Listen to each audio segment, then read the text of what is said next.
Copyright disclaimer. Under Section 107 of the Copyright Act 1976, allowance is made for fair use for purposes such as criticism, comment, news reporting, teaching, scholarship, and research. Fair use is a use permitted by copyright statute that might otherwise be infringing.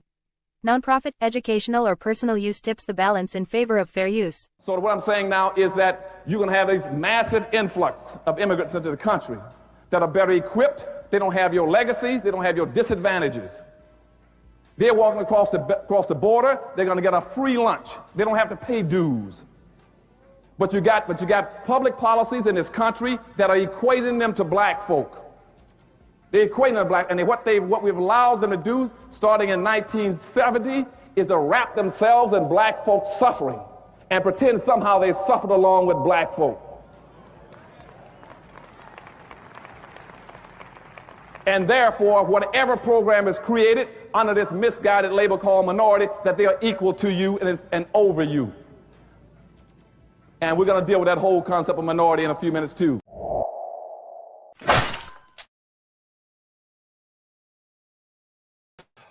What it do, family and friends? Welcome back to the Church of Black Power. If you're not subscribed, go ahead and hit that subscribe button along with the notification bells so you can be notified whenever videos like this drop.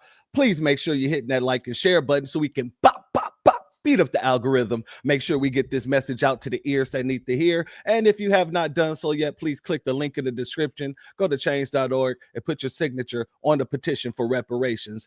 And if you are having issues with the notification situation, please make sure you hit the Telegram, join the Telegram to help combat all of the shadow banning that's been going on PukeTube when it comes to the new black media. With that being said, family, first and foremost, got to say this. The last few streams that I did, I was playing around with the new effects of StreamYard. So they had the little portrait as well as the landscape. I want you guys to let me know which one you guys prefer because I won't be doing both anymore. I notice when I do both for the landscape and the portrait, what ends up happening is they split my views and they split my likes. And so it kind of turns it into their own videos, and I don't want to do that. You know, I looked at yesterday's stream and I almost had over 1,000 if you combine them together. So yeah, I definitely don't want to be splitting any hairs over here. But family, today we got a good one. I've been waiting to do this. Y'all been waiting for this as well. Everybody, make sure you pile in and get it together. Get it together. I understand. Take some time, but get on in here. Make sure you're hitting that like and share because this is going to be a good one. We got two heavy hitters in the house who's been out there holding it down in NYC and basically, you know, making me a big fan of theirs. So we're going to chop it up with them. And I want to give you a taste of what you're going to get here. So let me play this clip real quick. Let me go here, pull this up. No, I think that was a great point that you made about the workers that's behind him. Like, you know, like you said, you know, these are his people. It's similar to what was being done and what was being talked about being done in 2024, right? Like that's the same thing that Kamala was planning on doing. Like, you know, at the same time, at the last minute, they were trying to present themselves as cracking down on the border and creating that bipartisan border bill that's supposed to, you know, limit illegal immigration. At the same time, she was talking about increasing those H-1B1 visas. So, you know, this is the con game that most of these immigrant politicians are playing on us. But more importantly, those that are, you know, South Asian, specifically East Indian, they are definitely looking to continue that stream of them coming in, and while at the same time bringing them in and implementing their caste system. Because even when you go beneath the numbers of that, you see that a lot of the non-Brahmin Indians complain that in those H-1B1 hirings, they still run the caste system and treat those non-Brahmins as the quote unquote untouchables that they would be in their own country. So yeah, just layers upon layers of discrimination, if you will, in the way in which they, operate their systems once they get here. Family, without any further ado, I bring to you the dynamic duo of New York City. Our good sister, Breuck Even Melanin, and our brother, the president of the U.S. Freedmen Project, Divine. How are you guys doing today? I'm good. I feel like I need that music. I don't have the music for you, but I can do this. Okay. Well, thank you both for being here today.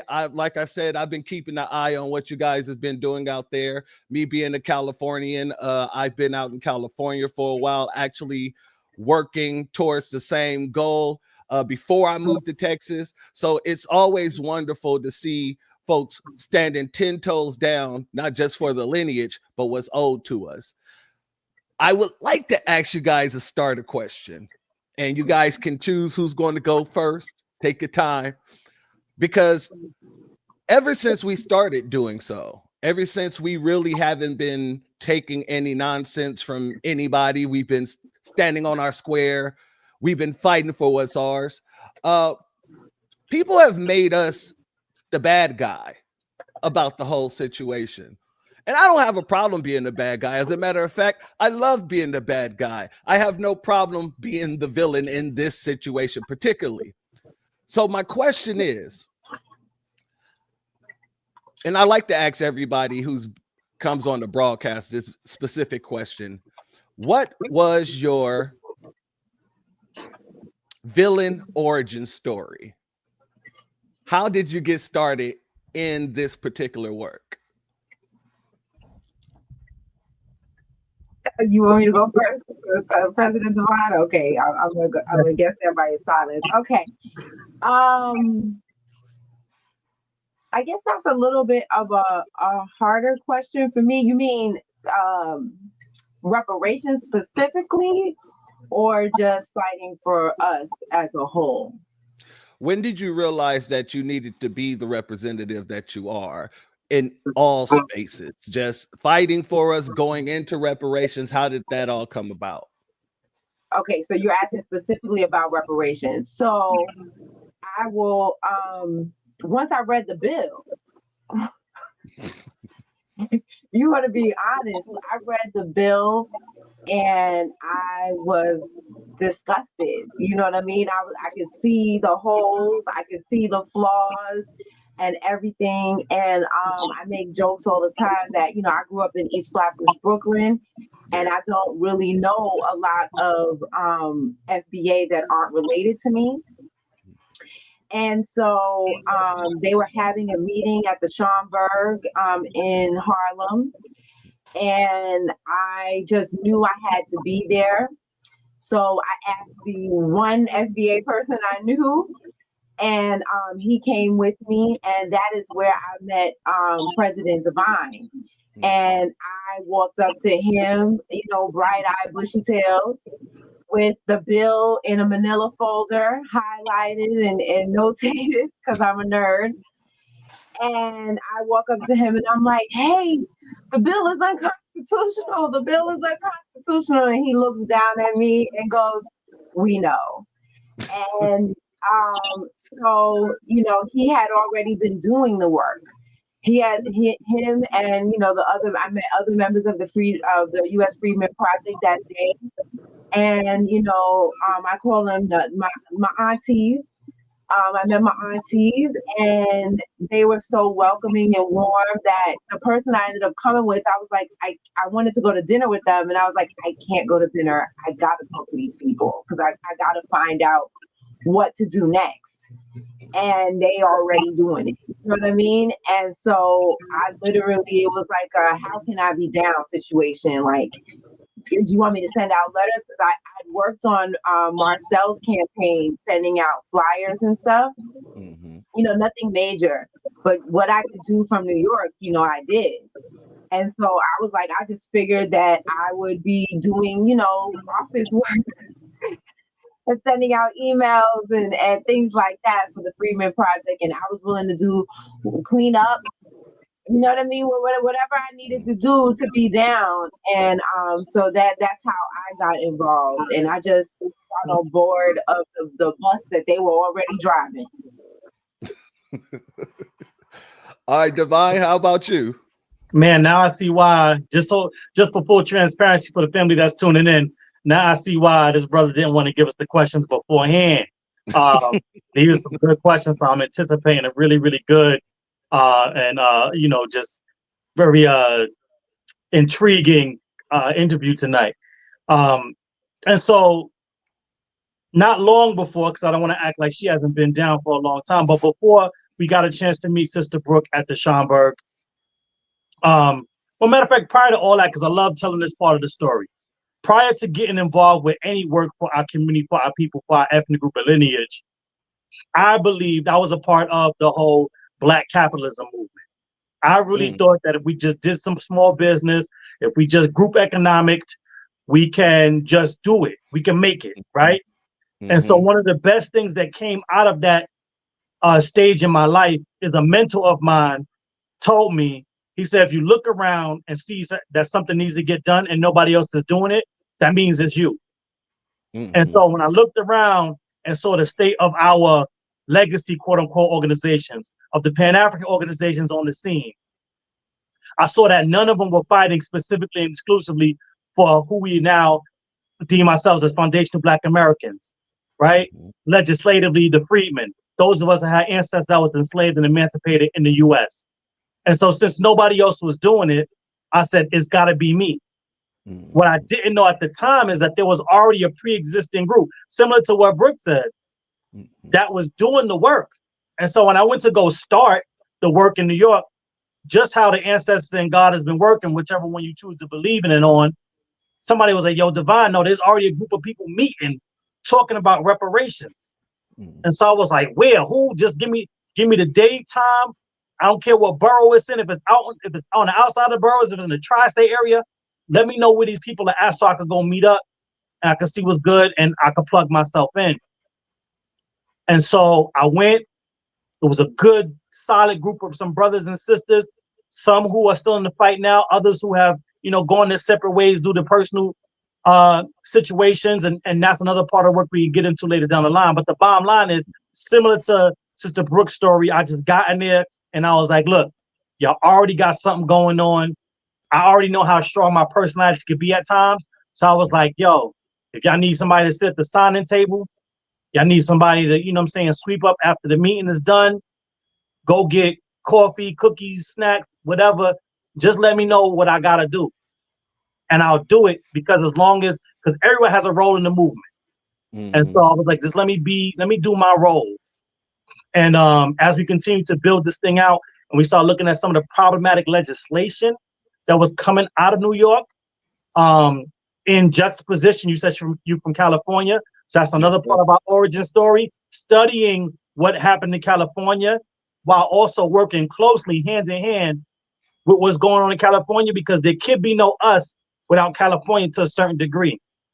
And so just studying what they did, we put our heads together and we figured out we were going to have to challenge the legislation, but more importantly, write our own. And so that is where the U.S. Freedmen Project was born. And we've been pushing ever since. I'm glad to hear that. And I'm going to specifically talk about this part here. The fact that both of you had the same mindset of, well, let me just get in where I fit in. And, I don't need to be the front person or anything like that. I just want to do what I can do to move the movement forward. And, there's not a lot of people, I don't want to say not a lot of people like that, but you don't really come across a lot of people like that in one lifetime. You understand what I'm saying? Everybody wants to be the more important person for some reason.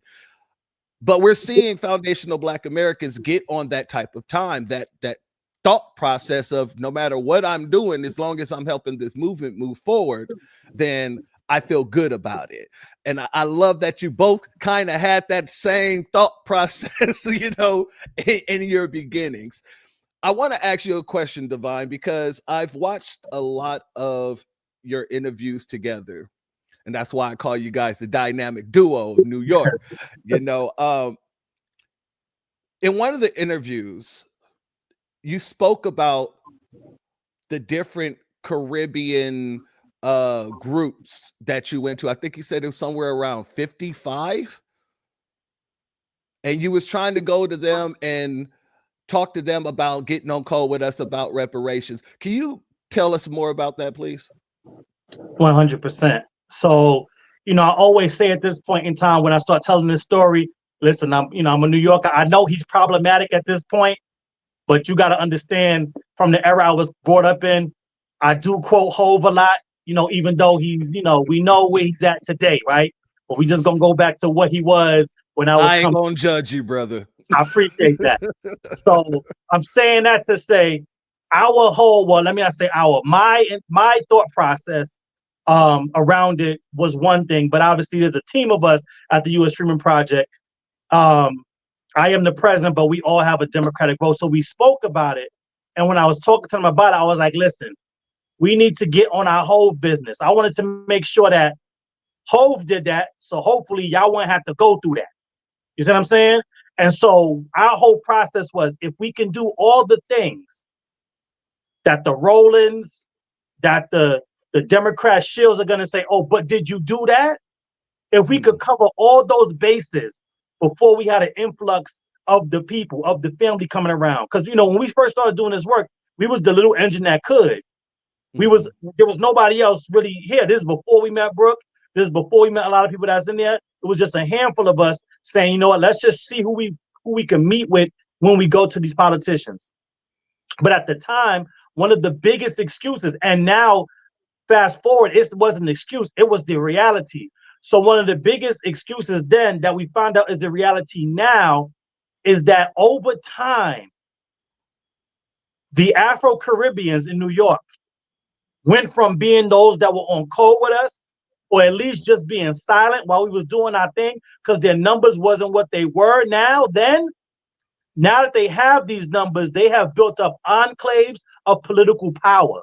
And so what they're doing is they're hiding behind Pan-Africanism. They're hiding behind blanket blackness and building up these enclaves of political power, which they then use to leverage against us because we are still the dominant ethnic group when we're talking about melanated peoples, or who I call the Afro groups. And so what has happened is, and what was going on at that time is, we were like, listen, we're going to have to cross this bridge one way or the next.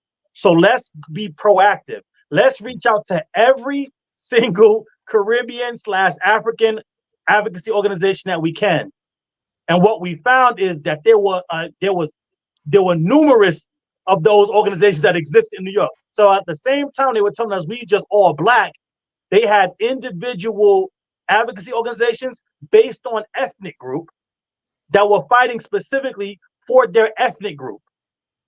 And at the time when we were trying to challenge the unconstitutional bill, a number of politicians in New York told me personally, so this is not what I think, this is what I know. They said, hey, we can't do the type of bill you're talking about doing, because if the Caribbeans in New York don't get a piece, they won't support it. Now, that's not allyship. No. That's extortion. That's a bad business deal. And so I was like, you know what? This is just what the politicians are telling me. I haven't heard from the Caribbean people, right? Sister Breuck, she's grown up in East Flatbush. I let her tell her own story. I grew up in Coney Island section of Brooklyn, but I went to school with a lot of them because I grew up and was involved in the specialized high school and junior high school system here in New York. So foundational Black Americans were a minority of that minority. And so I was like, let me reach out to them directly. And so I reached out to over 50 advocacy organizations, Caribbean and continental African. I said, hey, look, here's what the word on the street is. They're saying you won't support us being foundational Black Americans, unless you get a piece. Now, I know that that's not the case. I know that they're trying to use you as a scapegoat. Join us.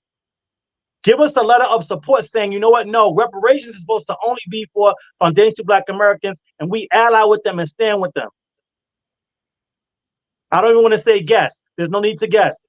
Out of the 50 plus organizations, 0. 0. Not one wrote a letter, but also not one reached back out to say, hey, we got the email. What's this about? Or, yo, we don't support that. Not a one. And so what we found is that a lot of the things they do here in New York is they move in silence while also politically correcting us to death by saying, oh, no, don't have that conversation, or that's too taboo, or why would you want to split this up? While behind the scenes, they already know that we're split because they already know they never was working with us in the beginning. And I always say this because people want to call them sellouts. But I always say this, can somebody really be a sellout if they never bought in? And most of the Afro-immigrant communities in New York have never bought in. How did that change your mindset about getting on code with other people from different diasporas and things like that? Because I know in order to go to all those different organizations, I know your mind was on, you know what, I'm about to prove these folks wrong. How did that affect you when you found out from the horse's mouth that that was actually the situation? So it's a double-edged sword, right? Again, I ain't gonna speak for Sister Brooks. So I'm gonna start recognizing. I know parts of her story, especially from some of the arts, from the interview. So I'll let her speak on her experience. But with mine, full transparency, I know some cool ass Afro-Caribbeans. Some of them are so close to me, they are like family, right? And when I'm talking to the ones that I rock with, 2 things. One, they're the ones that are telling me, oh no, you need to delineate. Y'all should have delineated a long time ago. But 2, they're the ones that taught me every stereotype that I know today about the other Afro-Caribbean groups. They know the Haitians do this. They know the Trinidadians are more likely to do that. They know the Hondurans are going to do this. They know the Guyanese are like that. They're the ones that told me that. And so what happened was this was all stuff that I knew growing up. And so when you find this out in real time, they always say hindsight is 20/20, right? But hindsight is also very illuminating. And so it also brings needed context. And so once I found that out in real time, that not one of them, not any of the organizations were going to come and support us, everything that I heard growing up from my Afro-Caribbean friends made sense. More so to the point that now I can see how even their compliments were sneak disses. And I was one of the smartest people, and this is not a flex.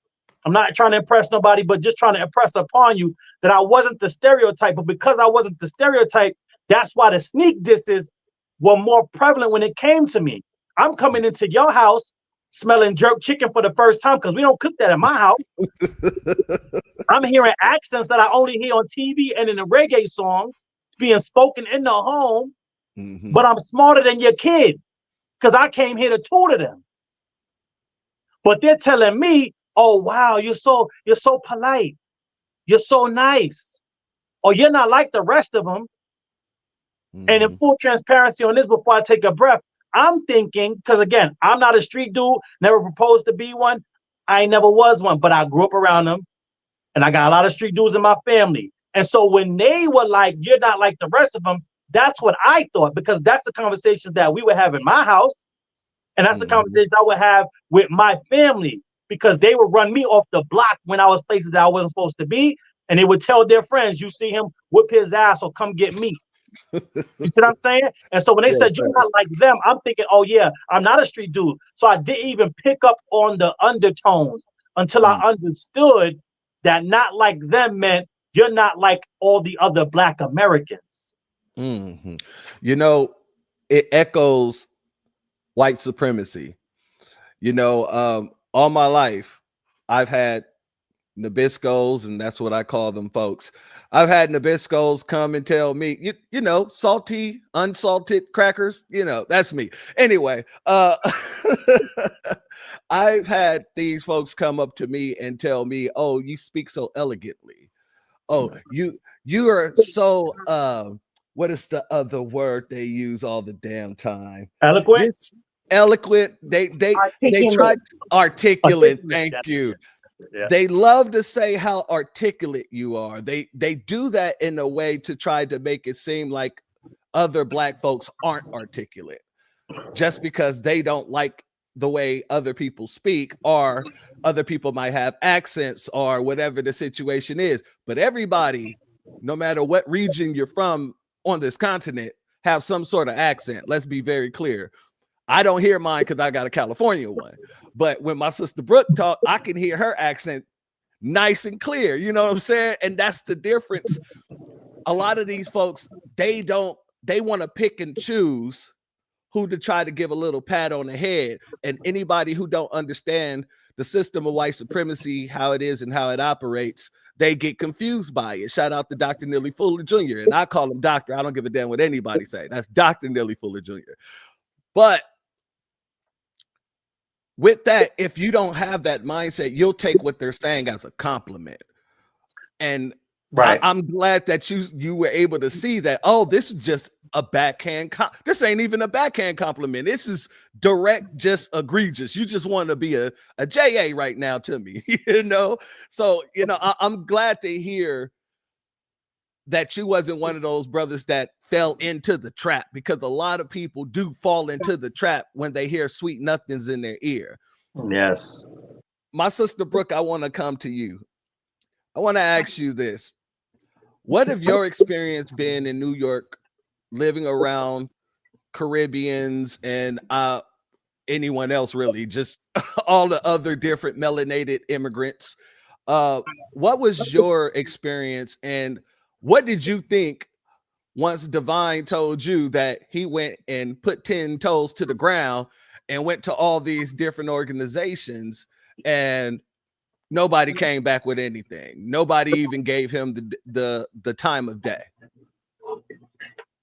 Well, okay, I'll start with my experience. My experience growing up was pretty cool. Like, you know, the funny part I will say is that when I was really small, like, you know, in elementary and middle school, I was bullied, like really, really, like worse than most people. You know what I mean? Not physically, but definitely psychologically. They had a I don't like Breuck club. I don't know why they would have that, but go ahead. They had, yeah, well, they had a I don't like Breuck club when I was growing up. So when I hear people talk about being bullied in school, being called African booty scratchers and stuff like that, I'd be like, that's nothing. Like, they literally, I went to a school where we were very intelligent. We were all, you know, intelligent. And so in order to get in the club, you had to write an essay, and the teachers found the essays. And that's how they found out about this I don't like Breuck club. So I was bullied, but as an adult looking back on that, I see how strong that made me. It actually, I think, prepared me for this, because I've gotten a lot of insults online, and it just is like water off a duck's back. You can never bully me the way those girls bullied me when I was like, you know, 10 years old. So you know, so it's nothing, but understand that, like I said, I told you where I grew up. So I was being bullied by Caribbean children. But like I said, I hold no animosity, because we were children, right? We're adults now. So that's another reason why, you know, the whole booty scratcher thing, you know, I don't It's understand just ridiculous. that. Right. It's ridiculous, because I can't even tell you some of the names like that I was called growing up, you know? And so that was, but aside from that, I partied a lot when I was in my 20s and stuff. I went to a lot of Caribbean parties. I've flown out of the country to go to Carnival with my friends. You know what I'm saying? I've been to their homelands and stuff like that with them. So I never really had no issues, I did hear like President Divine, I did hear the what I know now to be sneak disses. I did hear things like, where they'll be talking about Americans and then they'll turn around to me and like my friends' parents will be talking about Americans and they'll turn around and go, "Not you, babe." Right? And I would be like, I just turn my head to the side like that, and I'd be like, and they were like, "Because this," and then they start explaining, and I'd be like, "Okay," and I just, would leave it alone. So I didn't, like I said, I didn't really realize how deep it was. I had never heard the term Makata. Never in my life has anyone ever called me that. Now, have I heard? I definitely heard the term Yankee though. And you didn't been to Jamaica, haven't you? Well, I mean, I live in East Flatbush. So anyway, I live in Brooklyn too. But I will say this: that at the time when we were being called Yankees, I think because we get a lot of slack in New York because of certain things, and what I don't think people understand is the reason why Yankee was allowed for so long is because that's the name of our baseball team. Mm-hmm. We didn't see that as an insult at the time. I have been to Caribbean, I've shown President Divine pictures. I was at the Caribbean parade with the Labor Day parade with a Yankee shirt on. Red, white, and blue from head to toe to let everybody know who I am and what I represent. You know what I'm saying? And they would be like, "Hey, Miss America. Hey, Miss America. Hey, Miss America." That was my thing. So I didn't realize it was an insult until I heard somebody call their child a Yankee. Mm-hmm. And they were not using it in a positive way. And then that's when I realized, wait a minute, you guys, you're not talking about the baseball team. You know what I mean? You're not talking about the baseball team. And then I even asked the child, like, what does that mean? And the child was explaining it to me, they mean that you're too Americanized and not in a good way. And so that's, when I kind of started realizing certain things. Now, by the time I got to President Divine and the Freedmen Project, when he told me that he had reached out to 50 organizations, I wasn't shocked by that.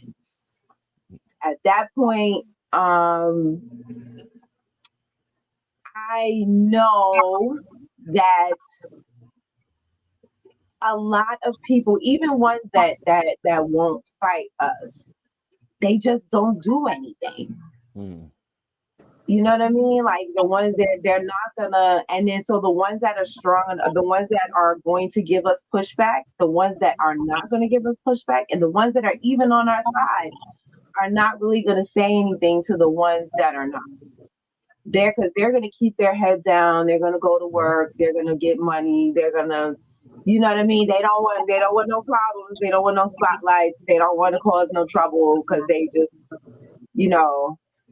Or they say they don't want to cause no trouble and give you every excuse. But, after Trump got in, started doing this thing, you've been seeing all of them come out, to be honest with you. The same folks that said they don't want no trouble. You've definitely seen a lot. I would say that the same people who I know who weren't doing anything to hurt us are still not doing anything to hurt us, but they're also not doing anything to help us either. So I can be honest about that. We definitely have a lot of weirdos, but I don't know none of those people in real life. One. I will say one. He was at the nail shop actually, and me and him have, he's been blocked. Let's put it that way, in real life too. And then he tried to approach me on the street, and so so then I had to block him in real life too. What you think? You think so? You scaring somebody? Not at all. You know what I mean? So, and he's begging me to unblock him to this day. So that's the only person I know in real life who is saying stupid stuff like that online. But I guess you know, your spirit will attract certain things. Mm-hmm. And I think I have a very strong spirit, and I don't think anybody really wants to challenge that when it comes to, you know, this part of me. Okay, no, then. I'm not gonna, you know, back down. So I don't think anybody, you know, gonna challenge me on that. But you never know. But if anybody ever does, I'm ready. Well, that's a part of that whole roast culture right there. That kind of prepares you for things like this. You know, when you said you were bullied, you know, I can't even name all the things that I've been called. I've been called a fish. Hell, my uncle, and I've said this, my chat knows this, my family, they know. My uncle was my biggest bully. You know what I'm saying? And I looked up to him like nobody's business. He's like one of my favorite uncles in the world. And he used to call me, and I was little, right? He used to call me Igor instead of Igor because I got the big eyes. He'd call me Igor, and he would call me all kind of things. And, you know, but when I left and I started going to school and people started ragging on me, it didn't really hit me as hard as it hit me when he was doing it. And so I look at that as a situation that gives and build character for people who actually should and are ordained to be doing this kind of work, you know, because you got to have thick skin in this game. You definitely have to understand that you're going to be called every name in the book. Look at what they're doing with FBA right now. They're saying we're cults. They're saying we're hate groups. They're saying we're xenophobic, and mostly people don't know what xenophobia means. We've never been intolerant. That's what phobia means, especially xenophobic. We haven't been intolerant of anybody or their cultures. As a matter of fact, it has been the opposite. They have been more intolerant of our culture for the most part. And you have your anomalies. Like you both said, you have people that you're cool with and they don't hurt, but they don't help. And my philosophy on that is I'm fine with you not helping. Just don't hurt it. You know, if you want to jump in and put your 2 cents in to hurt us, then I'm not cool with you anymore. Right. You know, and I have a lot of friends from a lot of different groups. I'm for all the deportations going on, and I got Mexican homeboys. You did what I'm saying? And my Mexican homeboys, maybe because they're Tex-Mex and all this other stuff, but they like, yeah, I'm with you. I don't want them here either. You know, so even with the people from the Caribbean, like you said, the people that I know from the Caribbean, they stand 10 toes down. They will cuss a person out talking about Black Americans because they understand if it wasn't for us, they wouldn't be here in large numbers.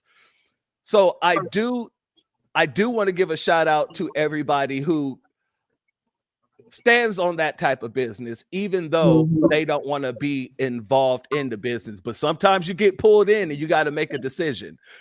That's one thing. You know, I have a friend who's from Trinidad, and his father, him and his father go at it all the time because his father always wanted to disrespect Black Americans. And almost every day he's texting me like, yeah, I just cussed this dude out again.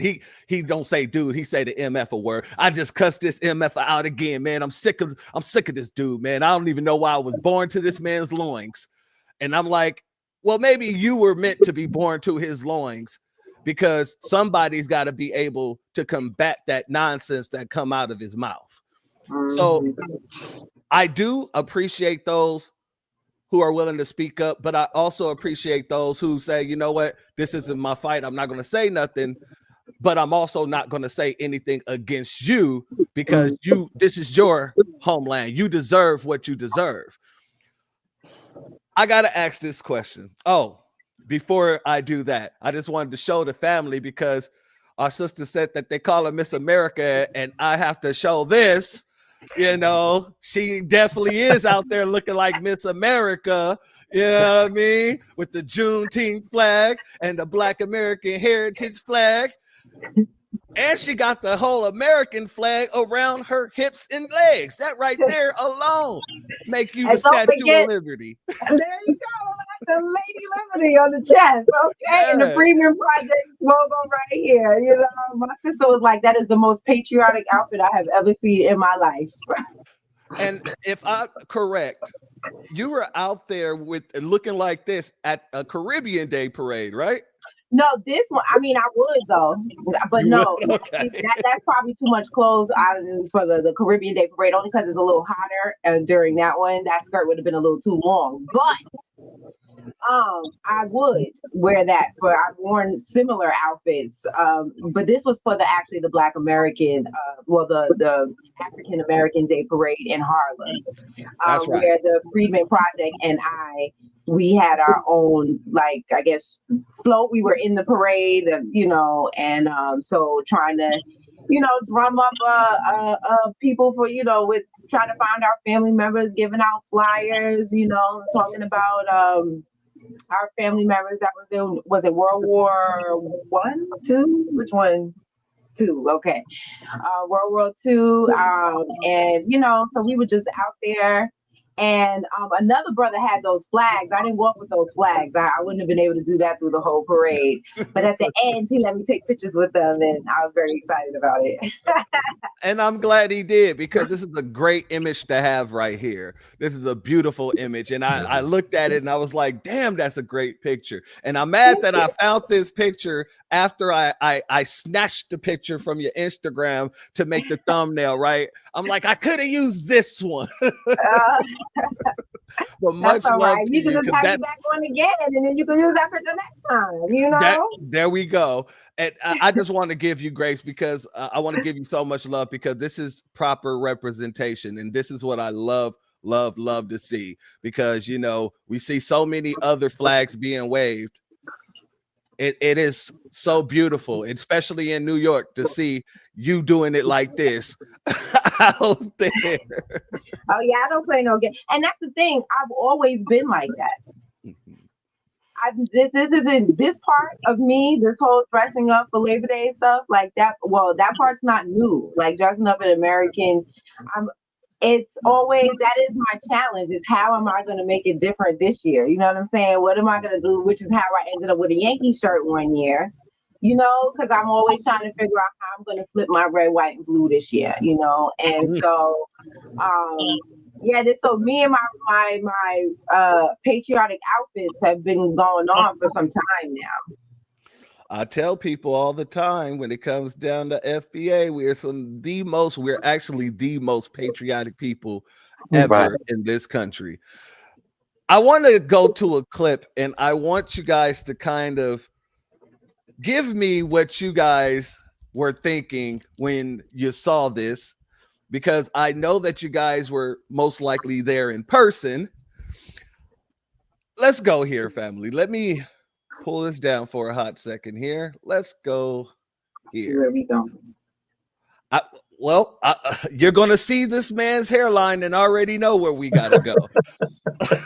Let's go here, family. Question, I'm sorry. Just as a follow-up, would it be a mistake to take from your data and understanding that the present levels of diversity that we see within the Pan-African community, both here in New York City and New York State, it seems, if I'm hearing you correctly, that's not a new invention. That's something that has always been a fundamental part of the Black experience in this state. Is that accurate? I would say undoubtedly, and I think that Black New Yorkers, people talk about in primary sources the fact that there is this sort of diversity, right? You have a lot of Black people. So at a certain point during the antebellum period, New Orleans is one of the largest slave markets. Some free Black people make their way to New York, and they talk about the fact that they're in Black Catholic churches with people from Saint Domingue, right? That there is this sort of diversity that exists in New York at this time. And so I would say it's representative. This is from a particular building, so I don't want to say that it's for the arrogant for the entire community, but I think that this building and other buildings in this neighborhood as well reflect the same thing, that you will have a mix of people, that there are Black people from the West Indies, and that there are Black people from the South, that there are Black people from other parts of the state coming to New York during this time as well. So, family, I'd like to ask you first, Brother Divine, when you saw this, what came across your mind? And please tell me if it, because I might be wrong about this. Was this man trying to insert people from the West Indies into this reparations conversation? So yes and no, right?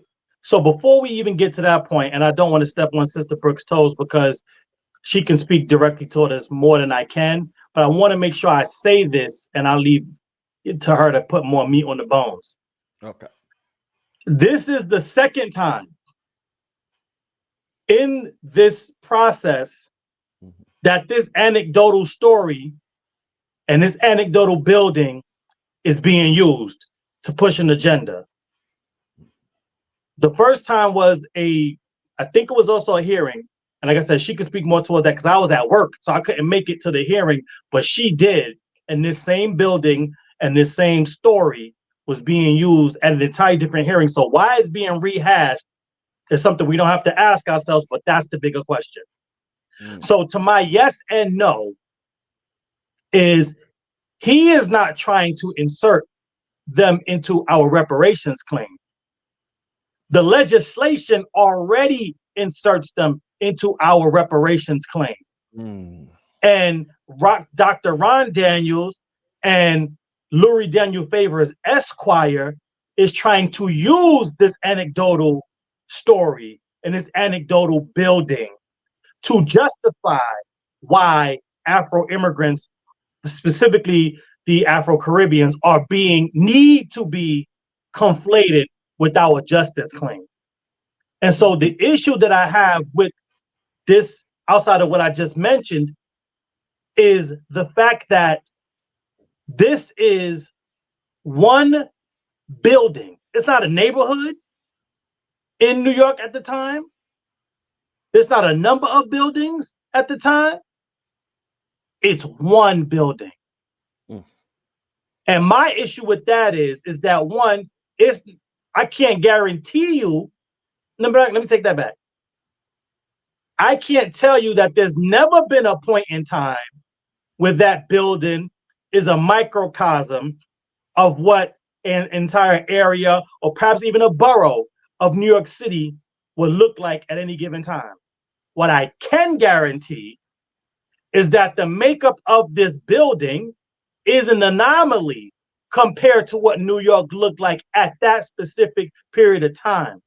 And more importantly, the issue that I have is the issue that we have been sending out the clarion call for since we started looking to oppose this legislation. And the issue is this: our justice claim and any reparations justice claim is not against an individual. It's not against a specific racist slave owner. Our claim is against the government, specifically the federal government. And so when we were writing the legislation for New York, we said, hey, it doesn't make sense outside of context, but in the actual bill itself, there's no need for us to visit what was going on here when New York was New Amsterdam. Did the Dutch do some stuff? Absolutely. Were there a plethora of different individuals coming and going before it was a state? Yes. Is that our business, specifically for reparations for Foundation Black Americans in New York? Hell no. Because we don't got no jurisdiction over that. So our bill stated, hey, the parameters of when we're studying what happened in New York with our ancestors and with those that migrated here during the Great Migration and after and before has to be when the state of New York is a state.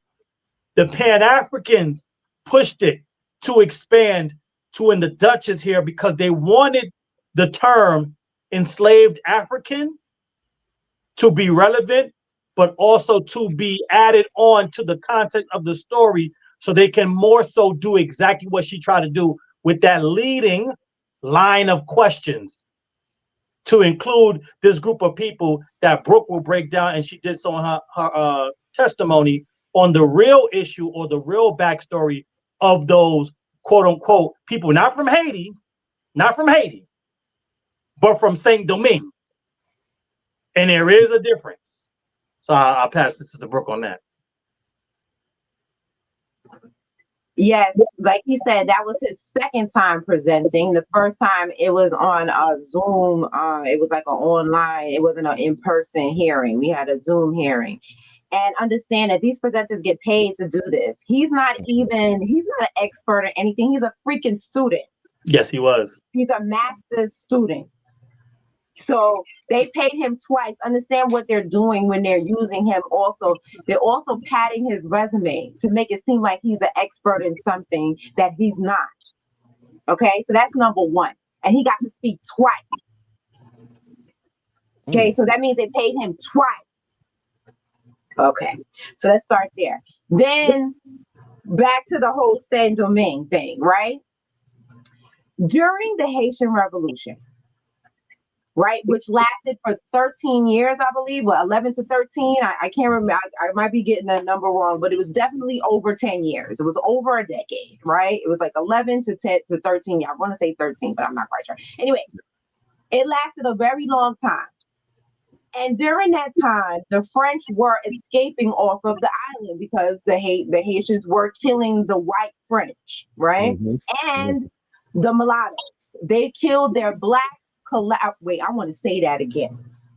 The Haitians, when they started the war, the first thing they did was kill the black collaborators.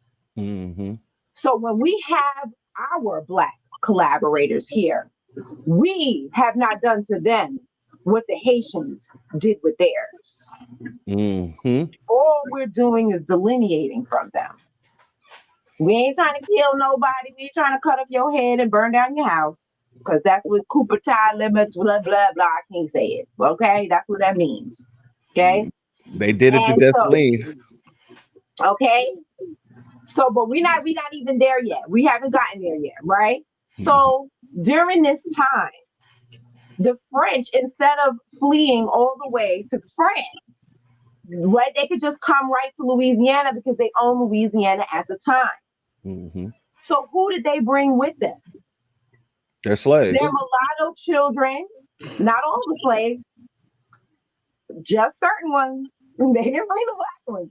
They brought them as their mulatto children, their concubines, and the women that they were copulating with. Okay, and then when those women got here, they were given plantations and money. And they would purchase slaves to run said plantations. So when we talk about reparations, and since they wanted, because I wasn't going to bring that up, but since you want to bring them into it, they owe reparations too. Because they own slaves and refused to set them free. There's a movie that was done, I want to say in the 90s, late 90s. Maybe early 90s, now that I think about it. There was a movie called Feast of All Saints. It's on, I'll put a link in the chat so people can watch it. I really want people to see this movie because there was so many black people in the movie. Visually it was beautiful, right? But it's a heavy movie, right? And in this movie, they actually show. So, and then when the mulattoes got here, the ones that weren't given plantations, they became a part of this thing called plissage, where they would, I'm trying to think of a good word for it. they would go to these parties, they would have these balls, right? You had to have a certain amount of white blood in you. Like if you put a pen, I wouldn't have been invited. If you put a pencil in your hair and it fell out, then you could come. If they could see you, you know what I'm saying? If you were light enough, then you could come, right?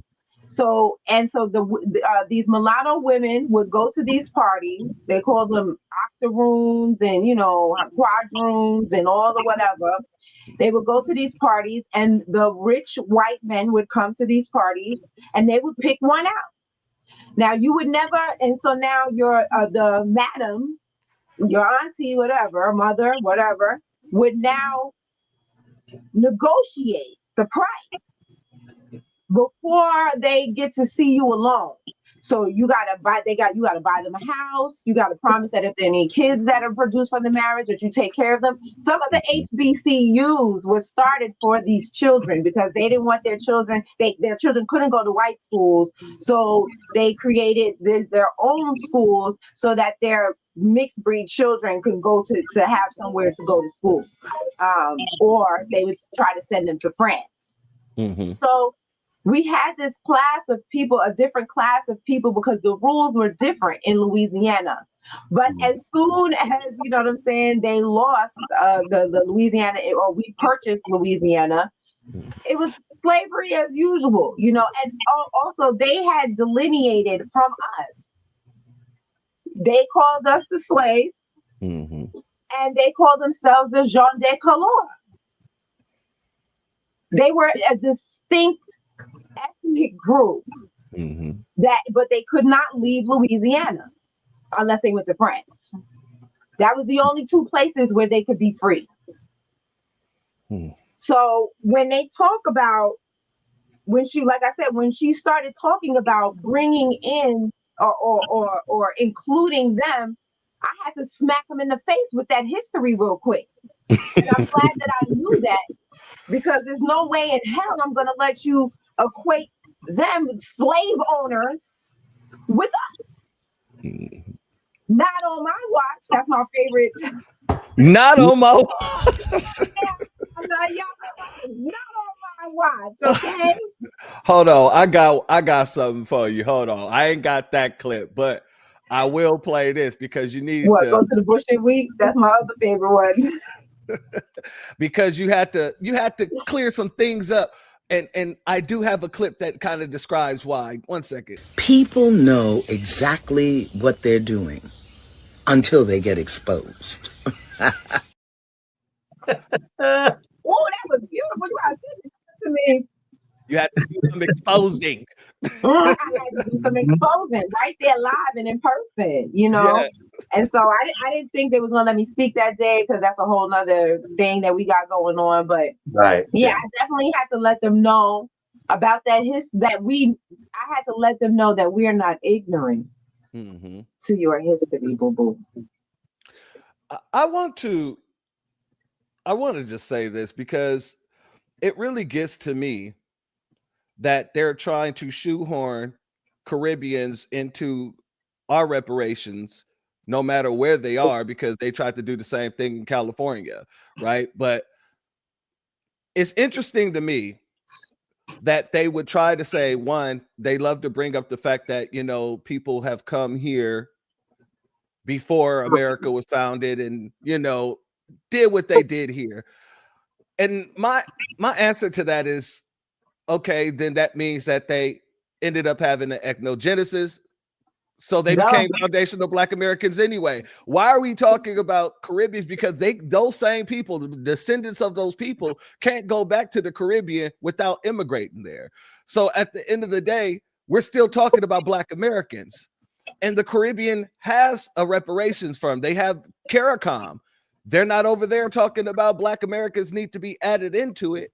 And back in my Pan-African days, before, we started seeing them show their ass, I offered to help in the very same way that I'm FBA writing reparation bill and I'm working on an anti-Black hate crime bill.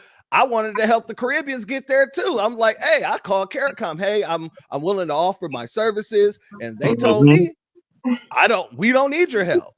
This is our business. And I said, Okay, bet that. And so I took all my attention and I made sure to put it all into our situation.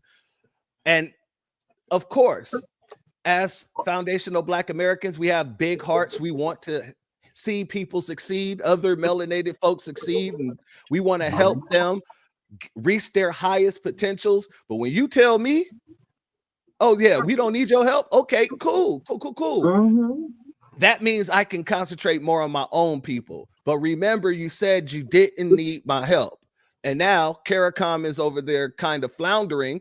Yeah. And you're seeing more and more people trying to either pretend to be foundational Black American because they see that our reparations is actually on the move, or you see them trying to shoehorn themselves into our reparations package.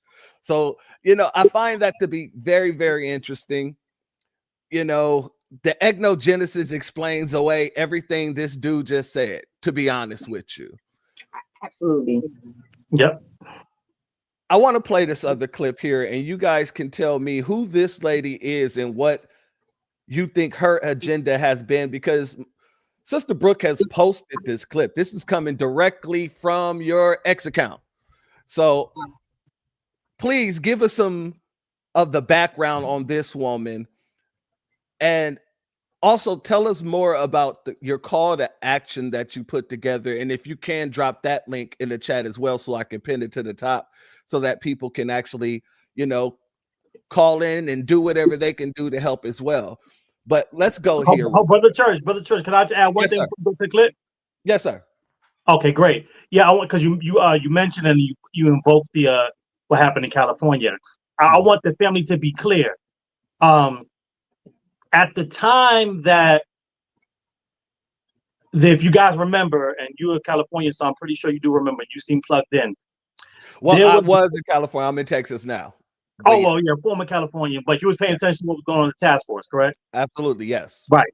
So you remember when they were doing all the meetings and the seconding and the bringing to the floor to recognize and voting whether the commission was going to be lineage or not. Do you remember that? Yes, I do. Right. So on the night that the vote passed and it became lineage, I was on the phone. Actually, they did a space. A lot of the California advocates that night talking about the win that just happened. And I was on the phone with them afterwards, and we were just talking about in preparation on what was going to be done in New York now that had passed in California. And so we already knew the juggernaut that we were going to be up against, because what happened in California was a perfect storm. It was an anomaly because most people don't know Dr. Shirley Weber has been a Pan-African her entire life. And that was who wrote the bill, AB 3121. So the Pan-Africans didn't think they needed to try to stack the deck on that bill because they were like, oh, well, Pan-African wrote it. She's automatically going to add and put us into it like any other Pan-African would. Dr. Shirley Weber did not. And so that's why there was a mad dash to add Lisa Holder and Dr. Cheryl Grills onto it at the last minute. So they then get on, but there wasn't enough of them to sway the vote in the way of being against lineage. And so because of that misstep in New York, we had the bill that wrote Pan-African organizations into the bill. And so when we saw that, we knew what we were up against. And that was our very first call to action as the U.S. Freedom Project, to get the family together to say, yo, look, they just voted lineage. We already know what that means here. They're going to try to put them in so it don't matter. So any vote that they would do like that wouldn't matter. And that was the first call to action that we had that got that bill thrown out because it was just unethical to have NGOs written into the bill, first and foremost. But more importantly, it was written in a way that had that passed, the Pan-Africans would have an automatic quorum and majority as long as they all voted on the same thing at the same time, which we knew that they were going to do. So essentially, they would be able to dictate any and everything. We wouldn't need to go to the hearings. All we would be able to do is make noise which would all be for naught because at the end of the day, they would just vote Democratic and they had all the votes they needed to pass anything that they want unilaterally in that first iteration of the bill. And so we've been up against that in addition to just the everyday Afro-Caribbeans that are against reparations because they don't get a piece. So it's like and then you throw in all the continental African immigrants that have come over here since about the year 2000, and you got this trifecta.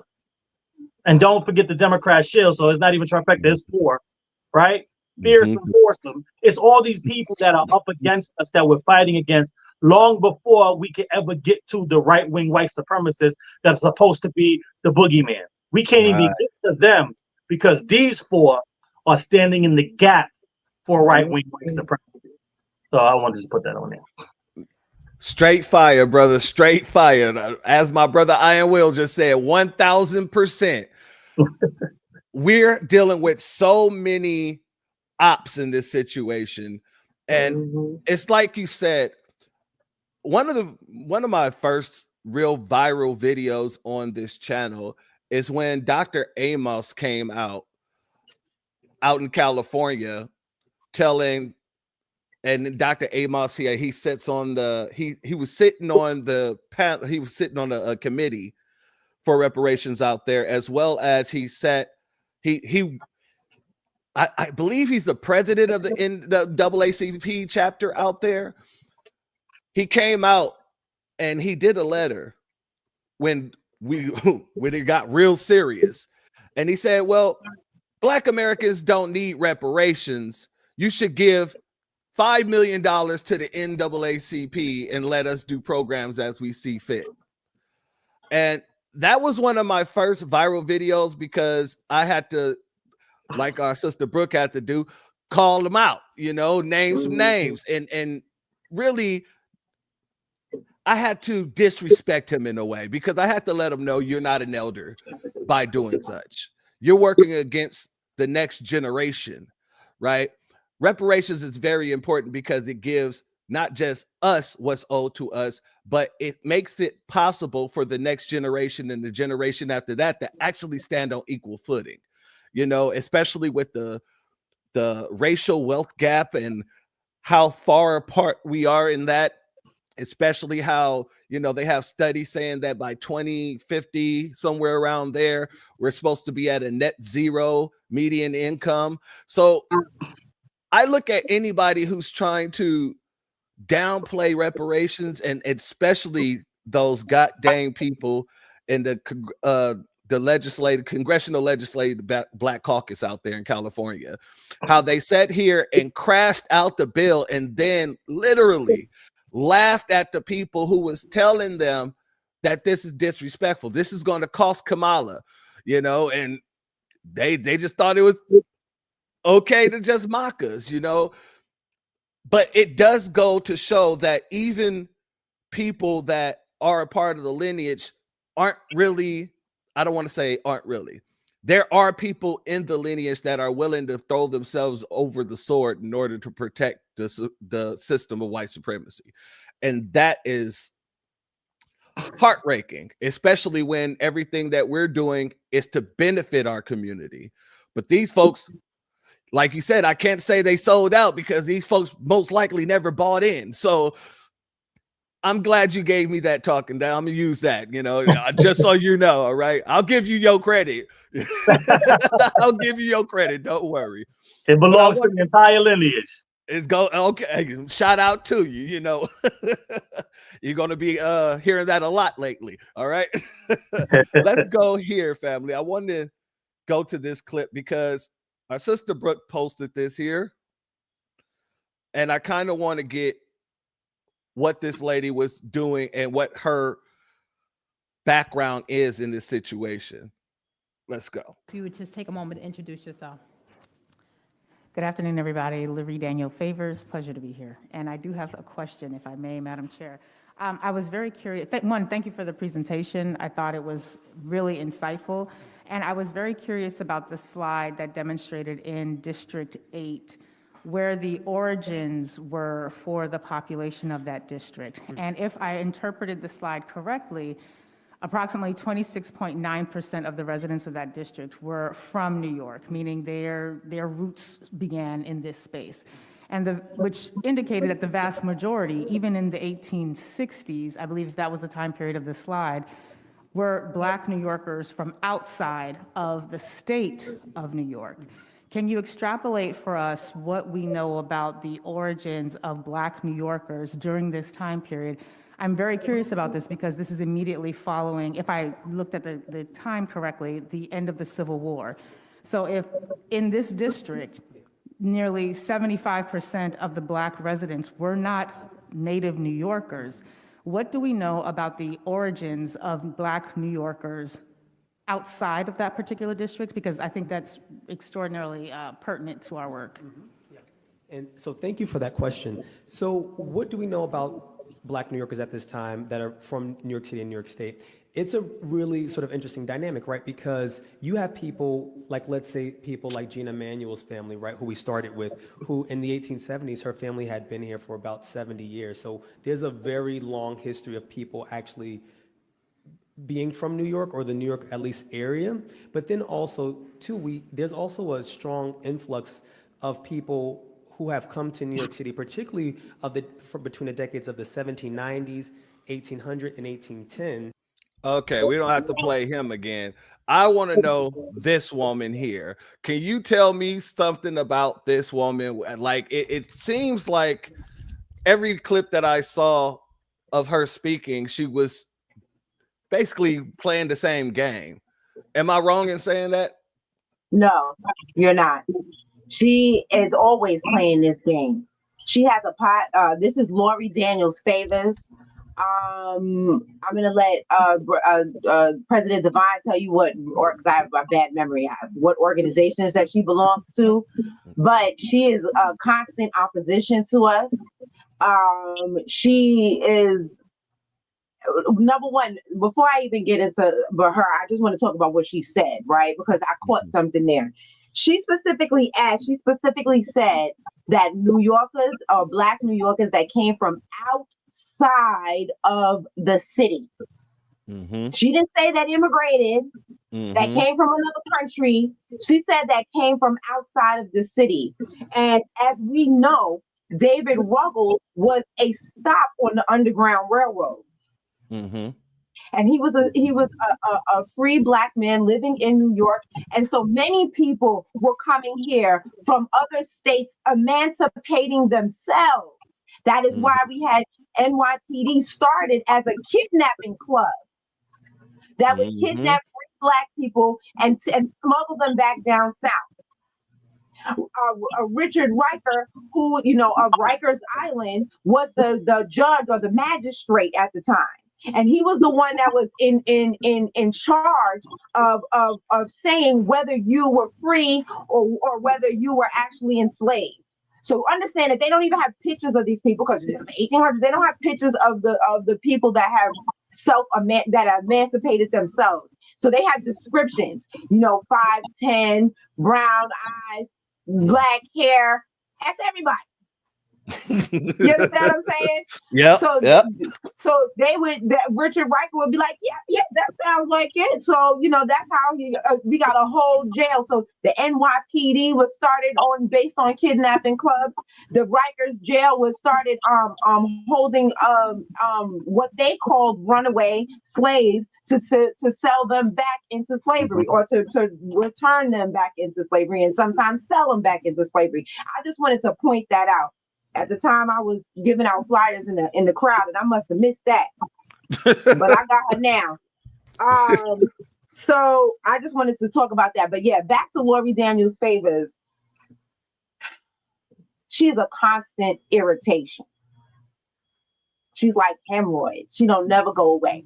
And she constantly has some way she's trying to sneak in. I think she's, let me let President Devine talk about her background, and then I'll talk about her filth. Go ahead, President Devine. Yeah, okay, cool. Well, the first thing I want to say, because you said something very, very, very profound. I don't know if you even understood what you said at the time, not through lack of understanding, but because this is just something that you do and drop gems like that all the time. what Sister Breuck just described by Richard Riker is the origins of you fit the description. Right? And so this is where it comes from. Something vague enough to fit all of us so we can be criminalized. So they've been doing this since they've been doing this. So I want to make sure I pointed that out. Since the beginning of New York. That's right. And before that. And before that. So let's get into Lori Daniel Favors, Esquire. Esquire. Oh, she's a lawyer. I want to make sure you point that out for a number of reasons. Because a lot of people will pretend and give them passes like they are allowed and have the ability to feign ignorance. The one thing that I will say about these Pan-African Americans is that they are very educated. A lot of them are professors, lawyers, doctors, PhDs, so they know the law and they know the history. But they also follow a religion of Pan-Africanism that supersedes their knowledge of the law and their knowledge of history. And so they are in a constant battle of fighting between their religious beliefs and what they know to be true, just like most other religions, right? And so this conflict gets played out in real life for strife and the frustration of those of us that stand on lineage business, because we stand on what's right is right and what's wrong is wrong. And so I'm pointing out that she is a lawyer because this con game that she's pulling goes way back. She was first appointed, even longer than that, but who cares what she was doing as a private citizen, because you ain't affecting the lineage in the same way you're affecting it now. And so from the very beginning, when she gets picked, they had a Zoom call and they had to be careful what they were saying at the time, but they were able to speak a little bit more freely because the commission hadn't been impaneled yet. So at that time, they were still speaking for themselves, but in the capacity of being a commissioner, which you can't do as freely now because there's rules against what you say as a commissioner publicly. So when she was able to speak more freely, the family, am I allowed to curse on here? Because I just want to make sure what language I use.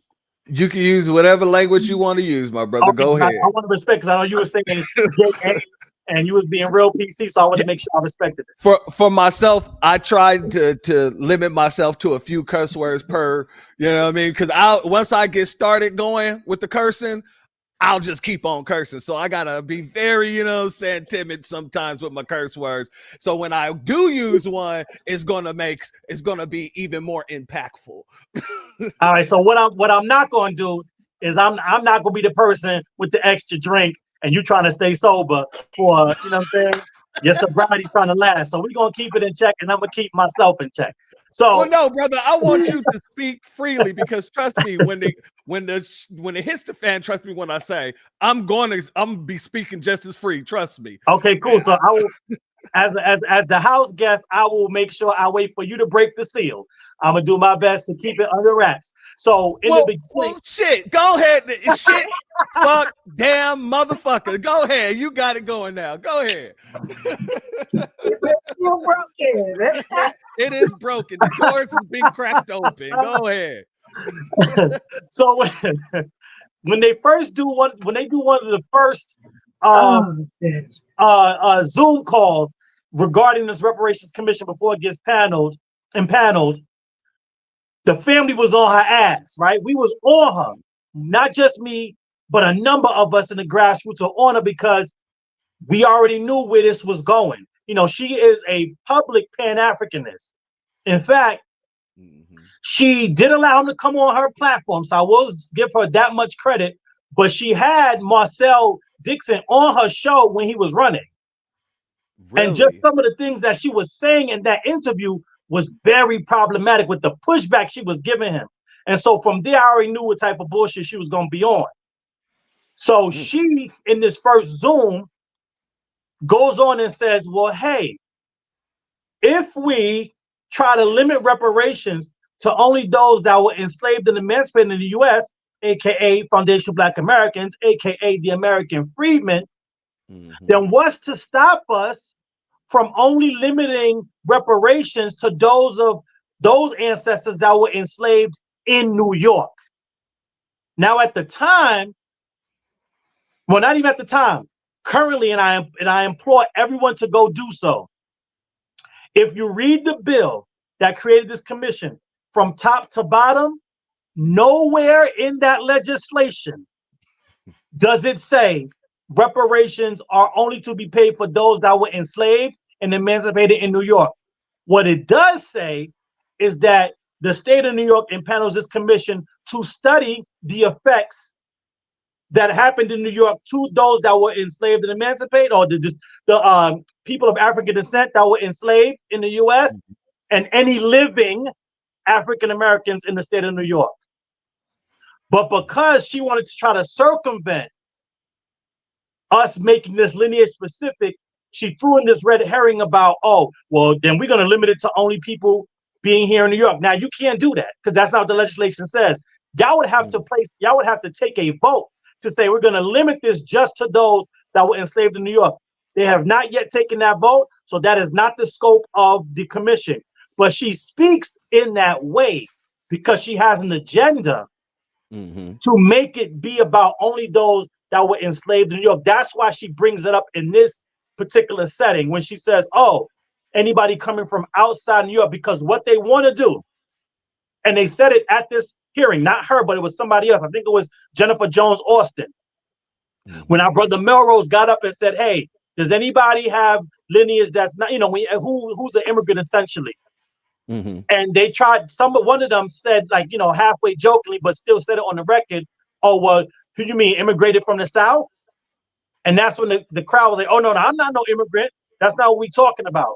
And so their goal is to conflate immigration with our migration patterns.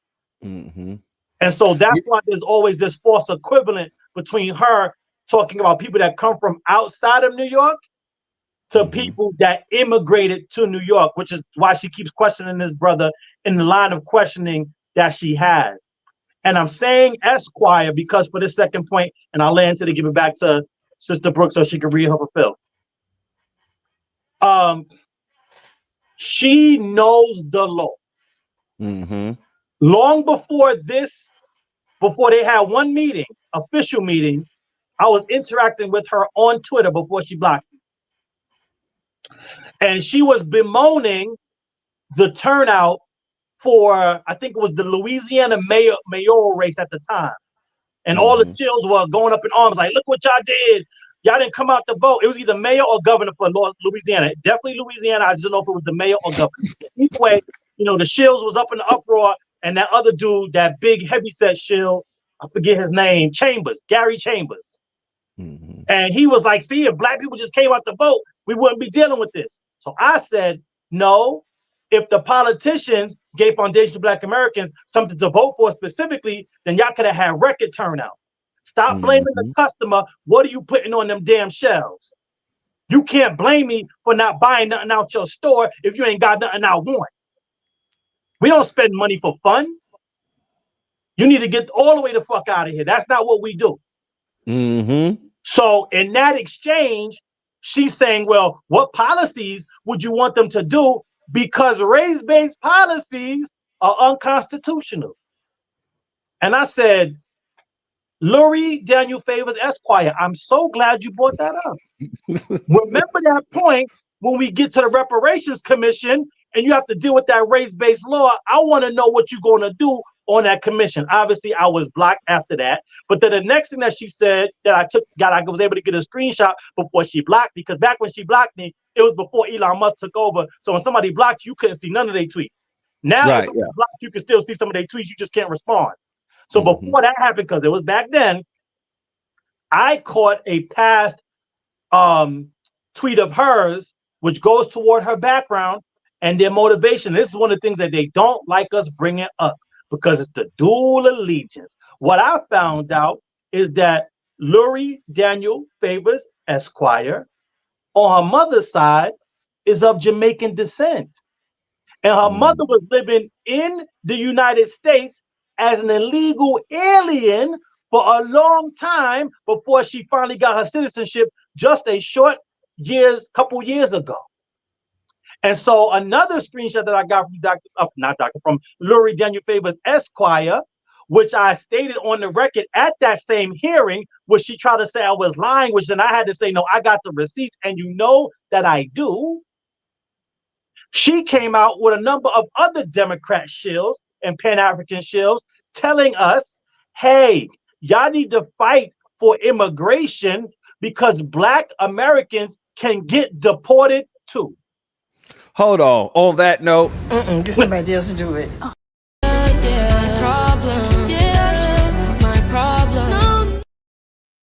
my bad. Continue. So these are all the things that we talk about. See, we're not delineating for fun, but we're also not delineating for hate. See, our delineation is for two things. Well, for me, let me speak for myself. I'm delineating, one, because we don't have an ethnic designation in this country. That's one and first and foremost. Two, I'm delineating because all of y'all already delineated already. Y'all been delineated from us. And it's not out of hate, because guess what? I will go get me some Golden Crust. Those in New York know what that is. I will go get me some Bammy. I will go get me a roti, make it a double, and still delineate. Why? Because it ain't about that.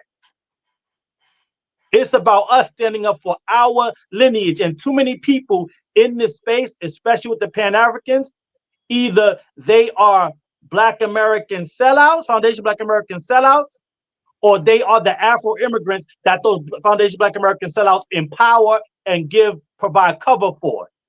And a lot of the bi-ethnics are the most problematic. Not because who their parents are, because they couldn't choose that, but because based on those dual allegiances, they almost always side with their Afro-immigrant half while using their foundational Black American half to talk shit about the lineage overall. And then we go to call them out, it's like, yeah, but I'm half. But I ain't never seen you rep the other half before. They do the Cheryl Lee route. Been acting your whole life. You went in the war, all of a sudden, boop, boop, boop, boop, boop. Now all of a sudden, you know what I'm saying? We hearing Beanie Man. What the hell was going on? We didn't hear that. And you didn't play no Jamaican characters along the way. This is the stuff we talking about. And this is what the fight in New York looks like. And Lurie Daniel Favors Esquire is a Cheryl Lee route. She up there talking about, oh, I'm Black American, but you ain't tell us that your mother was a Jamaican illegal alien just some number of years ago, and you out here talking about we need to fight for immigration because we could get deported too. The hell we can. We've been trying to deport us since before the Emancipation Proclamation, and after that, and then after that, and then after that again, and we still here. And they tried to convince us to go over to Libya and got dang Sierra Leone, Liberia. Yep. And that would be ours. Yeah. Right. That's why we didn't go. Because Harriet Tubman said, what she say? This is our land. This is our bloodland, and we ain't going nowhere. We are painted within the fabric of this country. And the same thing, Frederick Douglass wasn't going for it either. So if they couldn't get us out during the time where they thought they could, what makes anybody think they can get us out in a time where we're solidified in the Constitution? That makes absolutely no sense. Come on now. Brooke, you want to touch in on that? I know you had a... On Lori Jasmine, yes, I did, but I wanted her history to come out first. I didn't even know that she interviewed Marcel. I was already searching for that. I'm gonna listen to that after this. After this hopefully is over. She has a Sirius XM radio show, so I don't even know. You found it? I found it. You know, I ain't playing. Never mind. You already know me. Send me that link too. I'm gonna need to watch that. No problem. Definitely. I already found that. I was in the back channel, like that's what I was doing over here. I'm like, oh, this is what I ain't never heard that. I found it already, okay, while you was talking. speaking of her radio show, this was on YouTube. This wasn't even on the Sirius show. This is on her YouTube channel. And I think President Divine has sent it to me.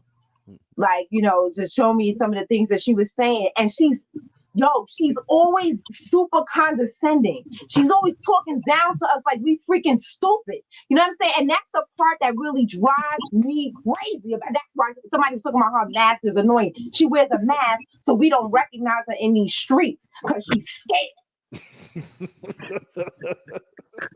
why she be wearing a mask. That's why she begging for security at the hearings. We ain't never touched nobody at these hearings. We say what we gotta say. I might talk spicy, but I never put no hands on her. I never put my hands on nobody. I hand out flyers. But she's scared. That's why she went around here in a mask. She's constantly talking down to us like we are children. Like, you don't understand. The bill says we have to adhere to the parameters of the bill. And you guys keep coming in here and saying the same thing over and over again, but you don't know the commission is regulated to the bill.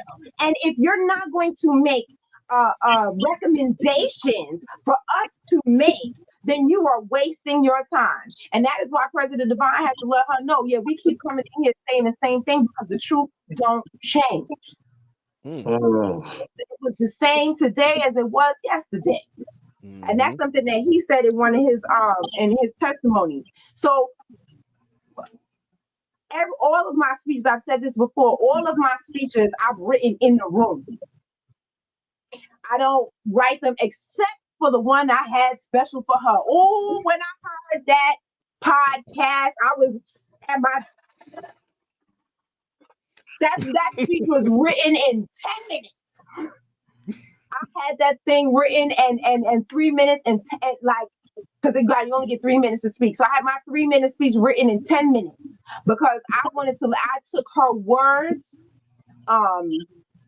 and I threw them. I made sure. And it took me 10 minutes because I wanted to make sure I quoted her exactly. I kept rewinding her and writing it exactly down so that I could take her so she knew exactly who I was talking to. I didn't want there to be any question on what I was talking about, who I was talking to, who I was addressing, or what I meant. So she, out of all the people, irks me because of her condescending, nasty fucking attitude. Yo, she drives me, crazy. I can see your forehead turning red up there. You see how she talks to you, I'm sure you've seen how she be talking to us. I saw that video that you was just explaining. Yeah. That right there is the grievous. How dare you talk to us like this? Like because she's an attorney and she thinks that we're not, that we don't know. Honey, I know. Let me tell you, this is what I told President Divine. I didn't know what to do about the bill, but one thing I could do was read it and see that it didn't make no sense and know that it was unconstitutional. See, unlike her mama, come from a long lineage of Americans. So we know how to read the Constitution. That might be new to her and her lineage, but not mine.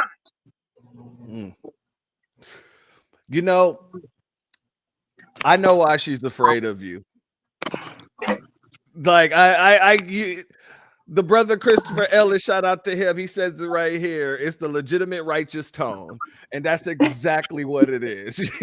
Even from the first clip, I don't know if this was the first clip. This was one of the first clips that I saw of you. I'm about to play this real quick. This is one of the first clips that I saw of you addressing them. To the commission, you were set up to fail. Other commissions had executive directors, staff, research, and legal teams, and this one, you weren't even allowed to speak to each other before being sworn in. Does that include relatives, or is that a conflict? Anyway, if you know the law, you know that this bill and this commission is a time-wasting, heel-spinning joke.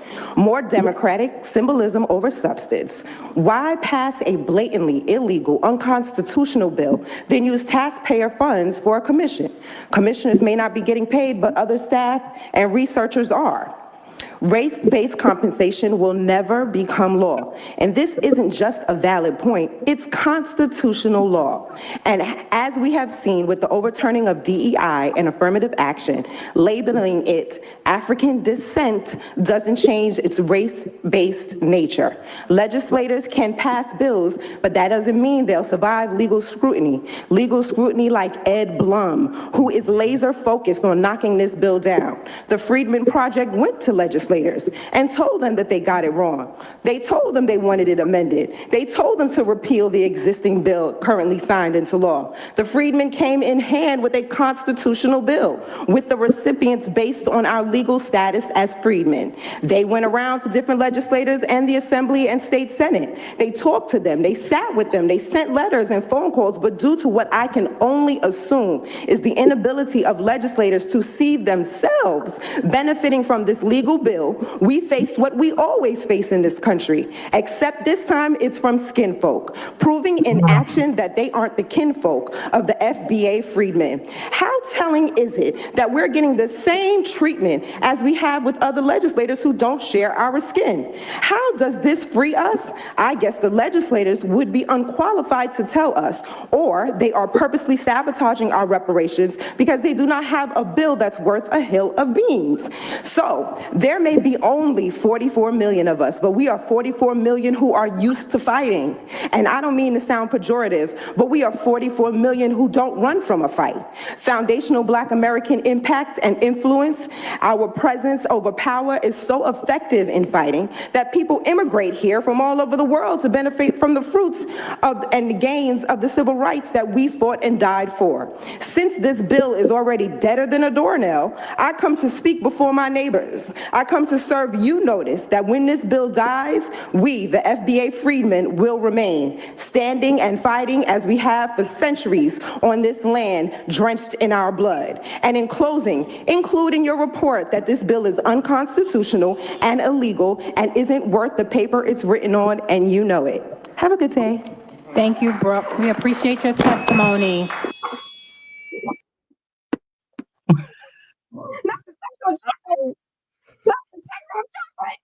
Actual chocolate. I mean, there's nothing else to do but drop the mic on that one. Like, I was just sitting there like, yeah, did she say ain't worth a mountain of beans? That just hit me. I had to quote my mama in there. Okay, because that is so funny. Did you pick that one? That's the one I'm talking about. That's the speech where I was talking to her specifically. Those are things, a lot of the things that I said were things that she said in her podcast. She said that, it may be, I'm glad because you reminded me of the things she said now. She said, it may feel good to get yays and claps from your neighbors, but it's not really doing anything as far as you're not giving us any recommendations to make. And that's what we're here to do. We're supposed to make recommendations. So this is why I was addressing her the way I was addressing her. A lot of what I said, she said that, that we had to come with substance over, what did I say? I can't even remember. That was one of her lines, that we needed to come with substance and that we weren't speaking, in a way. And I was just letting her know, like, yo, because you know that you're a lawyer. You're a lawyer. Yes. You know that this is worth nothing. You know it. And you're just wasting time and gathering money and beans. I guess you're gathering money for what? Your students? Is he one of your students? And the one that the child? Because that's a child. That's a child, okay? I ain't think about that. How old is he? Maybe 20. You know what I'm saying? I don't even think he doesn't even look like he's in his 30s. Even though that hairline looks like he was about 65, but. I'm just saying, I'm just saying, but he looked like you out here trying to get your weight up. Or is that like, help me out here? I would like to offer a more simplified translation of what you said, if you don't mind. Sure. Fuck him, goddammit, and fuck anybody with his ass. Yeah. Yeah, That's that's it. But and the horse you rode in on, and her mama for that much. Shit, that's and I hope I pick her up. I hope you do. So you and your mama could go back to Jamaica because we don't need you here. We don't need that kind of chicken shit heart living here. You can't fight. You don't know how to fight. All you want to do is lay down. Yeah, go back. You and your mama. That's why she's afraid of you. She's very afraid of you because of that Majora spirit just flowing out of you with no cause, but everything calls for. Trust me when I say I love it. But that Divine, I know that they afraid of you too, because I got a clip of you too here. Let's go here for a second. Let's go here. Of the U.S. Freedom Project, and I'm a Brooklyn boy. And I heard a Brooklyn songwriter say, every day I wake up, somebody got a problem with Hov. Who knew that somebody would be the entire New York Reparations Community Commission? Ain't no love in the heart of the city and in the heart of this commission. Imagine voting to punish the most committed members of the community to this process, voting to Jim Crow us to the back of the proverbial bus, the back of the speaker's line, when you're supposed to be honoring our ancestors who were Jim Crow survivors. I'm disappointed the vote passed unanimously. See, we expect these underhanded tactics from Dr. Daniels and Daniel Favors Esquire. They're here to fight against the Black American community in favor of their Pan-African American community. They advocate for our ethnocide. Dr. Ron is on record at a Fulton County reparations hearing saying that today's Afro-immigrant is tomorrow's African-American. And Commissioner Lurie is on record saying that Black Americans need to fight for immigration because we can and could be deported like the Jamaican side of her family. You know what we don't hear though? Anyone citing all the studies and reports dealing how immigration as a whole, including Afro-immigrants, negatively affect Black Americans and help to usher in gentrification. Based on the racial of African descent language of this bill, that's a conflict of interest. Frederick Douglass, A. Philip Randolph, Barbara Jordan, and Coretta Scott King all advocated for the protection of Black Americans from the negative effects of immigration. Today is the Statue of Liberty's birthday. She was gifted to the USA to honor Black Americans that forced this country to recognize our emancipation. In 1987, Reagan and right-wing white supremacy takes our day and makes it National Immigrant Day and helps to propagate the narrative that America was built by immigrants, thus erasing our connection to Lady Liberty. Now we're dealing with the same erasure from left-wing white supremacy. So we're stuck on the ABCs because this commission is built on a faulty foundation and you refuse to change it even though the legislation allows it. And we were told by the authors of both bills that you would change it once you saw fit. So I sound the same because the truth don't change. Race-based reparations are morally, legally, and historically unjust.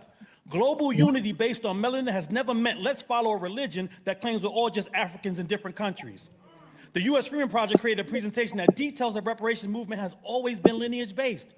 It's not until Dr. Ron's modern Pan-African org show up that you get this conflation of Black Americans and Afro-immigrants. That's why Callie House's org fought for ex-slaves in the USA to get a pension. Queen Mother Orly Moore fought for slavery descendants to get reparations and had a separate organization dedicated to the interests of Afro-immigrants and the diaspora. Malcolm X gave a speech at Michigan State advocating for reparations for those that built the country. Dr. King called us descendants of slaves and said we were going to Washington to get our check since this government was propping up immigrants to our detriment. Randall Robinson, founder of Trans-Africa, advocated for the continent and Caribbean and wrote The Debt, what white America owes blacks, where he lays out a lineage-based claim. So when it sounds like I'm saying the same thing over and over again, while you're focused on the ABCs that you missed the nuance that would have taken you to ABCD, D is for the damages and debt. Oh, I got 2 seconds left. Thank you. Don't we see All right. 2 seconds? All right, Mr. Divine. Thank you. Appreciate you. Thank you.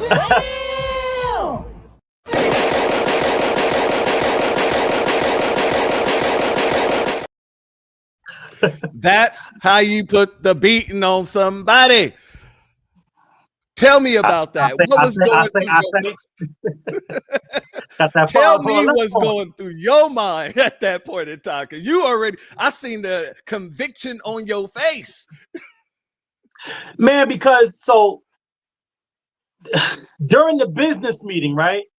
And these are the underhanded tactics that we talk about. And so Breuck says something, and that was so powerful because some of the murmurings that were coming out of that business meeting is that, so in addition to having a radio show,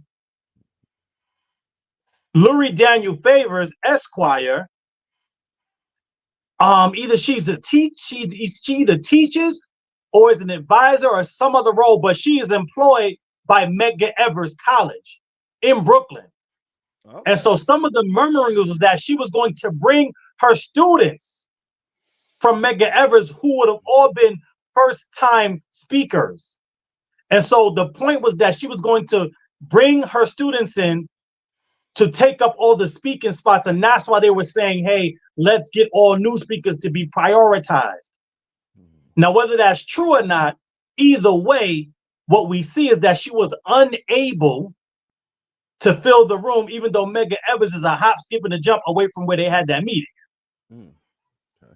So we already see that not only does she not have sway or influence with the community, she don't even have sway and influence in the institution that she teaches and works for. Not unless she paying them. What you said? I said not unless she paying them like that little boy. Exactly. That was crazy. For sure. I don't even know what to say. No influence in her own college. That is crazy to me. Family, you guys, when I say you guys are out there holding it down in the way that you're doing, it gives, there's this quote, right, where it says that our deepest fear is not that we're inadequate, it's that we're powerful beyond measure. That's right. And the fact that you shine so hard, you give other people the permission and the right to shine just as hard as you guys do, right? Man. And we've been seeing a lot of superstars over there. So the family know. Oh, yes, but we are not done yet. We got to play one more. I like things in threes, so let's go here. My name is Rashawn Stovall. How are y'all doing today? I'll make this as simple as possible. Recently, I've traced my lineage to this land. I'm just cracking into the 1700s on my father's side. And we're back to Henry County, Alabama, the county that was created 1 month before Alabama became a state. We're talking tracing directly to territories here. Foundational on both sides, eight sides. This is lineage based. Now, I may say something, a hot take here. Not all black people deserve or will get reparations. I'm gonna repeat that. Not all black people will get reparations.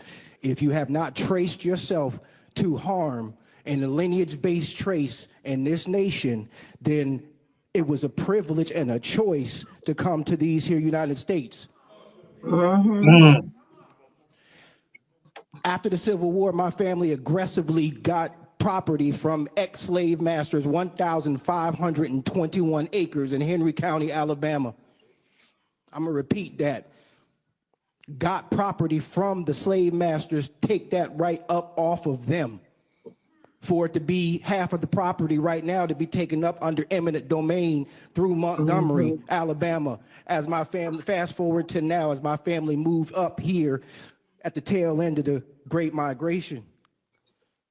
Again, not all black people will get reparations. I'm bringing you tidings from New Jersey right here in support of people who are foundational in New York seeking reparations, while they have people who have chosen to come to these here United States of America and asking for reparations as well.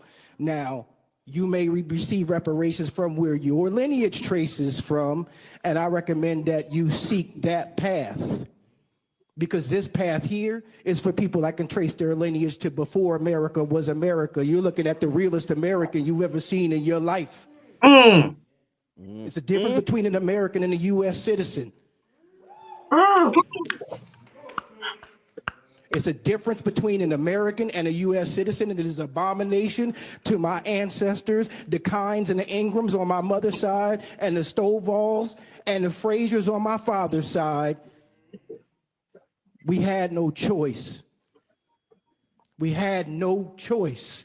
We stayed ground and fought. What's the reparations for if you chose to come here? I got to do it again.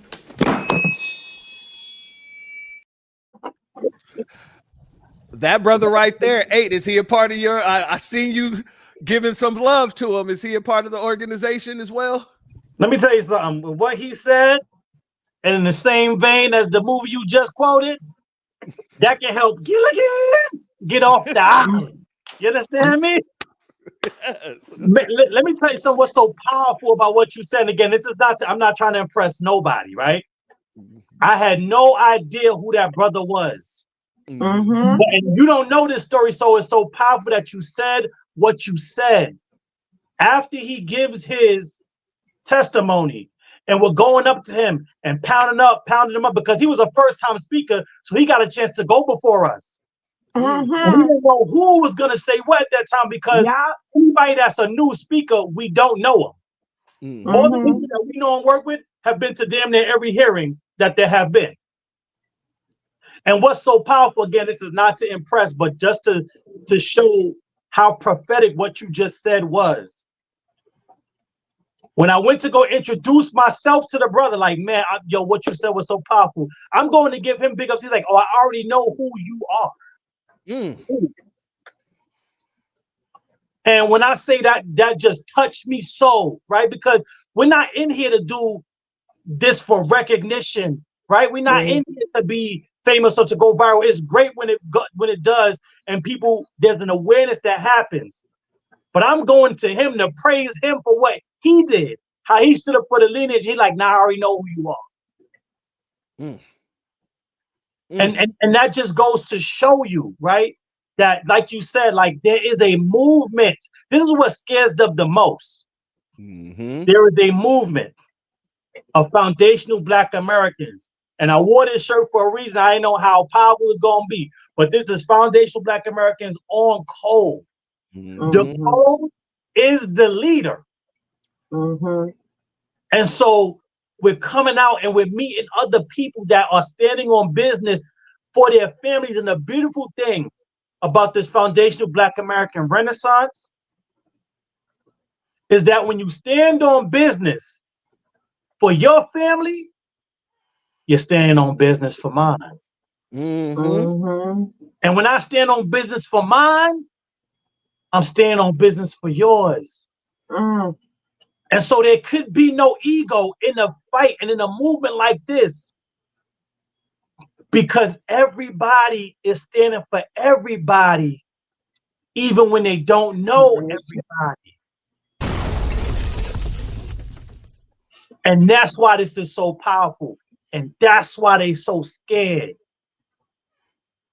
Because this will change everything. Absolutely. And we see the change that's happening now. And we are only in our infancy. Right? And even though the words are different, I gotta say this because this is the thing that first popped in my head. If you think you lonely now, I need you to wait until tonight, girl. I belong. Sing it. We in church now. So if you think we moving now, wait until tonight. Oh man, I love it. And all the family in the chat will let y'all know I'm one of those people that love to implement and toss in some of those songs and soulfulness that we had from some time. So you just fit right on in on this. There it is. Before we get to the next part that I want to talk to you guys about, we're going to take a very, very short, non-commercial, but commercial break. Family, stay tuned just a hot second. Much love to our good brother, Black Truth United. Introducing the B1 Rolodex, the easiest way to search for and support FBA and B1 businesses. Hundreds of entries from the Black grassroots for the Black grassroots. Free to use, free to download, constantly updated. Trouble navigating the document? Try using the map version. Notice a business missing? Use this simple Google form to submit an FBA or B1 business. Also submit anti-black businesses, which are now being collected in that last tab. Find resources, contact numbers, and much more using the second tab. All the info you need to start practicing group economics today. Go to blacktruthunited.com. That's blacktruthunited.com. They say doing the same thing over and over again and expecting a different result is insanity. I say it's stupidity. We as Black Americans have been voting for the Democrats with over 90% of our votes going to them for the past 60 years. And what do we have to show for it? I'll tell you, we are 15 to 20% of the population, but nearly 60% of the homeless. We have aborted over 20 million of our Black babies. Our wealth is heading backwards, and we own less homes now than we did during Jim Crow. I'm not saying vote for the Republicans. I'm saying don't vote for any party. Vote for good policies. If anyone comes to us and they ask for or demand the Black vote, you tell them to show me your Black policies. I am Greg Marcel Dixon, and I approve this message. Shout out to our brother Marcel Dixon. Man, when I say that brother got fire within him, it echoes and it reverberates throughout these United States. Much love to him, and I hope everything is going good with the lawsuit that he's serving at this point in time. Family, we're talking about how you guys standing on business is actually causing certain situations to happen. I've noticed the more and more you guys stand on business, the more and more they start trying to push this narrative that New York City was built by immigrants. Let me get my notes. Look, there we go, because you know where I gotta go next. One specific person that I'm talking about. I speak of Yemeni bodega owners and Mexican abuelas, Senegalese taxi drivers and Uzbek nurses, Trinidadian line cooks and Ethiopian aunties. Yes, aunties. I speak of Yemeni bodega owners and Mexican abuelas, Senegalese taxi drivers and Uzbek nurses, Trinidadian line cooks and Ethiopian aunties. Yes, aunties. That ain't the clip that I wanted. I wanted the clip where he was saying that New York was built by immigrants, maintained by immigrants, and now it is led by an immigrant. Before I let you guys touch on, well, pause, let you guys discuss what he had to say there, I got a few things for him here. What the f does that mean, Kobe Bryant? Did you take a stupid pill with your breakfast this morning, Adam? Nigga, please. Now, please let me know when you heard this, man, because y'all been on his head. Y'all been warning people in New York about his policies. Y'all been warning people in New York about his background. He's a little snobby rich boy. And I don't know if you saw that video, Sister Breuck, that I put in your chat when I was like, you should look at that rap video, the music video that he did with his little African homeboy. He's a clown to me. He's a clown. And I'm going to be honest with you. We have a special clip for clowns. Send in the clowns. Please tell me how you felt when you found out that he won. And then also let me know what came to mind when this man made that comment about immigrants building New York, immigrants maintaining New York, and now being led by an immigrant. So I'm gonna let her bring it home because she, she did the deep dive research, right? I was just along for the ride. I want to make sure that is 100% understood. Sister Breuck did that deep dive. She broke down Mom Donnie. She connected all the dots, right? I just had seen the movie Mississippi Masala before. So I knew about the movie, right? I saw it because my mother was I want to say Denzel, but I just learned that his name is really pronounced Denzel, but his dad is Denzel too. So his mother made it Denzel so she could tell him apart.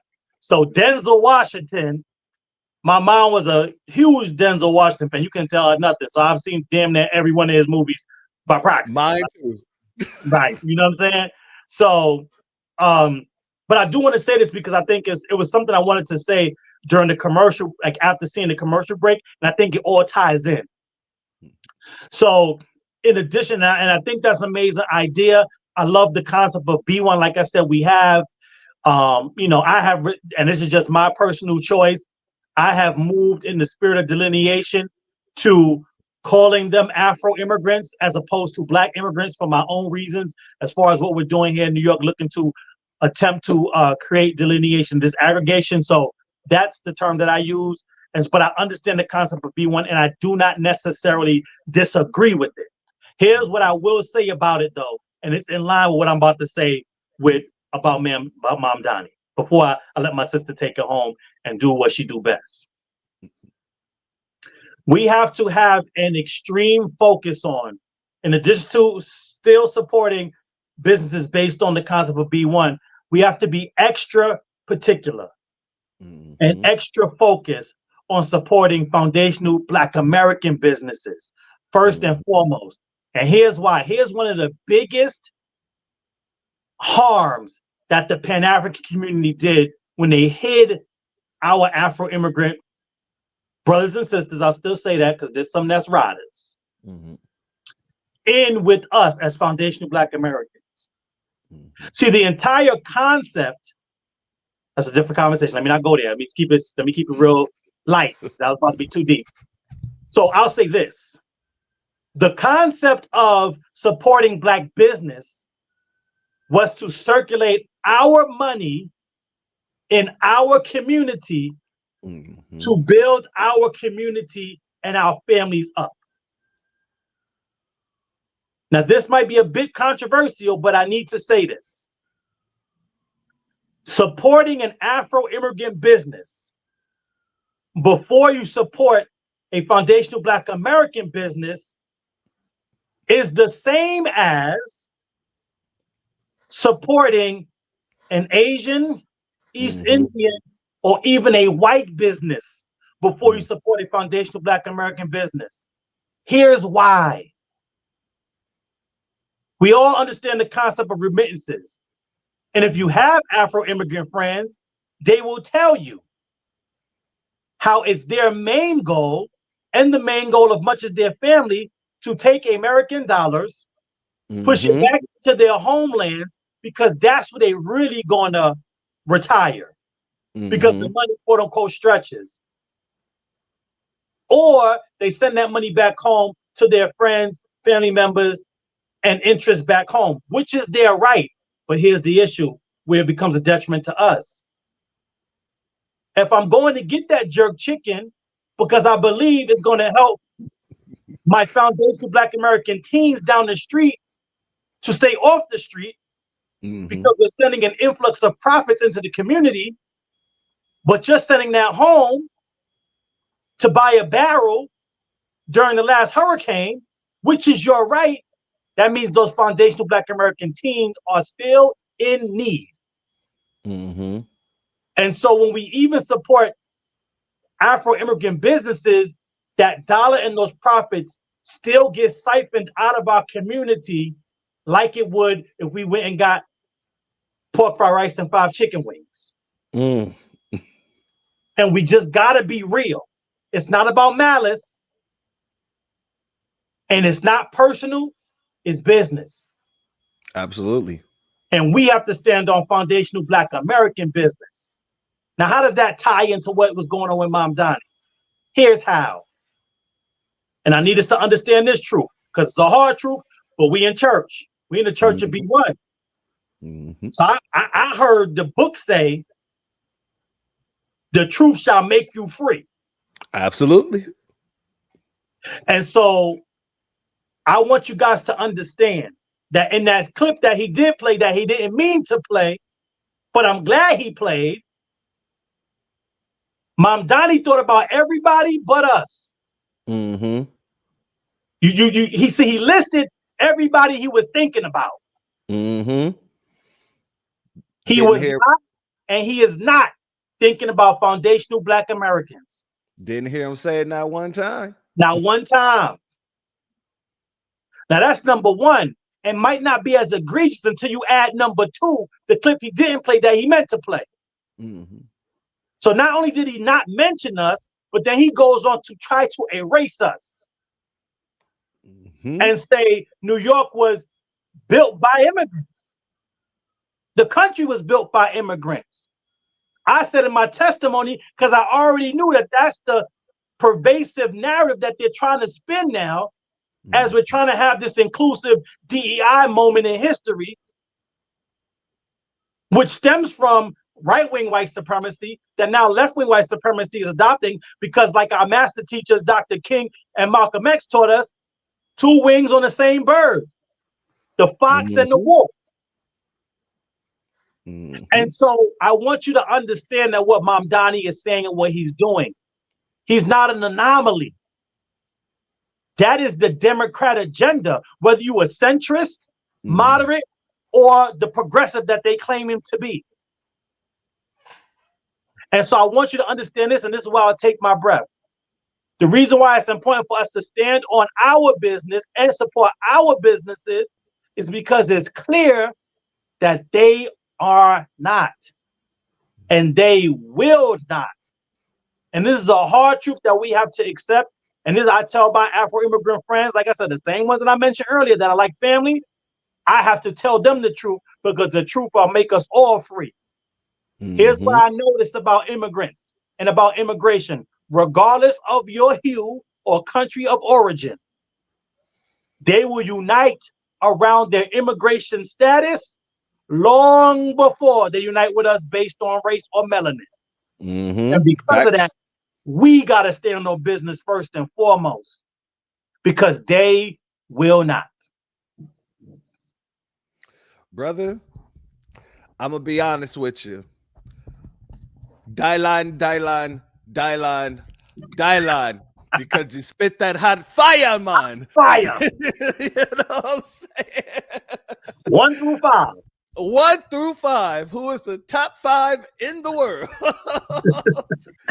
Family. Our sister Brooke, go ahead with your bad self. Let's. Child, okay. So, because I got a long, because there's so much to talk about right here. Do your thing.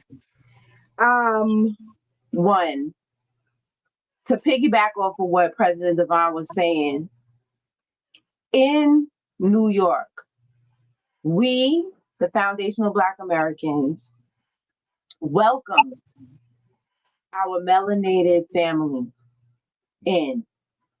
They'll even tell you, the ones that when they first got here, that it was us that had to teach them the law of the land, like how things work, what you're supposed to do. Remember, a lot of them came, it was Jim Crow was still happening. You know what I'm saying? So they had to learn the rules on what to do. They weren't allowed to go into white neighborhoods. They weren't allowed, in the 80s, in the late 70s, early 80s, they killed a black boy, I can't remember his name, for going into I think it was Bensonhurst. That's white Brooklyn. You know what I mean? For going into white Brooklyn. That's how crazy New York used to be, right? You couldn't go as a melanated person, as a black person. You could not go. It was like sundown neighborhoods. Okay. I can't even call it a town, because Brooklyn is the town. I'm talking about little sections in Brooklyn where you could not go after a certain time of night. So they had to be with us, and we welcomed them in, right? But what we did not foresee was that immigration coalition Because as we welcome them in, they welcome in the Chinese. Eric Adams stood with the Chinese when they shot Akai Gurley. Okay, Eric Adams stood arm in arm with them on their platform at their place of business. When COVID happened, he gave them money for cameras to watch us with that Stop Asian Hate garbage. Okay, all right. And when, we had issues at the nail shop, he was the borough president at the time and he ignored us. In fact, he was going around because, he's a vegan and it really changed his health. I think he was like pre-diabetic and everything. So he was, at that time, he was going around to different like food festivals and stuff and wagging his finger and telling Black people not to eat chicken. When Chinese people were beating up Black women in the nail shop. So, this is before he was mayor. So, and then now again, and here we are again. But see, they shot themselves in the foot. Because they forget that this is Trump's hometown. I now live in Queens. Trump grew up in Jamaica Estates, which is predominantly immigrant now, to be honest. Yeah. But this is where he grew up. He's not going to turn his back and close his eyes and let New York become a socialist state or city. It's not going to happen. So what's going to happen is they're going to treat New York, and I tried to warn them because some of them are my friends. I tried to warn them. I don't know who anybody voted for, but I tried to warn them that this man, you don't know who he is. He is a liar. He comes from a family of liars. He comes from a family of buffer classes, as a matter of fact. And so before I get into his family and his buffer class history, this was what I was trying to get them to understand. So what we did was we invited the melanated, we welcomed them in. And like I said, what we did not foresee is them welcoming in other groups that are not Black or not melanated. And they have more of a camaraderie with the Chinese. Because let's not forget, with the Jamaicans, a lot of them are family. They marry each other in Jamaica, even though the Chinese are economically sucking the island dry. And with the current hurricane, they're the ones that are doing a lot of the supplying of the goods that they need. So they're getting deeper into debt with the Chinese. So this was the issue, and this is what we're trying to rectify now. Now, the clip that you played was from the 5-hour special that I did on Mandami, because I broke down his background from his mama, his daddy, his schooling, his legacy as a assembly person, his campaign, and then his wife. I broke it all down. I took time with everything and showed proof of everything that I was talking about.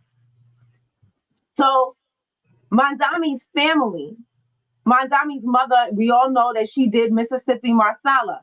Now, if you got to re-watch Mississippi Marsala with FBA eyes, not African American eyes, because those were the eyes that we watched it with the first time. And now we have totally different vision now. And I need y'all to watch that movie because it is exactly who they are. She told on herself, and we didn't catch it back then. She told her on herself. Mississippi Marsala is about a family that came, an Indian family that came from Uganda. They were kicked out of Uganda for being, I'm starting in the middle. So real So quick before you continue, are you saying that the movie in itself was basically foreshadowing? I won't say necessarily his mayoral campaign. I don't think it's foreshadowing. It told their history. And then maybe foreshadowing their life here. Okay. But it went into the history because it showed. Okay, let me start. So when in Uganda, the British were colonizing both Uganda and had already colonized India. India was already under British rule. So India, they sent the Indians or the South Asian Indians to Uganda to build the railroad. And as a result, they became the buffer class there. They became the class with money while the Ugandans didn't have any money. The Ugandans were broke, but they were rich and thriving. So Idi Amin, and we've all heard that as foundational Black Americans, we've all heard that name because they talk about him like he's the devil incarnate. Okay. Yep. So Idi Amin, and the reason why is because Idi Amin kicked them out. Now, he might have been not nice about it when he was kicking them out, but to me, it sounds like he had a legitimate reason to kick them out. Right? So he kicked them out. Now, in the movie, forget the movie. Y'all watch the movie. We're going to go to real life. So Mondami's family was kicked out of Uganda. They went to London.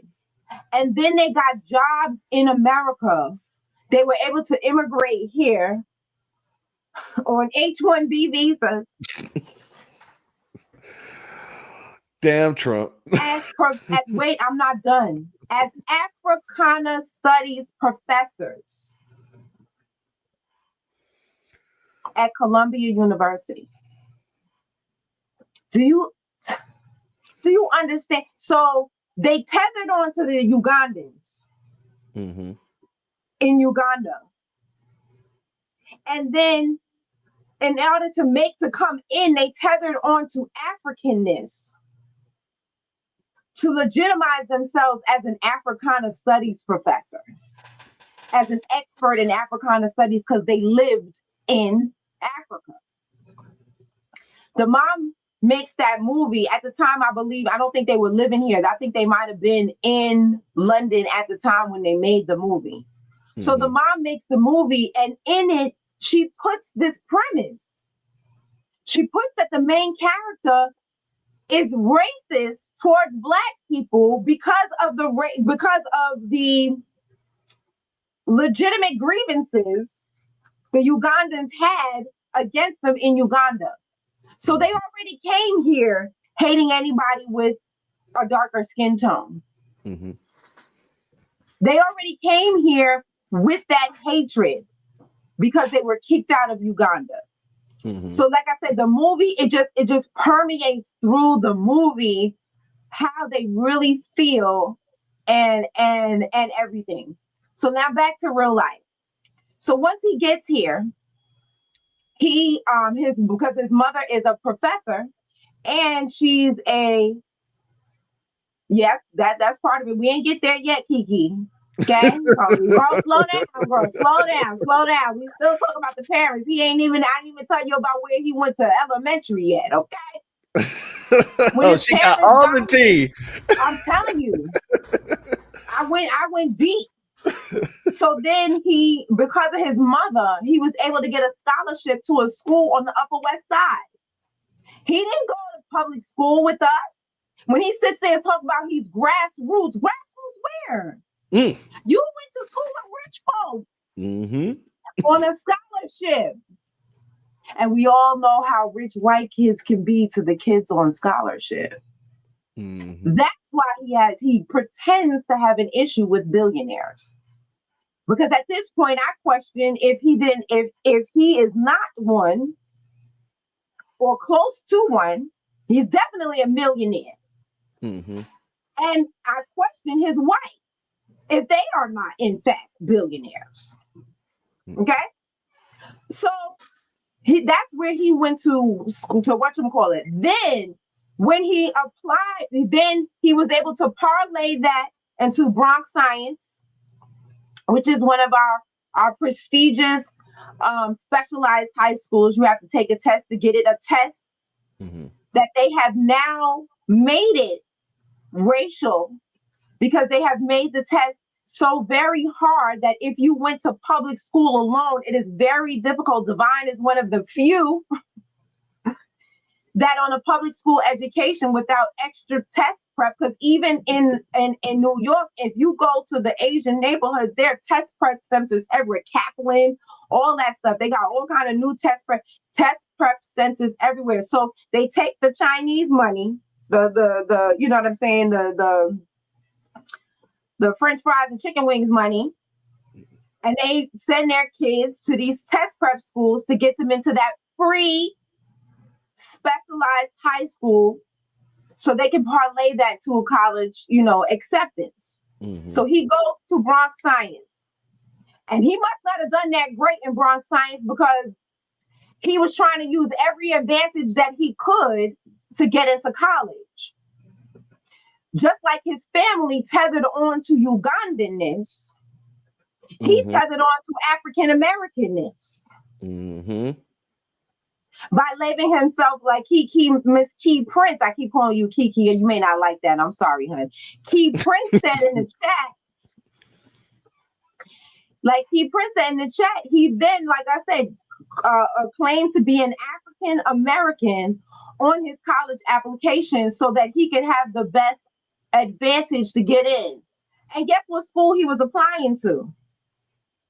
Columbia. Yeah, Columbia. Still didn't get in. That's why I said his grades must have been shit. Like he must have had like really crappy grades. You know what I mean? Which it wouldn't surprise me, because he doesn't seem very bright.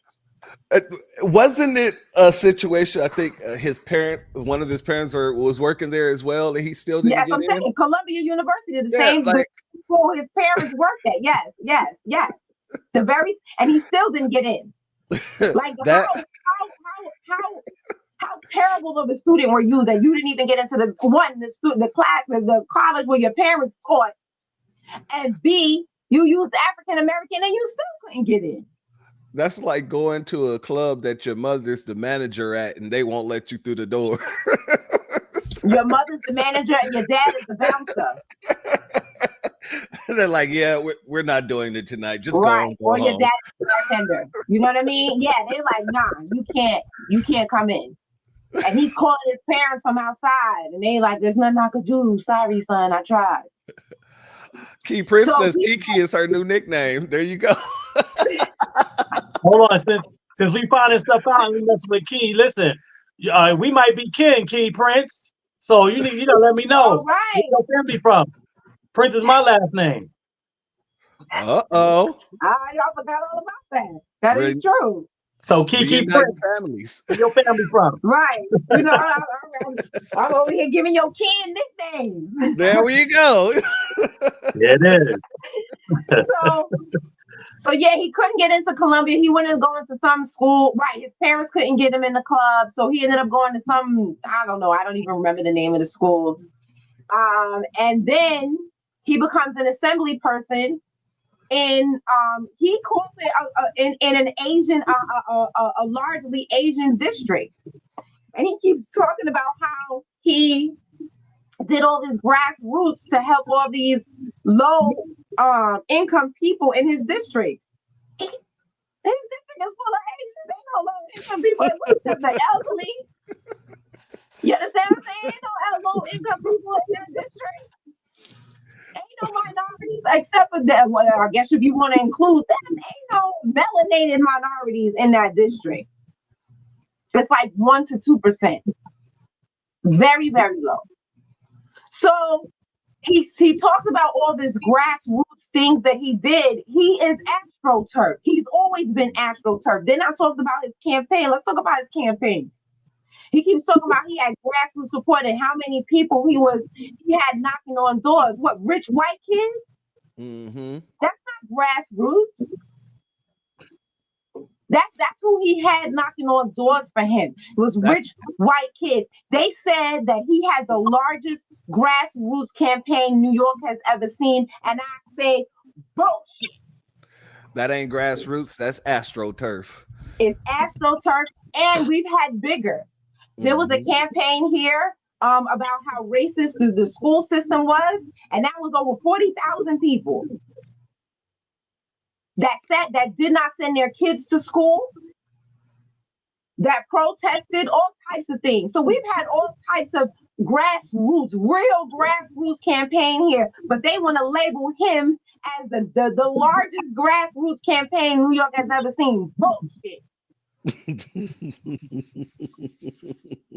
And one thing I have learned about New York, and this may also be towards the rest of the world and the country, is that when they say that somebody else is the first, they mean outside of us. That's how they manufacture their history here. They mean outside. That's why they say, the first white man to find, because I was watching Lois and Clark, a documentary on Lois and Clark the other day, and they was like, yeah, he's the first white man to navigate this terrain. But there was people already living there. That's why they needed the black guy, because they were afraid of the people that were already living there. But like I said, it's the first white man. And that is what they mean when they say, in my heart, I believe that that's what they mean when they say he had the largest grassroots. They mean outside of y'all. You know what? You're absolutely correct on that, because this is the way that white supremacists has been playing that game for the longest. And they even with the whole coming to America situation where it says Christopher Columbus discovered America, but you can't discover something where there's a landmass of people already here, and that's one tactic that you see a lot, where you see Ronda Rousey wearing box braids. Oh, the first woman to wear box braids. We could go back to what's that white woman in the 70s? What's her name? I can't even remember her name. The white woman, Bo. Help me out, y'all. Oh, am I going too far back? Thank you, Bo Derek. I was about to say, am I going too far Derek. back? I'm like, white woman, 70s. Yeah, white woman. The braids, the beads, and stuff like that. Yeah. We never seen braids before. Oh my God, Cicely Tyson was walking around here with this on her head back then. So it's craziness. So they said he's the largest grassroots campaign. Bullshit. Then like I said, his mom was taking money from Qatar. So he sits there, he talks about how he helps the LGBTQ, but you're taking money from a government that would decapitate and castrate you for being LGBT. So how can that really be your stance? And this is what I was trying to explain to people. You don't really know who he is, because he flip-flops. I'm African today. I'm this today. I'm Ugandan today. I'm Indian today. I'm this. I'm Muslim today. I'm this. I'm white. He's always hopping all around. You don't know who he is. And this is what I said to people. You think he's one way, but you don't really know. And then he had the Princess of Qatar campaigning for him. Why the fuck did she care? The Princess of Qatar? Yes, she was tweeting for him. And I believe it was one of those countries over there, if I don't have the right one, because sometimes my but it was definitely one of those Middle Eastern countries with a lot of money, was over there sending out tweets, campaigning for him. Now, moving forward, his marriage. He had 3 weddings. Somebody tried to tell me, oh, well, that's an Indian thing to do. Okay. Wait, he had 3. Hold on. 3 weddings. I got to wrap my head around this. He had 3 weddings to 3 different women. Do we have 3 wives? Same woman. The same woman. Oh, okay. So he married her 3 times. 3 times. Okay. 3 times. All right. Thank you for clarifying that for me. Go ahead. She's from Syria. Yes, Syria. I think I said Yemen before, but it's Syria. She's from Syria. They also have interest. They have similar backgrounds in that they came here as children. Oh, by the way, I couldn't find anything on her parents except for the fact that they live in Dubai. At one time, they lived here, I believe, in Houston, Texas, but they don't live here anymore. I couldn't find out what they do, how they got here, or their names, nor are they in any pictures. So now they have similar backgrounds where she's from Syria. She came here as a child, and she also felt not American, but not 100% Syrian either. Because her Syrian brethren will let her know that you are not like us. Mm-hmm. And then she's here and she doesn't feel like here. You understand what I'm saying? So they have that similar background thing. She's an artist. She's an illustrator, right? Mm-hmm. So they had 3 weddings. They had one in New York. They had one in Uganda.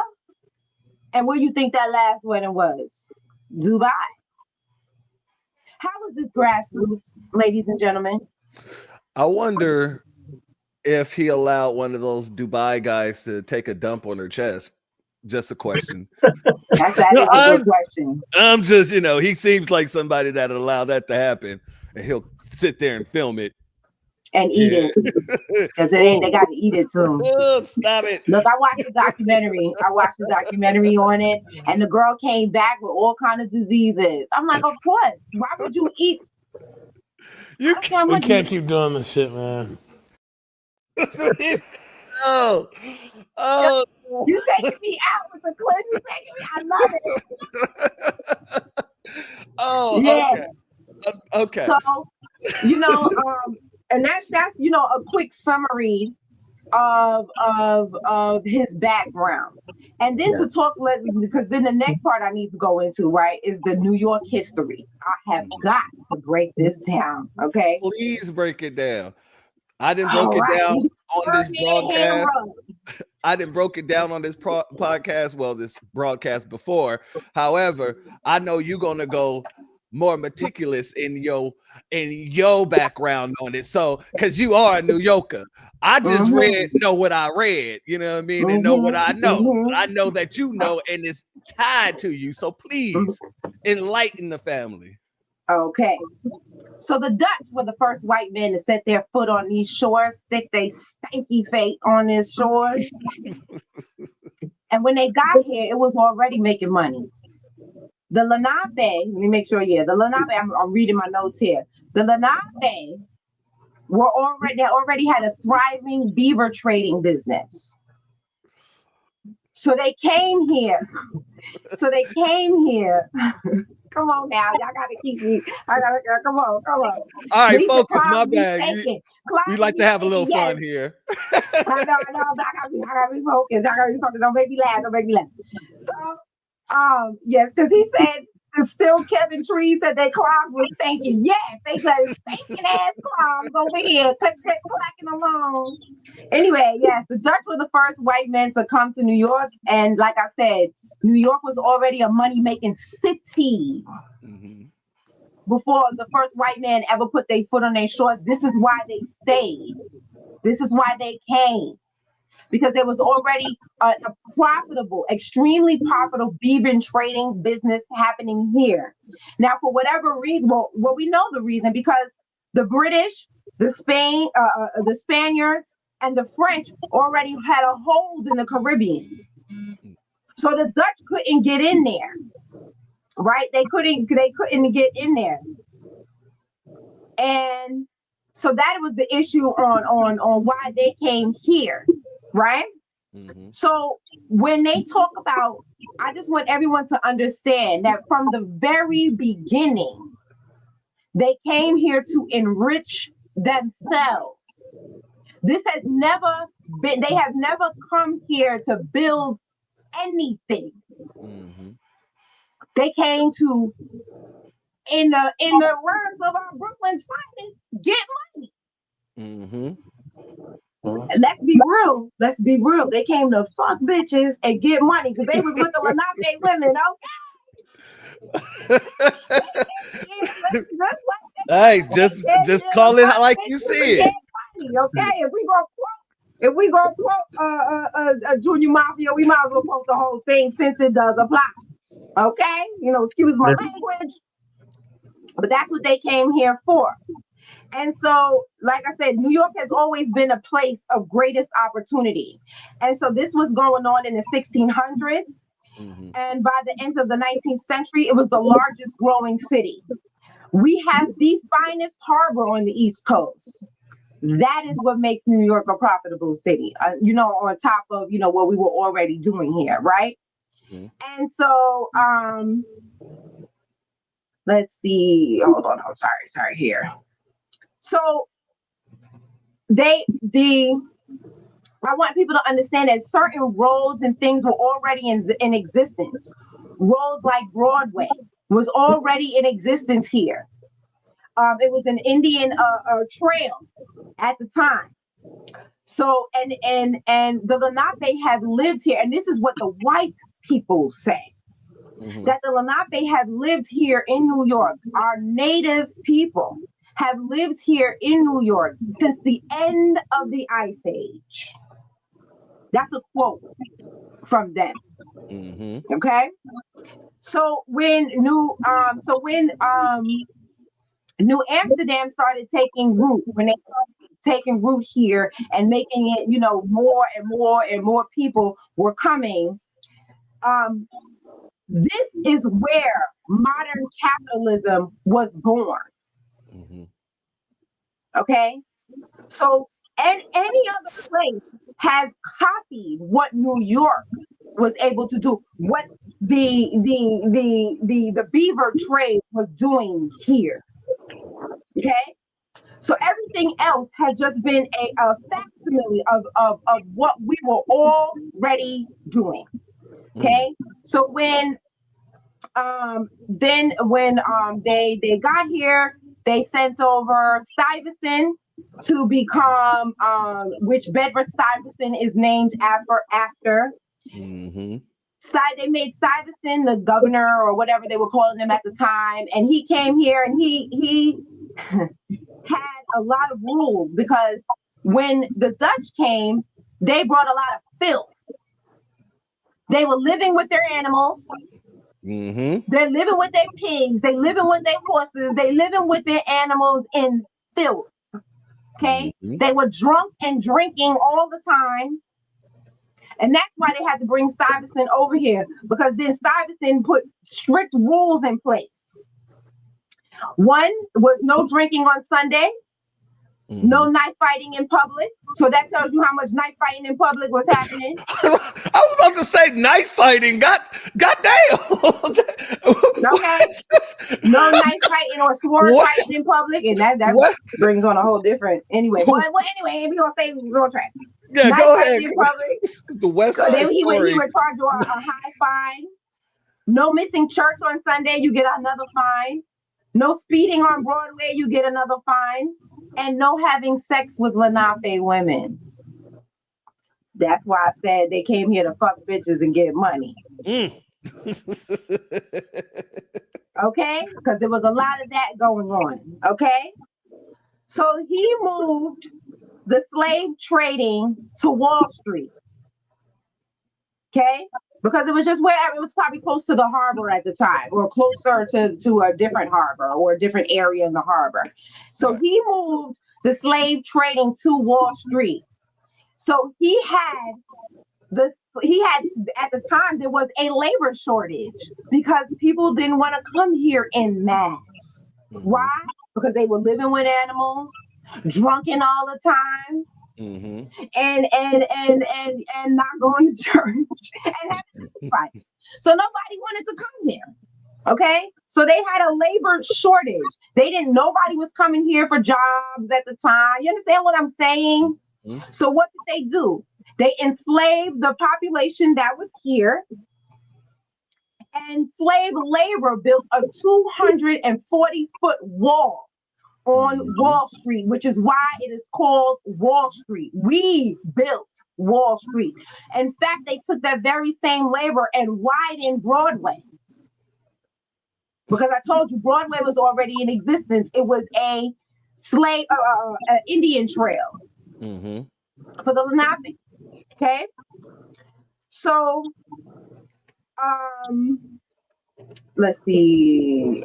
After that, let's see, blah blah blah blah blah. Yes, he then tried to charge the who they didn't enslave. They tried to charge them taxes, and the Lenape wasn't having that. So that was one of the first rebellions that we had here. It was called the Year of Blood.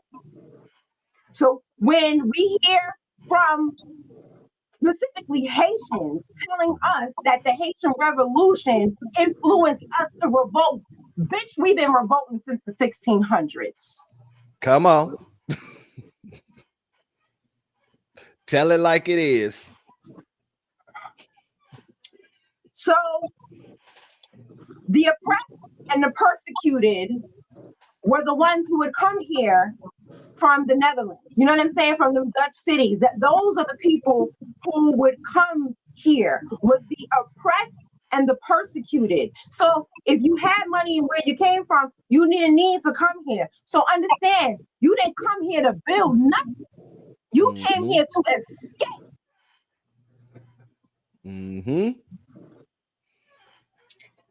So when the English, that's the type of people that were in the town. So now when the British decide that, because the British had above New York and below New York. And they were like, we don't want the Dutch to have in between. And we gotta get New York. And every single person in the city dropped to their knees for the British. They told Stuyvesant, do not fight. In fact, Stuyvesant's own son said, I don't want to fight. Let's give it up. I don't care, because you know why? Because this ain't their home. They're not fighting for this. They said, let's let the British have it. We don't care who we pay taxes to. So, and that's when the British came, right? So I want people to also know, sit there and talk about, you know, the LGBTQ and how they need special laws and they need this and they need that. One of the first governors was Lord Cornbury, who was a known trans cross-dresser. His large painting, there's a life-size, over life-size painting of him at the New York Historical Society of him in a dress, a blue dress, looking like Bill Clinton in Jeffrey Epstein's house. I just showed that picture yesterday. Just showed that picture. I found it interesting that they both had on a blue dress. So it's a large picture of somebody said Lord Hornberry. I'm done. Good night, Lord. Good night. Yes, Lord Hornberry. He was the governor of New York and New Jersey. So the cross-dressers, transsexuals have always had rights. The gays, the white boys have always had rights in this city. They have never been persecuted in this city. Tell the truth. And I got questions about Mandami because he was in a food truck with no shirt on and white sauce with his homeboys. Dancing around that lady. Was it his grandmother? His grandma. Don't bring that lady into it. When your friend is going on that bus with that white sauce, don't bring your grandma into that. Oh, bring that grandma to dance. Oh my God. Lord Cornberry, that's cool. So blacks were used, black bodies were used as a public works infrastructure. This is white people's words, not mine. The city, it was a free workforce. And the city was closely tied to the money that was coming out of the South. Understand, all the cotton that came from the South came through New York through the textile factories and through the ports. The sugar that was coming out of Louisiana and the Caribbean was coming right here to Brooklyn to the Domino Sugar Factory. That's still here. Now, the factory is not a working factory, but the building is still there. It is still there today. And everybody who's from Brooklyn, matter of fact, probably from New York, know what I'm talking about. The Domino Sugar Factory, right on the harbor. Yeah. Okay, right there. So they could just dump the sugar off. They manufactured, ship the sugar out. It was right there, right on the water. Okay, so as New York expanded, the demand grew for slaves by 1740. 1 in 6 Black people were enslaved, and there were about 5,000 people in New York at the time. I can't read that. It was Don't read it. Just keep on going, sis. Can't close my eyes because I gotta read. 1 in 6 Black people were enslaved in New York, and at the time, I think it had a population of about 5,000, and 2,000 of those people were slaves. Okay. The slave market rented out day laborers. Okay, so a slave would have enough autonomy, or an enslaved person would have enough autonomy to leave and Brooklyn had the biggest plantation in the colonies. Not in the whole of 13. Okay. I thought it was the second. So you're telling me it was the largest. It was It was the largest as far as square footage. Now, I don't know about how many people were enslaved on that plantation. That might be a different plantation, but it was the largest plantation in the colonies. Okay, so so they would rent out there, so an enslaved person would leave the plantation and go down and become a day laborer, just like we have these illegals being day laborers at Home Depot. We were the first day laborers. Okay, so then what happened was, this was the beginning of the NYPD and how they cracked down on melanated people. Not all people in the NYPD currently, because I do know some nice people in the NYPD, so I always want to say that. You know what I'm saying? So not everybody in the NYPD is about that life, but they know. I'm sure they know who is though. Hey. So they know who it is because they going after them too. Let's keep it real, because you don't want to do what they want you to do. You're not doing the quotas. You're not doing that. So you already on their shit list too. So anyway, the beginning of the NYPD is that they wanted to crack down on the mixing of the enslaved people and the free Black people, because that was they were afraid that was going to cause slave rebellions, and it was also helping people, emancipate themselves. Okay. All right. So they wanted to stop that. So that was the original laws about Black people not being able to congregate in one place, not being able to stand on a corner, because you would stand on a corner to be a day laborer. So you weren't able to stand it. That's when they start messing with you. So basically what I'm telling you is the beginning of stop and frisk. You see what I'm saying here? So this was the beginning of stop and frisk, and the beginning of, Black people can't congregate in one area for too long. And I wanna shout out to my big sis, Keisha, my big sis K Fighter from Thorough Black Talk. She worked with Alton Maddox, and they are the ones that got the law changed so that we could have meetings without white people being in the room. So until the 90s, that law was still on the books. That we could not. Give me 1 second. I want to give a shout out to our sister Black Spider. Much love to you. I know that you taking off to go to bed, but I also want to thank you for your super stickers. Both of your super stickers. Much love to you. I was going to wait until after the interview is over to address the chat, but much love to you, and I will see you soon, my sister. Go ahead, sister. Yes. So yes, that law was still on the books until the 90s. So, and it was Sister Keisha working alongside with the great Alton Maddox that got that law changed, that now we can have meetings without having white people present. Okay. So, I also want to mention that I'll leave that for the end.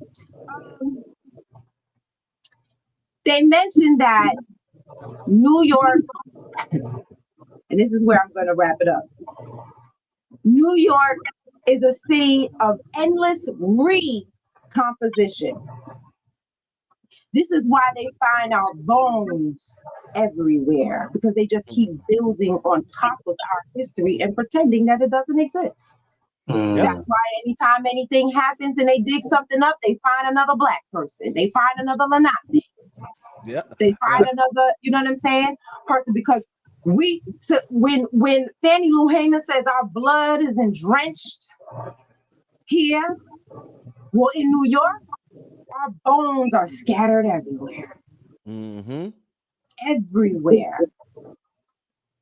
So I also want to talk about the NYPD also turning into the kidnapping clubs, where they would kidnap children from school. They would kidnap people who they thought were too weak to fight back. Children and women were the main targets for the kidnapping clubs, and that they were given that name by David Ruggles. Everybody should know who David Ruggles is, but they purposely buried him. David Ruggles is the one who accepted Frederick Douglass into his home when he emancipated himself. Right. David Ruggles had a newspaper in New York that he was born free, but he lived his whole life to emancipate every single Black person he could. Hundreds of Black people he helped emancipate. This man is a fucking hero. And we don't even know his name. But you know now. And so these kidnapping clubs, again, are the beginning of the NYPD. People came to New York to make money as a lawyer from kidnapping free Black people and selling them into slavery back in the South. They made money as police officers, or what they would call like a bounty hunter. You understand what I'm saying? Like a bounty hunter.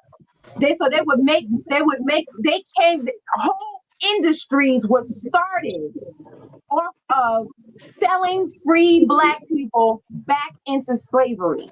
I grazed over Richard Riker. This is how he got his start. And what became Rikers Island, which is a jail right now where they hold Black people with no evidence. They can hold you for 3 years as a minor with no evidence. Witness. Because the witness was an illegal and went back. He was trying to use that fake story for citizenship, because we now know, because at the time when we watched that documentary back in the day about our brother, help me out because I've been forgetting names, Khalif Browder. Khalif Browder, yeah. When we watched that documentary about our brother Khalif Browder, we didn't know that you could get citizenship by claiming you were the victim of a crime. And that just came to light. Right, exactly. And I believe that's what they were trying to do to our brother. They buried him so they could get their citizenship. So now so we're seeing the start in the 1700s and the 1600s. We're seeing the start of the NYPD. So the NYPD has never had Black people's best interest in heart. Never. It has never been about serving the people. So if you think that that's what they're about, now there may be people that join the NYPD thinking that that's what they were going to do. Mm-hmm. But that was not that was not the thought during the creation. That was not the basis or the, what do you call it, the mission statement. Right. It was founded on. Yep. It was founded on get these niggas, lock them up. Mm-hmm. And we don't care if you sell them back down to slavery, even if they free. You match the description. Go. Right. You match the description. Absolutely. Mm-hmm. You match the description, and we stopping and frisking you for papers. And even if you have them, you still match the description. You could have forged those. Mm-hmm. I also want people to realize that I said they were kidnapping our children from schools. We had the first schools, not them. We came out of slavery. We wanted to educate our children. We had the first public schools, because they call our schools here PS1, PS2, PS3. Mm-hmm. We were the first PS. So even the Department of Education was started on our backs. Mm-hmm. So I just named 2 deep New York institutions that was started on our backs. Started from our blood. So, like I said, they said that New York is a city of endless recomposition, that it is constantly reinventing itself. And tearing down history is the American way, in my opinion. Tearing down our history. Yeah. That is the American way. And when I say the American way, we know. The rest of the world tries to pretend like they don't know, but there are 2 Americas. We always said that. And honey, does anybody here watch The Gilded Age? The Gilded Age will show you the 2 Americas. I wasn't prepared because I was just watching it because it was the Astors and the this and the that and all these names of these streets, right? That I know, and I really wanted to see, because it gives you context. Like my big sis Keisha says, it gives you context, right? Mm-hmm. So I really wanted. Oh my goodness! I just realized I didn't send her the link. Shoot, I forgot to tell her we were doing this today. Because I always tell her whatever I'm doing, right? Because that's my big sister, it just hit me like that's why she's not in the chat. But yeah, so yeah, it gives you context. So I was watching The Gilded Age for that. I had no idea they were going to get into Black Brooklyn from the Gilded Age. Do you know what wasn't here during that time? Mandami's people. Yep. Facts. You know who else wasn't here during that time? Who else he named? The Trinidadian line cooks. The Uzbekistan nurses. What the fuck ever else he said, them motherfuckers wasn't here. At all. What's the Gilded Age? They wasn't here. But we was. And during the time, this is an amazing episode of that show. They showed when the Brooklyn Bridge was finally finished. Because that's something else you don't think about as a New Yorker, that the bridges weren't always here. Right. Right? And so the Black girl on that show, she works in Manhattan, but she lives in Brooklyn, probably in Wheatsville, which is right. And you know what else they don't have here? Historical neighborhoods from that time of anybody else's. Right. But they got Wheatsville. Mm-hmm. Did anybody else got a neighborhood from the Chinese? You got a neighborhood from that time? No, you don't. Nope. The Hispanics, do you have a neighborhood from that time? No, you don't. Hell no. The West Indians or Caribbeans, did you have a neighborhood at that time? No, you don't. How about you Africans? Did you have a neighborhood at that time? No, you don't. Not at all. We did, because we was here. Mm-hmm. Wasn't a Puerto Rican. Fat Joe wasn't here, but we was, okay? Facts. Yeah, so they keep saying that, so they were talking about, the girl at the Brooklyn Bridge. You're right. They showed the white folks at their party, and the black people had a rooftop party in Brooklyn. Okay. We was doing during the Brooklyn Bridge. You know what I'm saying? And so nobody else, like I said, nobody else was there. We was there though, and we were free. There were free black people here celebrating the opening of the Brooklyn Bridge. Like that, I don't know, that had me nerd out. You know what I'm saying? When I was just watching it come to life, it was very beautiful. And with those beautiful gowns, them old school, all that stuff. You know what I mean? That they having on. I just had to look it up. I just put it in my little watch list. So I'm gonna check it out. You definitely gotta watch the Gilded Age. It's an amazing show to me for that purpose alone. I love the historical context about everything else, like how the Met came to an existence, how the older white women, the old rich white women was fighting. I love that part too. He's watching all that. It's very interesting. It's a very interesting show. So it gives you context. So yes, they said that they keep tearing it down and building it up, right? And that because of commercial culture, commercial culture is creative destruction. They have to do it. They gotta tear it down, right? And so we all know the New York Knicks, right? The New York Knicks was named after someone that they said was a real New Yorker, someone named Dietrich Knickerbocker. Was supposed to be a Dutch settler who came here and blah, blah, blah, blah, blah. He don't exist. A man named Washington Irving created this character to solidify the history here because they have none.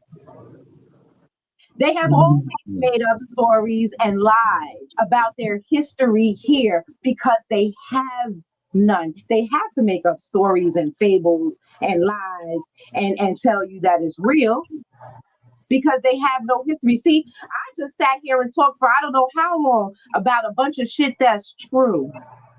Mm-hmm. I didn't make up a goddamn thing. All off of research. Okay? We can't research nothing they say because it don't exist. Because it don't exist. Unless we go into Washington Irving's mind and dig them up. Or have a seance. That's the only way to get right. Because it's in his mind. It didn't exist. It's not real. Mm-hmm. The person didn't even exist. So we sitting here calling ourselves Knickerbockers. We might as well call ourselves fairy. I'm a fairy. Fairy, because that's the equivalent bullshit. So that's the end of my history of New York. And that's like I said before, New York was even, you know what I'm saying? That's before the Civil War. I'm just giving you a breakdown of us before the Civil War. So Mandani and all his friends can go to hell with gasoline draws on. Oh, damn. Not gasoline draws. Soon as you get there, you done. You done for. I ain't never heard that one. I want you to burn again. I didn't heard them tell the person to go to hell, but not with gasoline draws. I'm gonna be like the Africans that sold us. I damn you in this life and the next.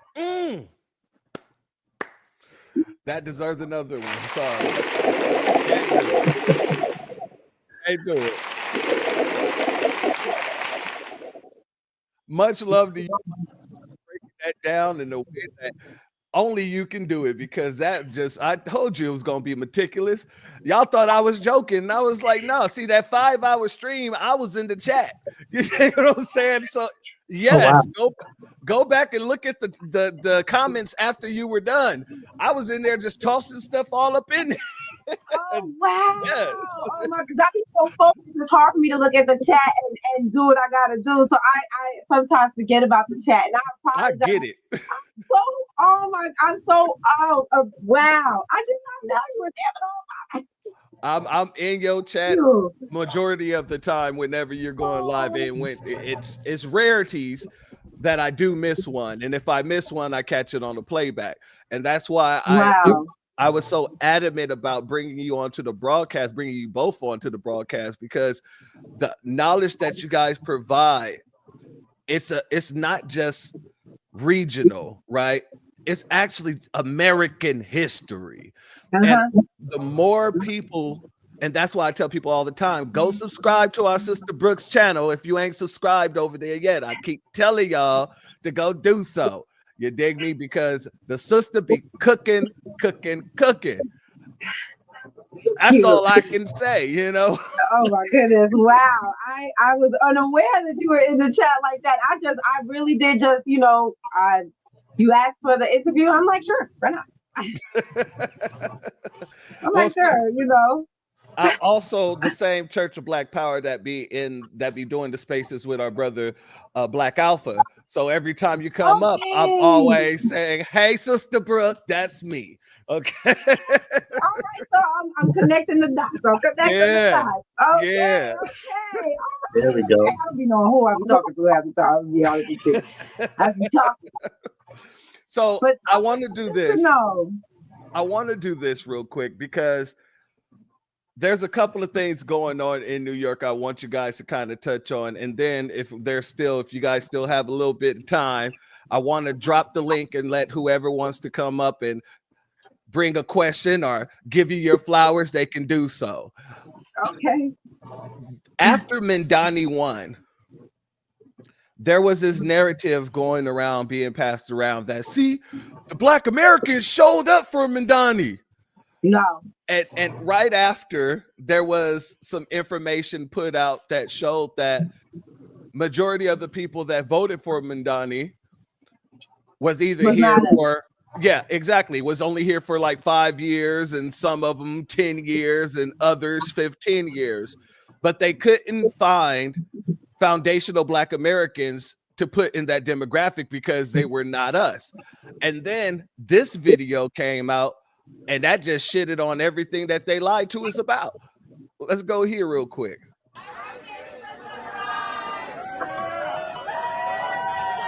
Mugamba mtia abana beka.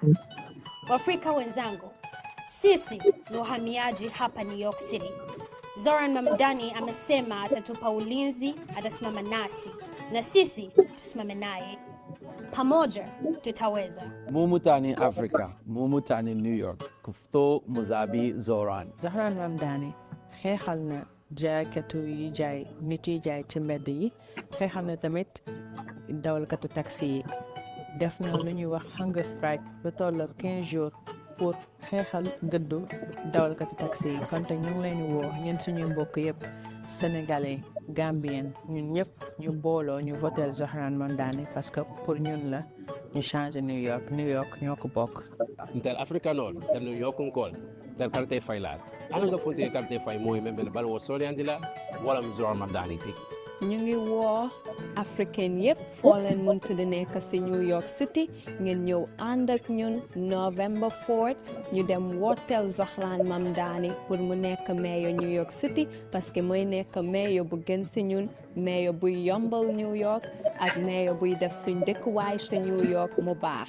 On jarama en goɗɗoɗa Zoran fii cuuɗɗi no hoyra ñaamiteji ɗin no hoyra e fii ɓe so newnata jama fof ka saare ɗo Maren mu a wote pour Zoran Mamdani a wodemana as mukkunu a wodemana o kaytunu o kompunu o remmu a yasiren ni pour de bekera jama'a ku bar mu fito da yawan mu da kwanmu da kwarkwatan mu saya bayan wanda yake duk lokacin da masala ya same mu shi ma yana siyawa bayan mu jama'a Zoran Mamdani lokaci ya kai mu zabe shi ya zama New York City mayor. Walitoto Zoran fi Zoran walitoto amma aren voten le 25 octobre hale 2 novembre kono election on tigiri on ko le 4 novembre.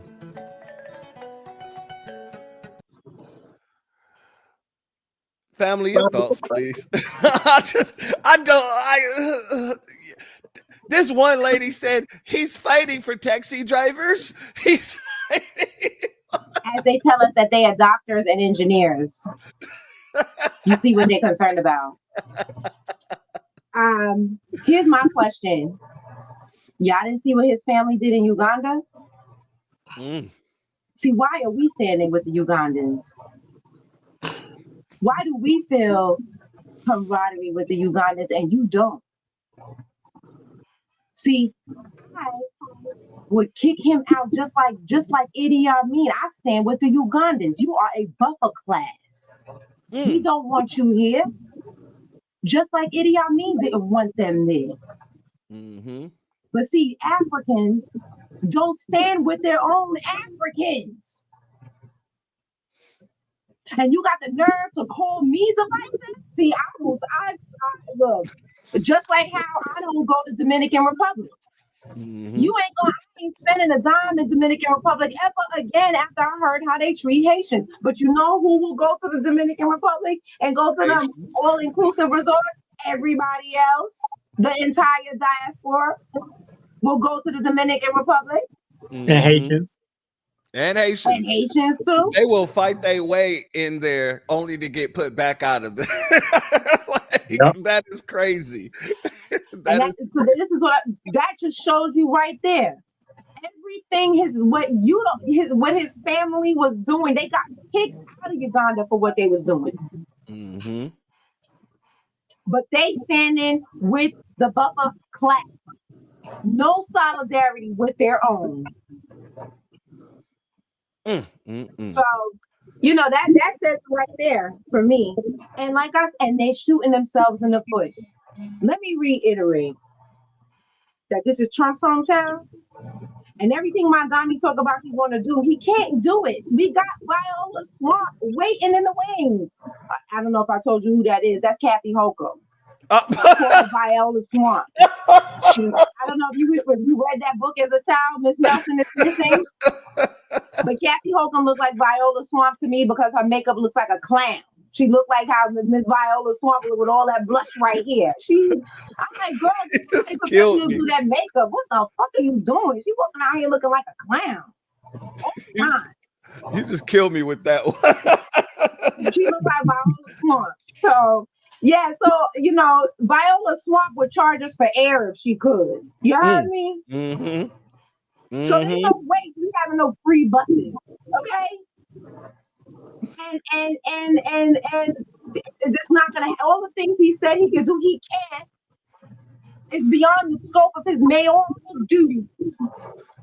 Miss Swamp said that she wasn't going to allow half the stuff that he was talking about, and the other half she had to seriously look at. So it's just crazy that people still think that he has all that power, but that's the misconception because they saw Mayor Adams doing similar things, not similar things, but taking care of the illegals and things like that. And where did that get him? And where did that get him? Okay, he sat there and he was a do boy for the Democrats, and at the end of the thing, he was telling the Democrats to kiss his ass. Right? Because he thought, like now I constantly say this, he thought that Biden was going to invite him in and pat him on his little peanut head and sit him down by the fire like the dog for Democrats that he is. And he thought that Biden was going to sit there and give him Scooby snack and pat him on his stupid little head and tell him, job well done, good boy. But that's not what happened. When Biden came here to the United Nations, he ignored him. When Eric Adams went to DC, he ignored him. And that's why he got mad at the Democratic Party and started telling the truth about how much money he didn't have and what he was doing. But keep in mind, that first bus that came to New York and was right outside that 5-star hotel, Eric Adams was right there waiting on them, smiling and shit. Okay? With that stupid ass smile of his.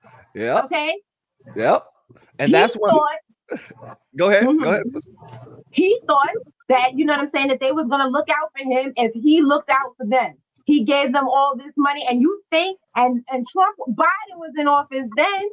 Trump wasn't in office, so that's not gonna happen twice. That's not gonna happen again. And if you don't sit there and let ICE at least come to Rikers Island, at the very least, what Trump's gonna do is he's gonna let ICE one loose on the streets. What happened in Chinatown is going to be a regular occurrence. And you know what? It ain't my business. Not your problem, huh? It sure ain't. And then he already talking about scrutinizing his paperwork, his citizenship paperwork. Oh yeah, my mama done told me he trying to look into it and see if there's any red thread that they could pull and get him the fuck out of here. I hope they do. And that's gonna be and truth be told, this is why I warned them. Okay, that's gonna be for the entire city. All y'all paperwork is under a microscope now. Okay, because they're doing things. I don't know if you've been watching what's been happening in Des Moines, Iowa, with the grenade. Was he from Guyana? I think he was from Guyana. The guy from Guyana who was the superintendent, or what they call the superintendent. I forgot the name of it for that state. Ian Roberts. Ian Roberts. Yeah. So basically, what they're saying now is that if you ever had a deportation order, that everything else is null and void. And I know for a fact, and I don't say this because because some of the people I know I do care for. I know for a fact that people come here on visitors visas and don't go home. And then they figure out how to stay afterwards. They either get married or, they might pay for their, legal citizenship afterwards. But what they saying now is that don't even matter. And that's something even I didn't see coming. I didn't even see that coming in. And that is what's going to happen? Ain't going to be nothing left but foundational Black Americans in New York. I was just telling the family the other day when I spoke briefly on Mamdani, but I wanted to wait until this broadcast to really get into detail on them because I wanted you to be here, but when I spoke about Mamdani, I said the same thing. They're going to find a way to get that man up out of there. And there's going to be a whole new election. And these tethers and the people who think that they're just in so good right now, they're going to find out real quickly that this ain't what you thought it was going to be, and on the Eric Adams tip, and I'm glad you brought him up on that because I was telling people for a while, Eric Adams was moving like a jaded ex-lover, right? Yep. he was upset, right? But before then, like you said, he was the lapdog. He was the person who was so willing to try and tell us that, come on now, these are people. And I have a duty as the mayor to take care of our people. Because they're not a sanctuary city. Exactly. And I think it's very interesting that there are some people willing to forgive Eric Adams because he made that switch. I'm not willing to forgive him because you didn't do anything when they opened the floodgates. You welcomed them in. You paid for their housing. You paid for their clothing, their food. You gave them a little walking around money to deal. A lot of walking around money. And then you went on this whole tangent about these people, they need work permits. And in Washington, they ain't giving them work permits. Like colleges, licenses. See, I will say this. Eric Adams is a piece of garbage, right? He's constant, he's condescending. He's like a Lori Daniels favors. He's very condescending, except he's not as smart. He's very condescending the way he talks or articulate, for that matter. He's very condescending when he talks to people. He has this HNIC attitude that I can't stand. Exactly. That makes me want to backhand him. I can't stand exactly. it. However, when he was ready to let ICE at least come to Rikers, I was like, stay here and clean up your mess then. Yeah. You made this mess, you clean it. Because nobody else wants to let them in, at least into Rikers. At least he was going to go that far. It seemed like it was going to go that far. At least he was gonna do that. But you know, Eric Adams, he can't focus because he got too many Dominican mommies. He's at the club smoking hookah, and you know what I'm saying? He's going down too much. Right now, he's in Israel on his knees as usual. He's on his knees so much. I'm surprised that he don't wear knee pads on the side outside of his suits. Every time he go in front of somebody, he sit there and talk about he gets on his knees and be like, "Oh, you know, Sarah." I see you, my sister. I see you, my sister. Every time he get in front of another group of people, he talk about, we are the Turkey of of the United States. We are the Trinidad of the United States. We are the Jamaica of the United States. We are the Pakistan of the United States. We are the Somalia. This shut your ass. How can we be all these things?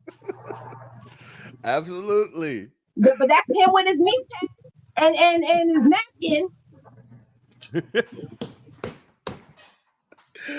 Eric, please get off your knees. Get off your knees. And that's how I felt every time I saw. I'm like, Eric, please, a backbone. But then when you come in front of black people, you the HNIC. You don't shut your ass up. And that's what that drove me crazy about him.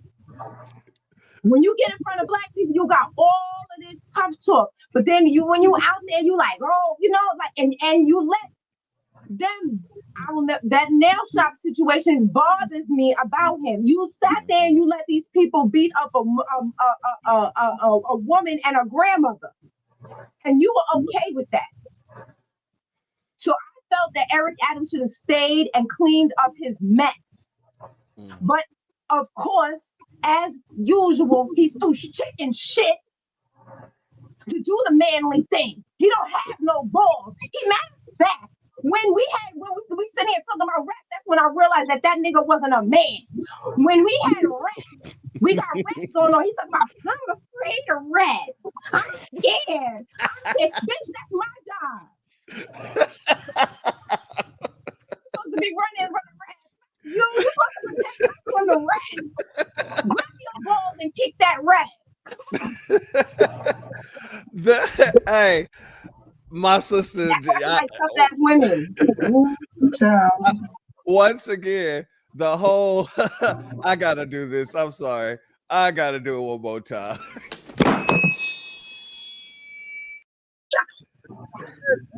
That's my job. I'm supposed to be afraid. You're supposed to be the man that step on the damn rat. You damn rat. What's right. I'm afraid of the same damn creature that you are. In nature. That makes no sense. Family, I want you to kind of respond to this too, because after Mandani won, there's a few clips I want to play here real quickly, and then we can get to Can I wanted to say something before you go to the next clip. Yeah, please. I wanted to definitely bring some I know she was cooking, but I want to make sure that we bring some extra context to what you just played and talked about earlier as far as the numbers, right? Mm-hmm. And so when you look into it, you find that only 17% of all Black, quote unquote, and that obviously includes Afro immigrants, because that's the next problem that we're facing in New York, and hopefully we'll get a chance to talk about that at the end. Mm-hmm. But the bottom line is that there are no, I want everybody to understand this, because it's across the country, but we're talking about New York right now. Mm-hmm. There are no data points that show perfect segue who the Black voters are in regards to ethnic group. Mm-hmm. The data is aggregated. That's why here in New York we have a call to action fighting to disaggregate the data, because this is a tool that left-wing white supremacy uses, right? Yep. So whether you are moderate, centrist, or these so-called progressives or the far left, that's who was coming out, specifically the far white left and the white progressives and the Democrat Socialists of America and all these faux intersectionalists from the Democrat Party. They were the ones coming out saying, look, Mamdani's strongest demographic were Black people, Black voters. But when you go into the numbers, you see that only 17% of all Black New Yorkers, again, I'm saying that because we know that includes the Afro immigrants in the way that category is done. So I'm not going to disaggregate the numbers because we don't know what they are. But only 17% of all Black New Yorkers went out to vote, right? So that's 17% of all voters, right? Well, all people, because some people aren't eligible to vote, right? So only 17% of our people went out.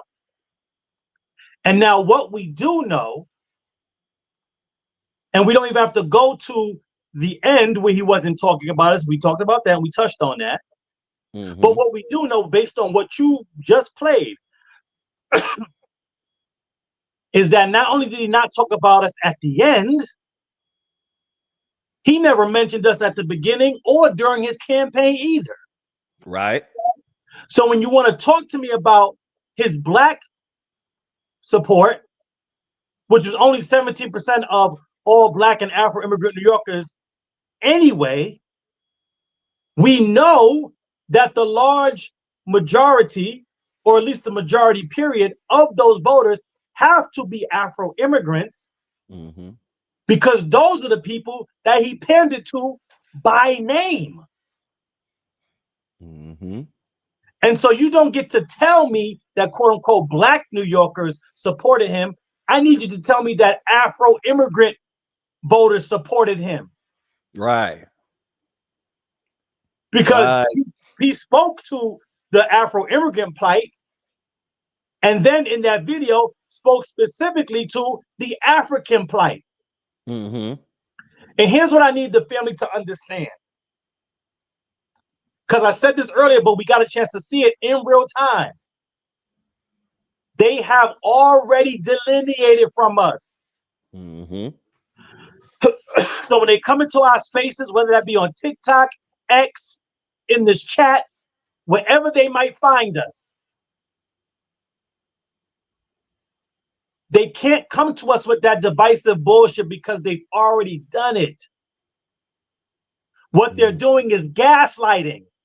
Right. Because they understand that once we do it, then it's done for real. And so that is what we're up against. But I want to point out that left-wing white supremacy, excuse me, benefits from blanket blackness. Yep. That's why all the tools continue to push it, whether it's the Democrat shills or the Pan-Africans. And again, each demographic that I said, whether it's centrist, moderate, far left, or the socialists, because they all are willing to sacrifice foundational Black American autonomy for the progress of their individual ideologies. And it's the only way their ideology can see progress is by sacrificing foundational Black American autonomy. That's why it feels like it's foundational Black Americans versus everybody, because it is. Absolutely. Because everybody benefits from us being generic Africans. See, because if we don't have any identity, they can write on whatever they see fit when it's convenient for them. Right. And that's what they've been able to do for so long, based on all the other ideologies that we centered, all the other religions that we centered. See, the reason why this is so powerful is because we're centering us. We're centering our families. We're centering our lineage, regardless of your ideology or religion. Because no matter what you believe, you either are a foundational Black American or you not. And because we're centering who and what you are, and they who are opposing us are not, it's not up for debate. I want the family to understand that. I don't care who told you what. Our lineage ain't the fuck up for debate.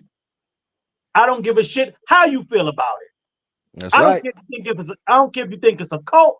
I don't care if you don't like it. I don't care if it flies in the face of the shit you trying to push. I don't care if it makes you feel like you less of a Pan-African if you identify as one. I don't give a shit. You either are or you not. And because we are and you are not, you don't get to tell me shit. And the shit that you're Whatsoever. trying to tell me don't matter anyway. Yes. Because the people that matter don't mind. And the people that mind don't matter. Love that's it. where we at. And I just want to say, in Brooklyn words, who the fuck are you? Right.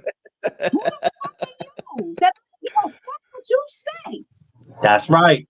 I just had to add that on. Go ahead. Finish, Nah, it's President. all good. And another thing I want to say about that video, the first thing I thought about when I watched that video, because that's the first time I seen it. I seen the advertisement for or the post that somebody posted, but I never watched the video itself. Mm-hmm. Just being a little bit petty, when I first saw the video, the first thing I thought about was, we all look the same, nigga. And when I looked at the video, I want you to understand something. It's not everybody. But for some of them, and for some of us, delineation does it itself. We don't even got to say nothing or do nothing else. Sometimes delineation happens all by itself. It don't need no help. And Sister Brooke said something that was really profound. See, we live in New York, and we are, for better or for worse, the Afro-immigrant capital of the United States of America. So when they get on these spaces with y'all, when they get on y'all TikTok lives, when they get on y'all YouTubes and then y'all chats, and they start trolling, see, what we already know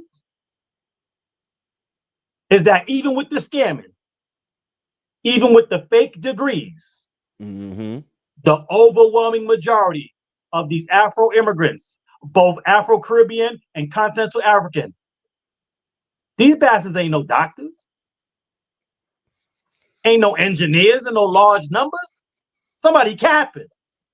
But you know who helped propagate and provide cover for those lies?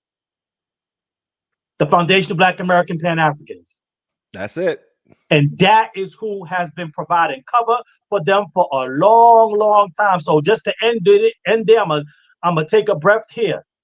I want y'all to also understand, family, that when they talk about that foundational Black Americans or the FBA movement or the hate cult, whatever the fuck they want to call it, when they are telling you, oh, that it's a psyop, that is 100% clinically diagnosed projection. The biggest psyop that has ever been run on our people is the psyop of Pan-Africanism. Bar none, full stop. There is too much evidence at this point. Sister Brooke was talking about it with our big sister Keisha. She sent us a video from Who's Judge in the chat, by the way, because I sent her the link. Well, shout out to her. Shout out to K Fighter. She sent us a video from Judge Joe Brown. I know Judge Joe Brown can be all over the place at times, especially when it comes to reparations, but that's still my judge. He documented and talked about when they were fighting for Black studies in California. Them boys, the spooks, the alphabet organizations sent Karanga to disrupt that movement.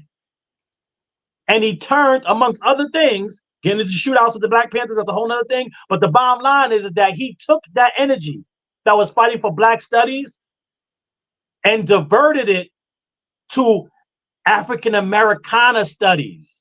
Or Africana studies. This is what has happened.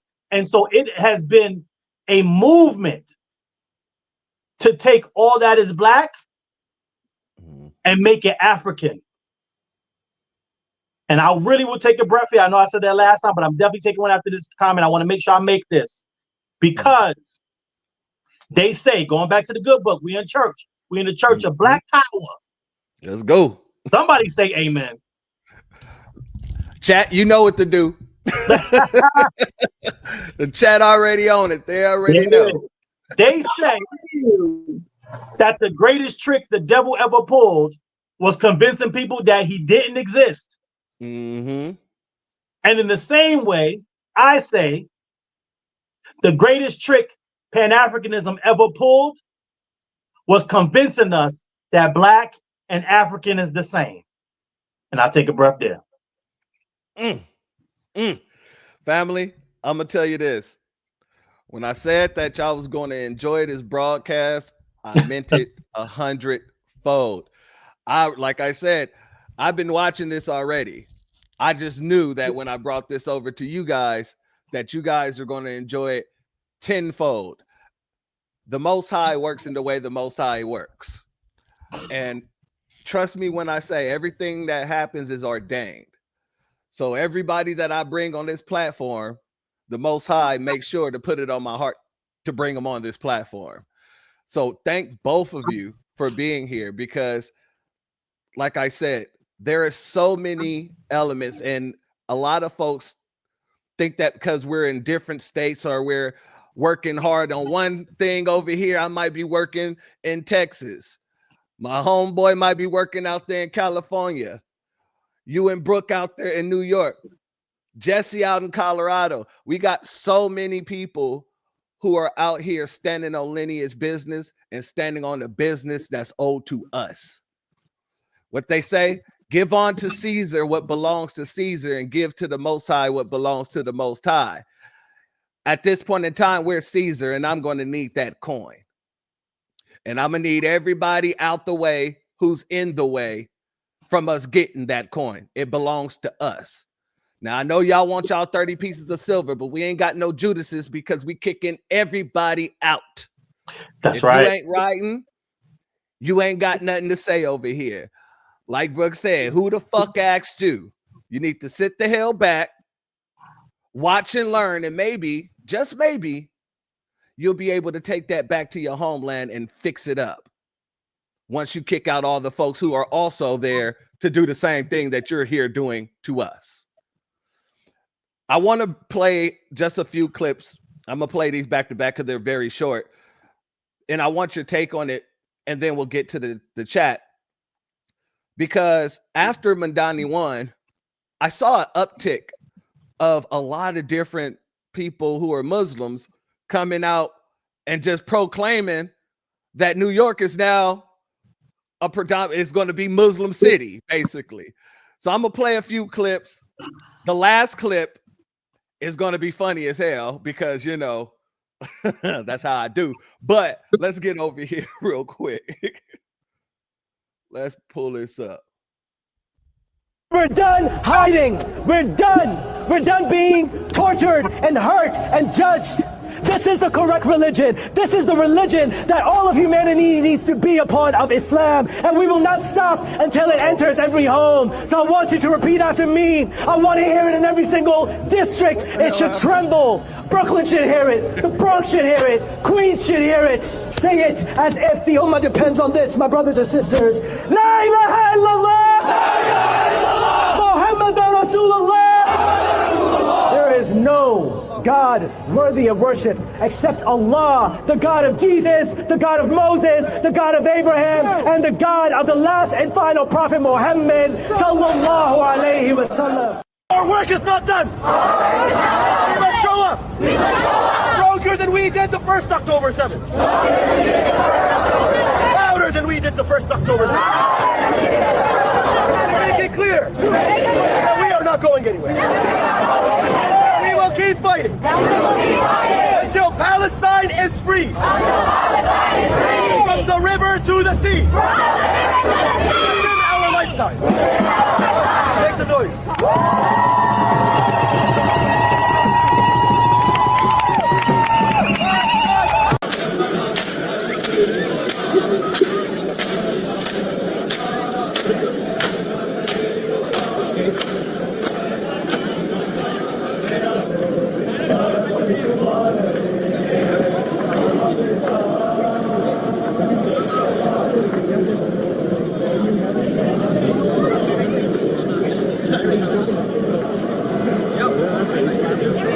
This is a America. But you cannot take us. Who said? Me. What gives you special privilege? You cannot take us, please. Who said that? You cannot do that. Don't touch my phone. Happening right now in the Bronx.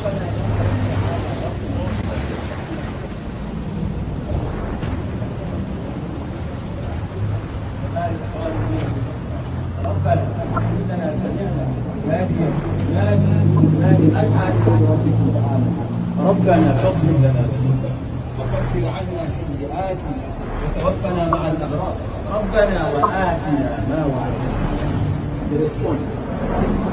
Are you taking videos? Yep, I am.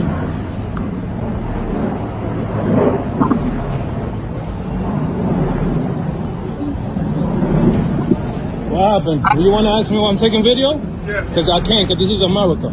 That's I'm not why. saying don't take it. I Okay, said why. okay. I can't, because this is America. But you cannot take us. Who said? Me. What gives you special privilege? You cannot take us, please. Who said that to You you? cannot do that. Don't touch my phone. No, don't do that. Don't do that. I don't give a fuck. I don't give a fuck. This is fucking America. That man said he don't give a fuck. This is fucking America. You better get yourself together. So with you guys being out there, I just wanted to ask, have you seen anything like this? If so, how often? And if not, please let us know that it's mostly propaganda. Divine, I'm gonna let you talk more about that because you know I be in the house. Right. I be inside. My sister's a homebody. I get it. I'm a homebody nerd. I only come out to fight. Oh, snap. For preparation. Okay. So here's what I will say, right? And this is a couple things. Well, a number of things. Let me just go down a list. First and foremost, to answer your last question first, this is largely propaganda, right? These are in there. Again, if you understand New York, like we understand it because we live here, obviously, you understand, maybe not as much as Chicago from what I've heard. I've never lived there. I don't know many people there, so I can't really speak on it, but I know they always say Chicago is one of the most segregated cities in America, right? If not the most. Yeah. New York mirrors that very, very, very successfully, for better or for worse. And so where you find these places that these things are going on, these are places in almost 100% Muslim neighborhoods, right? You'll see something like this, where they are already the majority population on that block or in that area of the borough that they are living in. So this is not something that's happened widespread everywhere or things of that nature. This is usually like that one, the last video, that was probably outside of a mosque, right? Mm-hmm. Another place you'll find it, I've seen this a lot. And again, going to what I just talked about, they ain't doctors and lawyers and engineers like that. I want to be clear.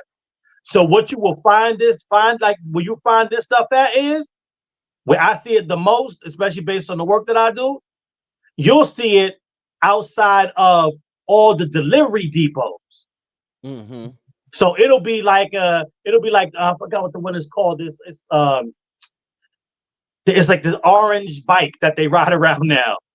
They're like semi-electric and semi-pedal, right? E-bikes. Huh? No, that's what they're called. It's a company, a delivery company. I was going to say rickshaws. Right. No, I'm talking about the company, a delivery company. So this particular delivery company, I see them all the time during the day. And outside, when it's slow, you see all the bikes parked, and all the mostly African, all the African Muslim delivery riders are outside on their mats, waiting for their next order to come in.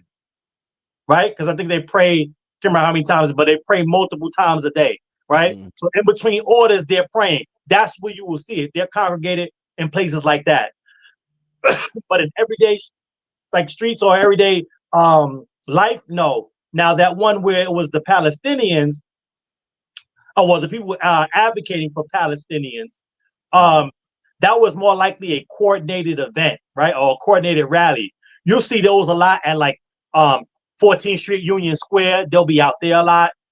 There'll also be at Washington Square Park a lot. So there's certain areas in New York They're around the NYU schools, and they get most of the intersectional college students, and they will be out there. The quote unquote liberals, they'll be the white liberals. They'll be the ones sitting out there yelling and doing all that performative bullshit. So they are the ones that are doing that the most. The one thing that I will say though, on why this is 100%, in my opinion, others might see it differently, why I think this is 100% beneficial to us is because we are already delineating, right? Mm-hmm. We really don't need that much motivation to delineate, because like I said, you either are foundational Black American or you ain't. Mm-hmm. But what this does is that when we see it, it is a constant reminder. Like I was talking to Sister Breuck about this. And this is what my advocacy during however long he's in there, whether they get him out or not, whether he serves his whole term as mayor.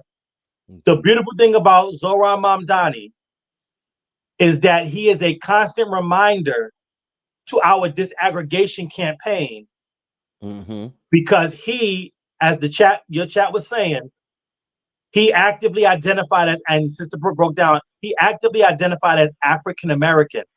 Right. And the left-wing white supremacists of the DSA, Democrat Socialists of America, and the progressives, and all those Palestinian intersectionalists, they all at the time came out and supported and made excuses for Mamdani and tried to explain to us, even though we're not gatekeeping that term, they tried to explain to us why he really is African American. And it was no big deal that he was identifying as such. These are the people that fight for accurate representation. These are the same people that say representation matters. But now it don't matter if he takes the only ethnic identifier that used to be for us. And we already know that African American, despite all its flaws and faults, and we don't claim it, we know it only means Black people, but you're gonna let this East Indian, whose family was the buffer class in Uganda, identify as African American because he's African and American, but you play dumb when we tell you, hey, we can't be African American because a Ghanaian can come over here and say he's African and he's American. No, he can't. Like, these are the games and the gaslighting that they're playing with us, right? Right. They're playing in our face. And there's one thing foundational Black Americans across the country, not just in New York, we definitely don't like it in New York, but foundational Black Americans nationwide don't like and don't let people play in our face. So say that again. Say that again. Foundational Black Americans don't let people play in our face. So there will be no more in-face playing here or elsewhere. And so this is what they've been doing. And so when we see this propaganda, which it largely is, but again, all propaganda ain't bad. I will say that again. All propaganda ain't bad. And so when you see these videos where they are uniting around Islam and being a Muslim, that is 100% okay with me, because it's a constant reminder that we are all we got. That's it. And we can let those Africans play those reindeer games if they want to. Because here's another thing that I know, and I'll take a breath here. There is not a religion on this planet that does not serve white supremacy before they serve their God. And so those Africans can sit there on that curb, on them crusty ass mats, and believe those East Indian and those Middle Eastern Muslims are gonna look at them like they Muslim brothers. But when the shit hit the fan, they're gonna find out very, very quickly that African Muslims and Middle Eastern Muslims just ain't the same. That's it. And when they get their Muslim, Ahimi Hamna, wake up call, we're gonna be foundational Black Americans out by the time that happens. That's it. I'm done.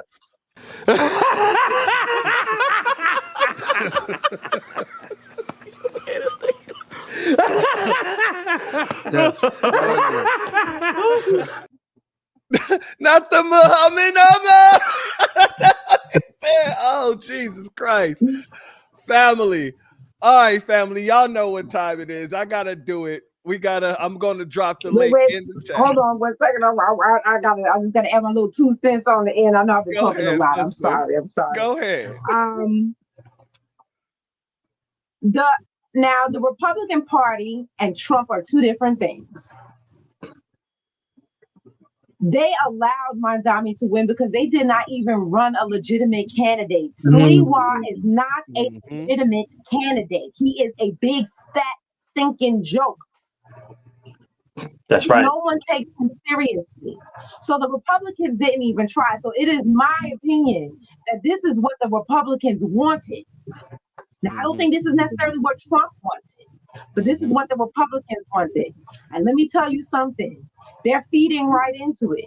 There's a reason why y'all been here and y'all stay undercover and y'all hide and pretend like you're not here. You know what I'm saying? You don't bring too much attention to yourself. There's a reason why for that. And now you have put a spotlight on yourselves and everybody, and that propaganda video that y'all putting out, y'all making it seem like there's a lot more than y'all than there is. That's right. And what y'all end up doing is now Trump is looking at that video like, what the hell? You know how he like to look at his phone. And look at videos of the dogs and the cat.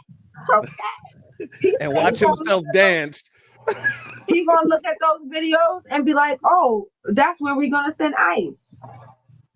So I hope all y'all paperwork is in order because Mandami can't do nothing about that. Mandami better hope his own paperwork is in order.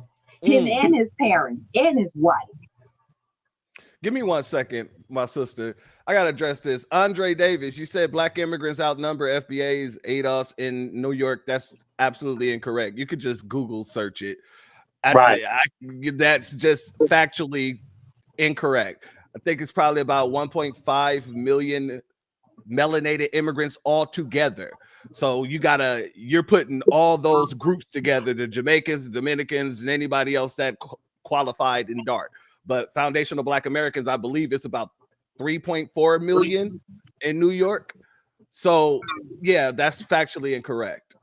Let's also talk about the fact that a lot of them don't want to be Black. Even if they are melanated. Look at Jocelyn Hernandez. Jocelyn Hernandez was, you know what I'm saying? Or let's talk about Ratchet TV for 1 second, okay? Just for 1 second. We don't do Ratchet, but we can hear the Ratchet today. Since my sister want to bring it up today. Let's do it. Thank you. Just a second. So Jocelyn Hernandez was having a freaking argument with Amber Rose, right? About being Black, right? I don't watch the shows, but it's on my timeline, okay? So she was having an argument about, Amber Rose don't want to be Black. You don't want to be Black. You don't want to be Black. But when Jocelyn Hernandez got arrested, her license said white. Do it. Yes, it do. Son. Stevie J was out here sleeping with a Nabisco. With a white woman. She got here and said all of that. And she want to be white too.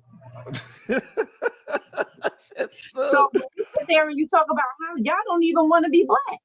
It's a lot of y'all, I'm not gonna say all, because I know some that are proud, who will, be like, I'm Black. There's no question.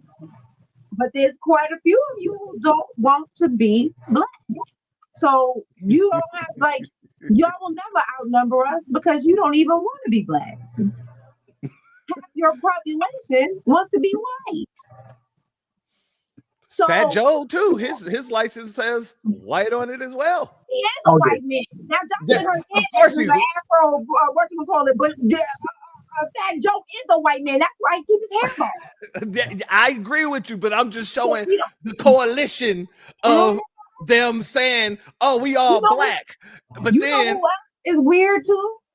Sean Paul. Did y'all know that? Not Sean Paul. Not the. He's Black. He is white Hispanic. And I don't really watch what them want. He looks like a white Hispanic too. You can see it, like you can see it's like that whiteness is coming out. Yes. Same thing with 6ix9ine. That white, that Mexican, he looking like he about to start a mariachi band, even with all the tattoos Senator Ray, what color hair? He's starting to look like a Mexican. And can I say one more thing to that comment that the person put up there? Please, sir. Please. Here's what I need people to understand. That there has been a mass exodus of Black folks from New York, right? There was some articles done on it, and the overwhelming majority of those people were undoubtedly foundational Black Americans. So I want to put that out there. Here's what I need people to understand though about what he said. That even when the day, because it's not true, just like you just broke down, but I want them to understand that even when the day comes, if it comes, because based on the fight that we fighting for foundational Black Americans to stay, right? That's the goal of our fight. But even when and if that day ever comes where it's equal, or the Afro immigrants outnumber foundational Black Americans, here's why I need you to understand. And the sister used it in another, I can't remember if it was a space or another interview, but it's a New York word that other people use. So I'm gonna say, this is why that conglomerate that they're trying to put together is fugazi, right? Fugazi. It's like when Kevin Durant joined the Warriors, right? Like y'all had to do that because y'all wasn't gonna beat LeBron and the Cavs by y'all. Like y'all couldn't do it. So I need y'all to understand that this whole, the Black immigrants or the Afro immigrants outnumber foundational Black Americans in New York. That's what they're trying to do with sending Kevin Durant to the Warriors. Here's what y'all gotta understand though, because it's the same thing when they group together Hispanics and Latinos. Here's what I need y'all to understand. Is that is when you are operating in the realm of race. And here's why this foundational Black American Renaissance is so powerful. Because we're operating in the reality of ethnic group. Facts. And so foundational Black Americans are an ethnic group and a lineage. When you start talking about Afro immigrants, you are marrying multiple ethnic groups together to try to Kevin Durant and the Warriors together to beat the sound. Yeah, something happened with your mic. Hold on 1 second. Let me see if I do this. Did your headpiece die? Because mine did. I just had to switch mine. Hold on. How am I sounding now? Perfect. Okay. So what they're doing is they're Kevin Durant into the Warriors to try to beat the king in Cleveland, who is the foundation of Black Americans. And so you got that Black immigrant group are Trinidadians, Afro-Trinidadians. Let me put that on there because there's some non-Black Trinidadians. We got to be clear. Afro-Haitians, Afro-Jamaicans, Afro-Bajans, right? Continental Africans. These are who you're trying to put together. But you know what else happens when you put all those different ethnic groups together? They got different and separate political priorities. Facts. So what good is that group that you put together if they're not passing the ball to each other? If they're trying to outscore each other on the same damn team? If the Draymond Green or your conglomerate is going to call Kevin Durant a bitch in the middle of the game? If the Jamaicans are going to call the Trinidadians a bumper, Ross, clot. You understand what I'm saying? And this is what happens. And that's why it's the same way with the Hispanic Latino category. That's not a conglomerate we need to fear. When people say, oh, they outnumber you. Who? Who outnumbers us? They ain't come to see you, Otis. You got Mexican, you got Dominican, you got Puerto Rican. You wish you could work it like this. That's the Latino group. And all of them, as we've seen in recent exit poll data in elections, they all move separate from each other and can't stand each other. But when we operate in ethnic group, guess what happens? Foundational Black Americans are the second largest ethnic group in the United States of America, only behind the Germans. Because when we operate in ethnic group, there is no blanket whiteness and there is no blanket blackness. Right. So we are the second largest ethnic group / voting bloc / interest group. And this foundational Black American Renaissance is having more and more of us move in unison and on code because we're centering our lineage and our families and what's best for them. So all the ideology, all the political parties, all that shit is falling to the wayside. It's about what's best for the lineage. And that's why they so scared. And I got to give him a shout out, because if I don't, he'll kill me, because that's my man. And I always got to pay homage to him because he take this serious. We're number 2 at the current numbers. If the numbers that Marcel Dixon promotes are true, we number 1, baby.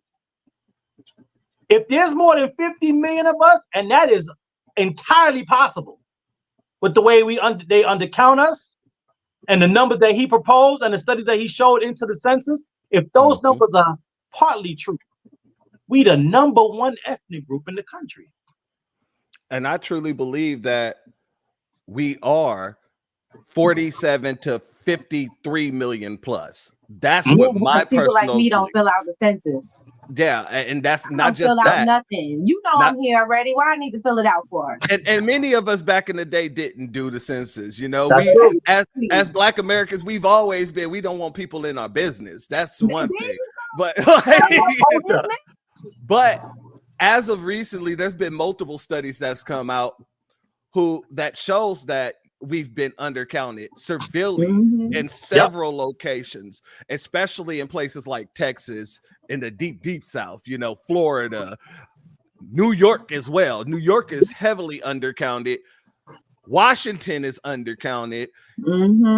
It's just a lot of undercounts. And so I'm with Marcel on this one. I believe that at the bare minimum it's 47.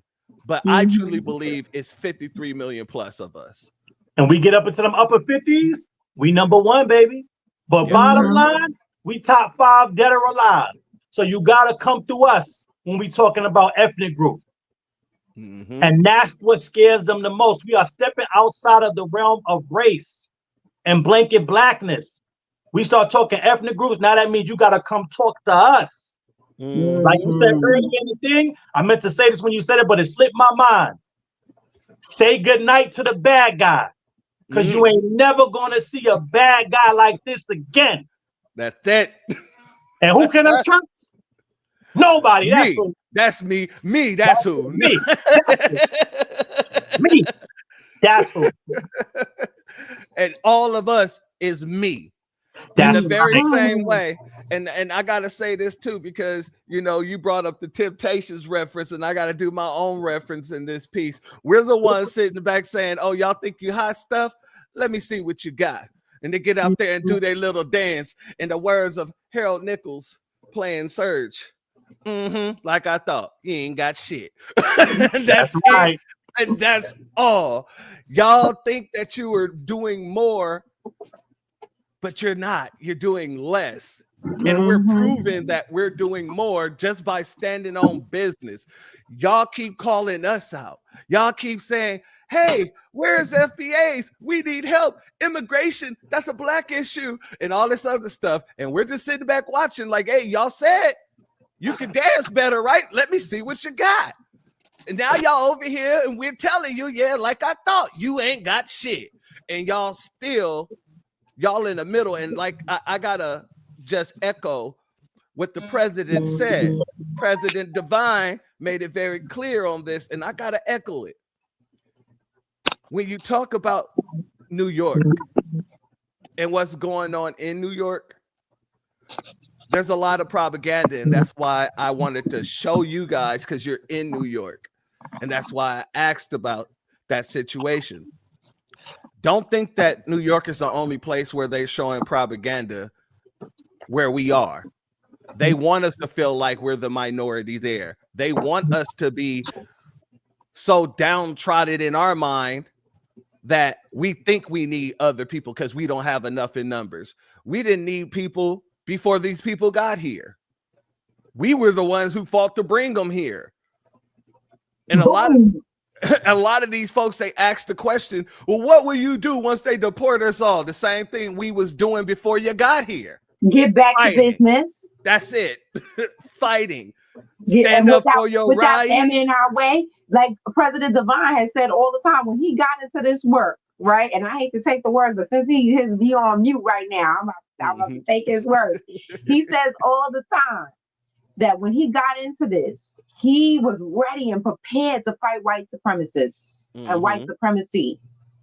But he hasn't seen a white supremacist yet. Because we got everybody else, the buffer classes, in our way.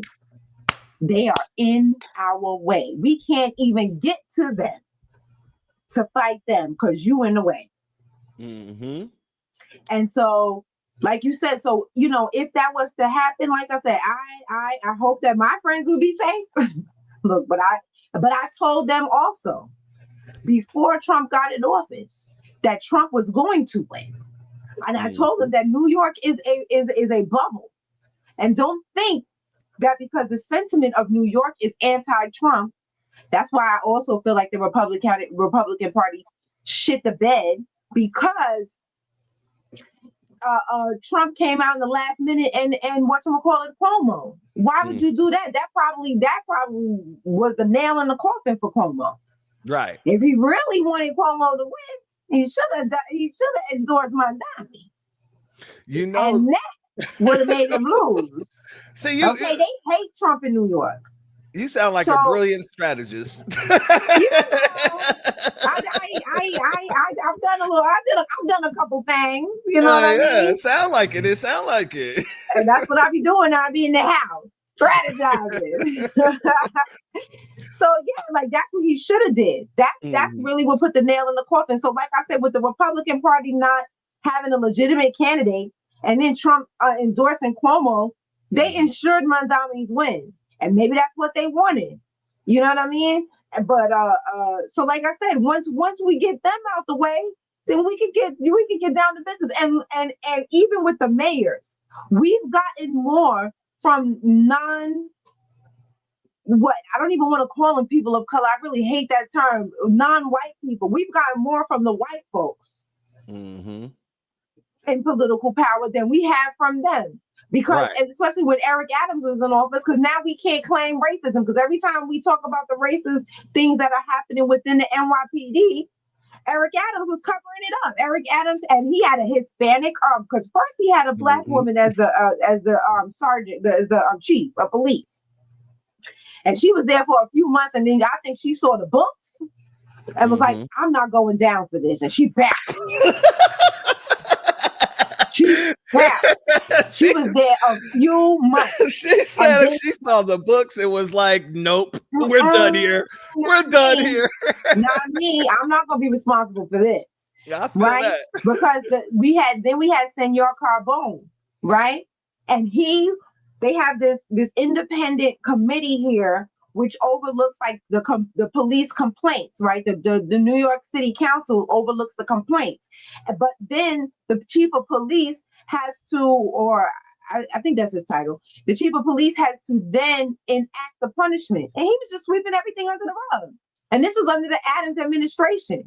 So it's like, and then when you try to confront him about it, that's when he puts on that HNIC bullshit routine.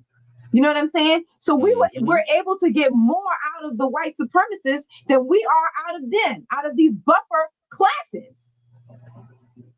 And so once, I'm going to be honest with you, if they get the buffers out the way, then we could get the business. Hey, the second, and this is what I keep telling people, the tethers represent a wall. And on the other side of that wall is the real problem that we face. And they want to be the wall so bad because, sis, tell me you saw that damn video of Cynthia Erivo. Lord. And she got right in front of Ariana Grande. Yes, That's what I mean by these people come over here and they already have in their mind that they're going to be a wall.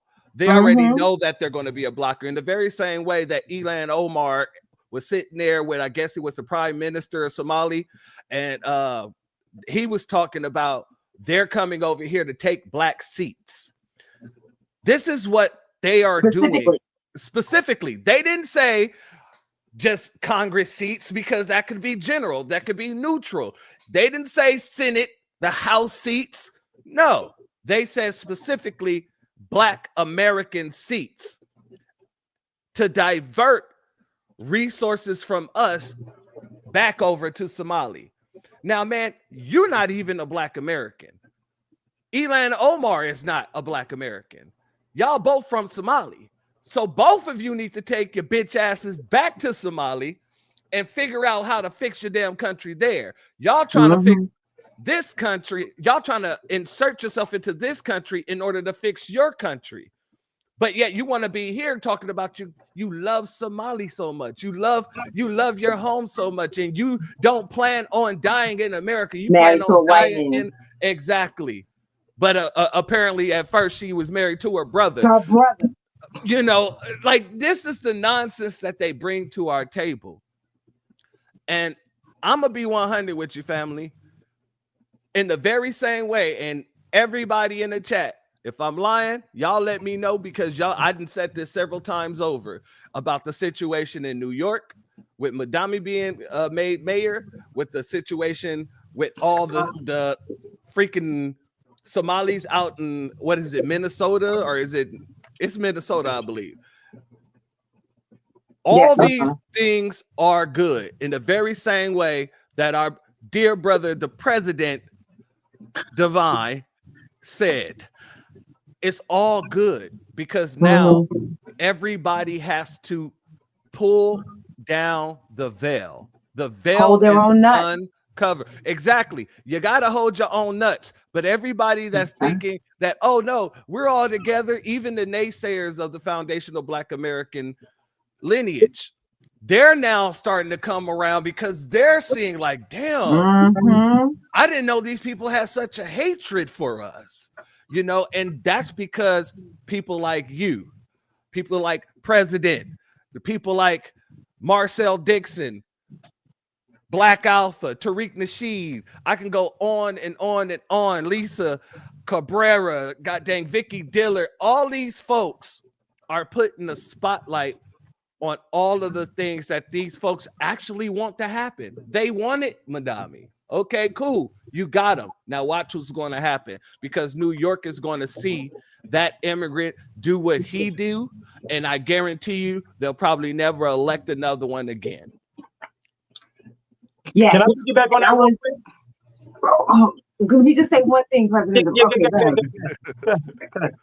Because he talked about that wall that they building. Well, we are the wrecking ball. Boom! We are the wrecking ball. We are that crane thing that comes and knocks down the rest of it and then scoops it back up and tosses it in the trash. That's us. Oh, yeah. So you can build whatever wall you want, but we're strong enough to break through. We have broken through every wall they have thrown at us, and you are no different. You ain't even strong as the white supremacists, because you can't fight the white supremacists at home. You think you can fight us? Boo-boo. You're not in your weight class. My sister, you And said that. I want to get on Cynthia Erivo too, real quick. Go ahead. I'm not stopping. I'm just saying you said what you said, and I said something similar. I'm gonna pull something up after our brother president go. I'm gonna pull something up and show you that you said something exactly that actually is on my page. So I'm gonna show that after you're done, and then president go. Okay. So please go ahead. I'm gonna cut in front of her right now, because she's gonna cook with the Cynthia Erivo thing. I just want to get this point up. You know how I feel about that. The reason why, see, because here's the point, and that's why I keep saying it. But like I said to Dr. Ron Daniels, I sound the same because the truth don't change. This is why this movement is as powerful as it is. See, this is what it looks like when you center who we are. It automatically gets rid of who we are not. So you can have a Black American that says, I ain't FBA. FBA, they could be saying the same shit the Tethers is saying. They could be saying the same shit that Pan-Africans are saying, right? But at the end of the day, if you're not a troll and you're moving in good faith, there's no way in the world. I've seen it. I've seen this same exact post, word for word, more than I can count this month alone. Then I've seen it. I don't even going back. I had to search it. Well, I haven't searched it yet. I'm gonna search it to see how many times people have said it before. But the bottom line is this. This is what I'm getting to. I've seen more and more people that have stated because they saw something that we have already pointed out. And they like, yo, I ain't FBA or nothing, but this disrespect of Black Americans gotta stop. I ain't FBA, but hold on. Watch your mouth with what you saying. I ain't FBA, but hold on. Some of y'all is getting out of control. See, because here's what's happening. We are, whether you like us or not, and this is why I love when you said we the bad guy, because you could be the bad guy when you right. Yes.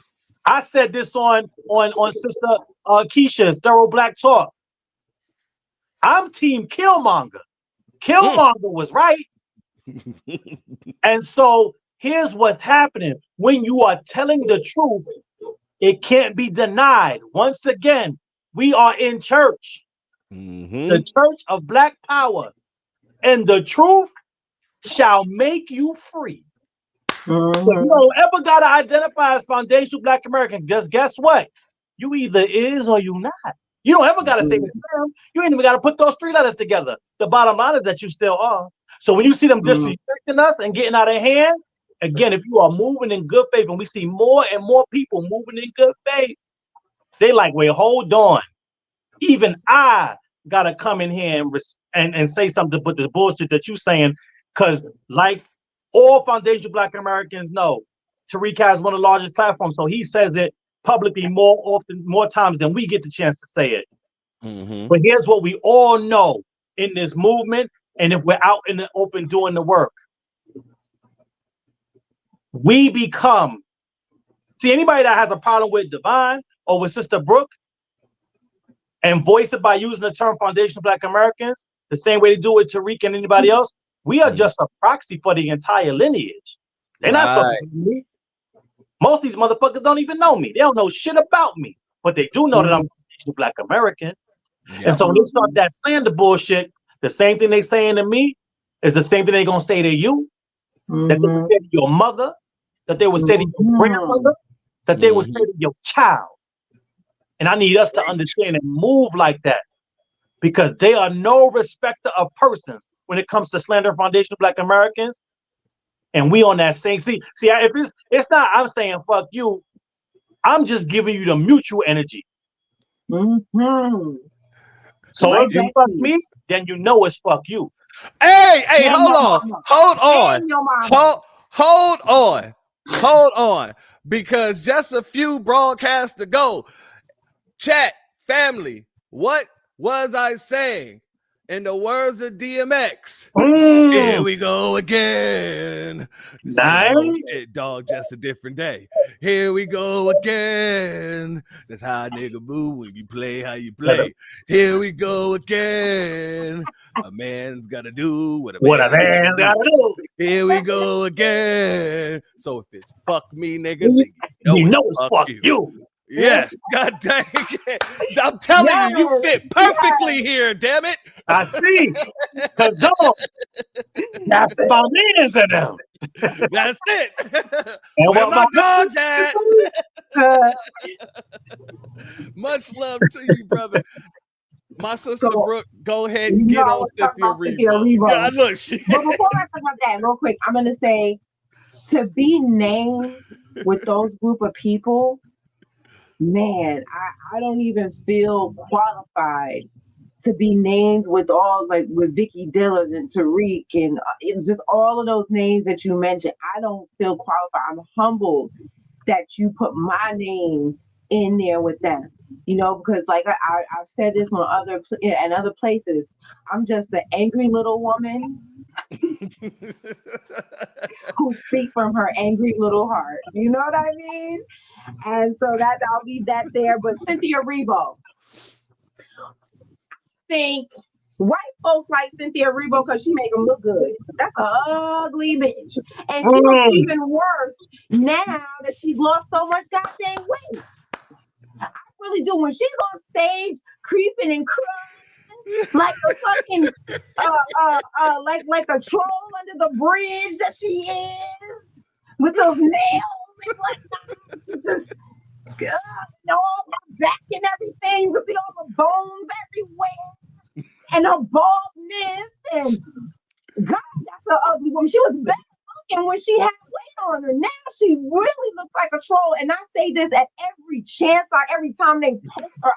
There's certain people that I troll forever. And Cynthia Erivo is going to be one of those people because she tried to play Harriet Tubman, and that right there. And she went for Aretha Franklin. So I'm gonna troll that bitch forever. And I'm gonna say every chance I get, that bitch looks like she lives under a bridge and steals children to make stew. Get that hoe out of here. I'm tired of her. And the only reason she gets rolled is because her wife, who she stole from another woman, is Lena Waithe. That's the only reason why she's out here getting rolled. And the fact that I think she makes white folks look good, because she's sitting there making that white woman look so much prettier than she really is, because her ugly ass. But see, they would never want me to be sitting next to Ariana Grande. No, hell no. And even though I got a few years on her. A few. She looked like she got 30 on you. Exactly. Be honest. And that's why they don't want a black woman like me. They don't want no FBA sister sitting next to her, because I will make her look like shit on a shoe. Say that again, please. And so that's why they ain't gonna put her next to no Taraji. And even at Taraji's age, Taraji looked better than Ariana Grande. Mm-hmm. They would never put her in a movie with Sanaa Lathan. And even at her, they would never put her in a movie with Angela Bassett. They would never. You understand what I'm saying? You see what I'm saying? They put that ugly troll woman so she can make white women look better. That is my conjecture. And fuck her forever. Look at that bitch.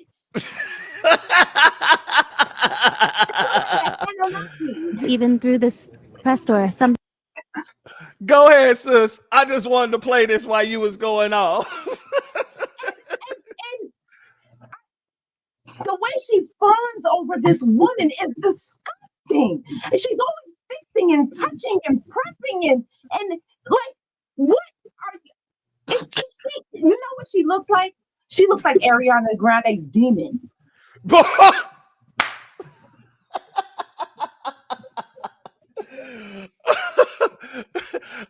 When you said that, I just remember, it just popped in my head, the devil in the Passion of the Christ. You get what I'm saying?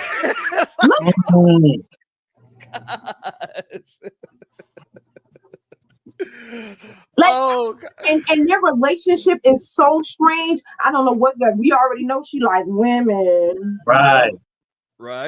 And you know, look, where's your wife? Right. Your wife probably don't like all that weight loss. That's what it is. Because she still wants to have ass. I say this all the time.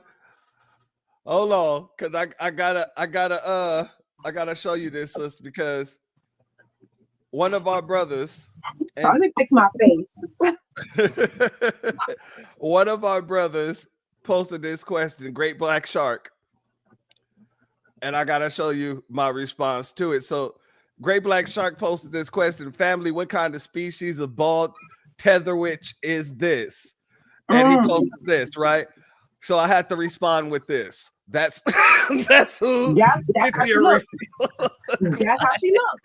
Witch that we watched growing up as children. Oh, yes. That's a throwback. I can't remember what movie that is. Witches, I think, right? Witches, yes. Witches. That's how she looks. Lord. And that's all I see whenever I see Cynthia Erivo. That is it. That is all. That was the story as a kid. which has scarred me. Especially with this look on her face right here. That was it for me. That was it. But my sister Breuck, I gotta say this, and it's fantastic. See, that's how the Majora spirit work, because great minds think alike, and great minds will use the spirit, and that spirit will basically have us saying the same kind of things. So it's true. You said something about they're the wall and we're the wrecking ball, right? Now I really want to give you your flowers on that, because I was having, there was this person on TikTok who was trying to basically push intersectionality, and I told her in her comments, intersectionality does not benefit the Black community. Absolutely not. Now, I actually studied intersectionality because of the fact that I was on the equity board at my last college before I transferred. So I was at some of the first diversity conferences. I was at some of the first intersectionality conferences. So even then I was fighting against it, because everything that they were saying just didn't make any sense. So I want to play this clip because I want to show you something. Let me go here real quick. And we're back for the part 2. If you haven't watched the first part yet, go back and watch the first part, because it's going to be very important when I break down the reason why intersectionality does not benefit the Black community. She used a lot of case law to seat her theory in actual daily life with Black women in corporate. Why, what a fantastic segue. Let's get into it. I have to go and pull out some of my old notes. Let's get her in here, shall we? Let's find it. Where are you? Where are you? Ah, there you are. You see this? The system of WS, the Black unit. Let's get into it. When I explained to you that intersectionality is nothing but feminism on steroids, I'm going to really break it down for you here. You can look at the system of WS as a brick wall, and you can look at the Black unit as a wrecking ball. Intersectionality fragments this wrecking ball and makes it impossible to break down the wall of the system of W supremacy. Let's go deeper, shall we? Now, we don't have to go any further on that. I just wanted you to know that, god dang it, we said the same damn thing and didn't even know either one of us was going to say the same damn thing. Nope. Yep. Because that's who we are. We are the wrecking ball. That's it. and if they can play games if they want to, but they not wrecking nothing at home, unfortunately. That's why you're here. And this is why we can't depend on you. Absolutely. And so we realize that. So we got this. We don't need no help. We don't need no help. 50 years. We thought y'all had 50 years to help us. 60 years. This year makes 60 years. Yeah. 60 years to help us. And you did not. In fact, and you know something else I wonder, and I've said this before on Thorough Black Talk, but I wonder about the Caribbeans. When the Africans are sitting there saying that they came on planes and we came in chains, you know they talking about you too. More Africans went to the Caribbean and Central and South America than came here. So they really talking about you. Absolutely. And it's interesting to me that none of them are upset about it. Why is it that when we find out that they did voodoo on us to make sure that we couldn't remember where we came from, that we're the only ones upset about it? I'm waiting for the rest of the diaspora to be upset. Where y'all not mad? Where's the bumper clots for that? Where's the bumper clots? She said, "Where's the bumper clots?" I'm just wondering, was finding out that they sold you doesn't evoke a rise?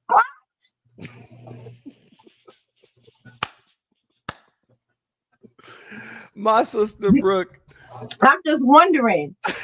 So when they sitting there, all the things that they are saying to us, they're calling you it too. But again, see, you have camaraderie with the folks that sold you. Mm-hmm. Both races of folks that sold you.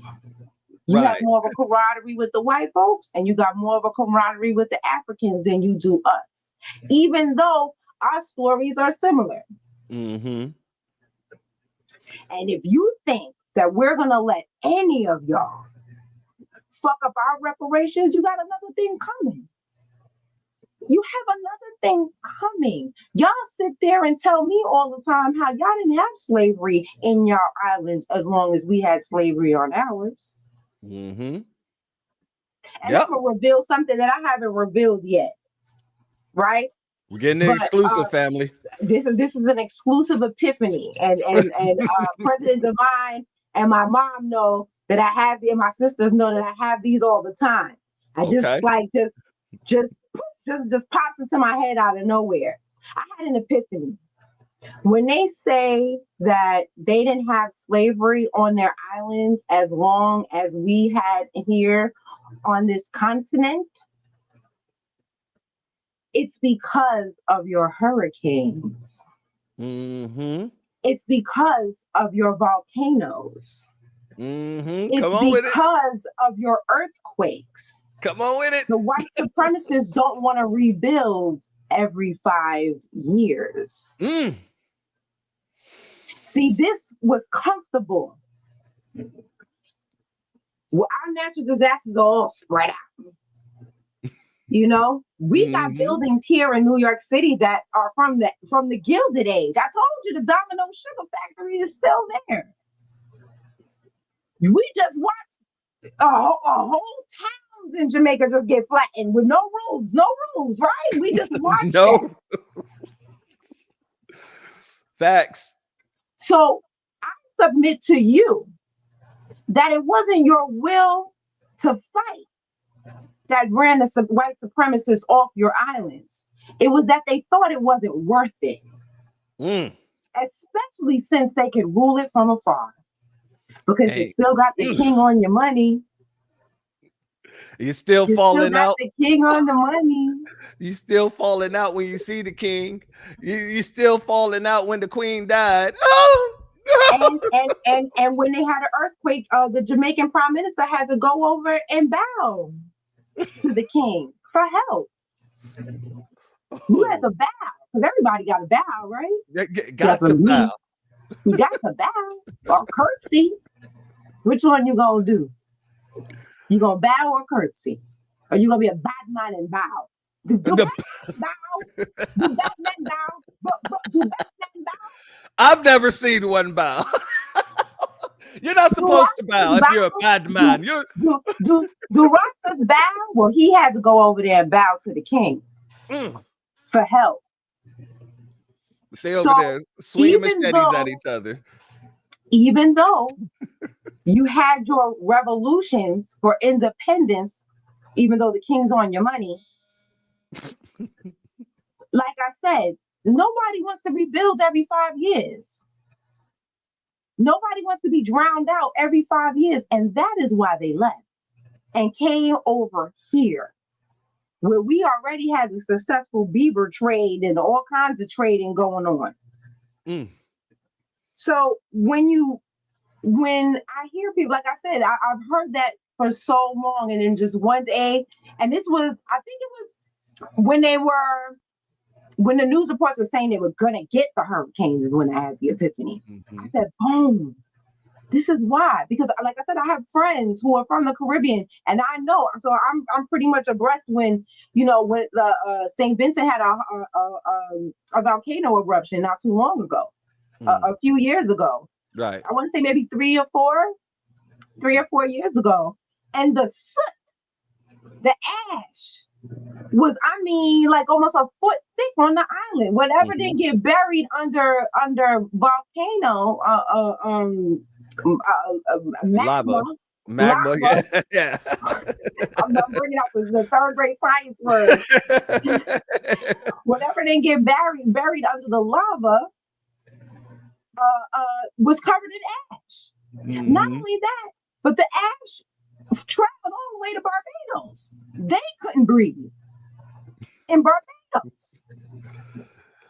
And it was really sad. You know what I'm saying? And then that's when I started becoming obsessed with volcanoes. And then I found out that there's a little island called Martinique or something. I might be having them right there, but they also had a volcano eruption a few years back.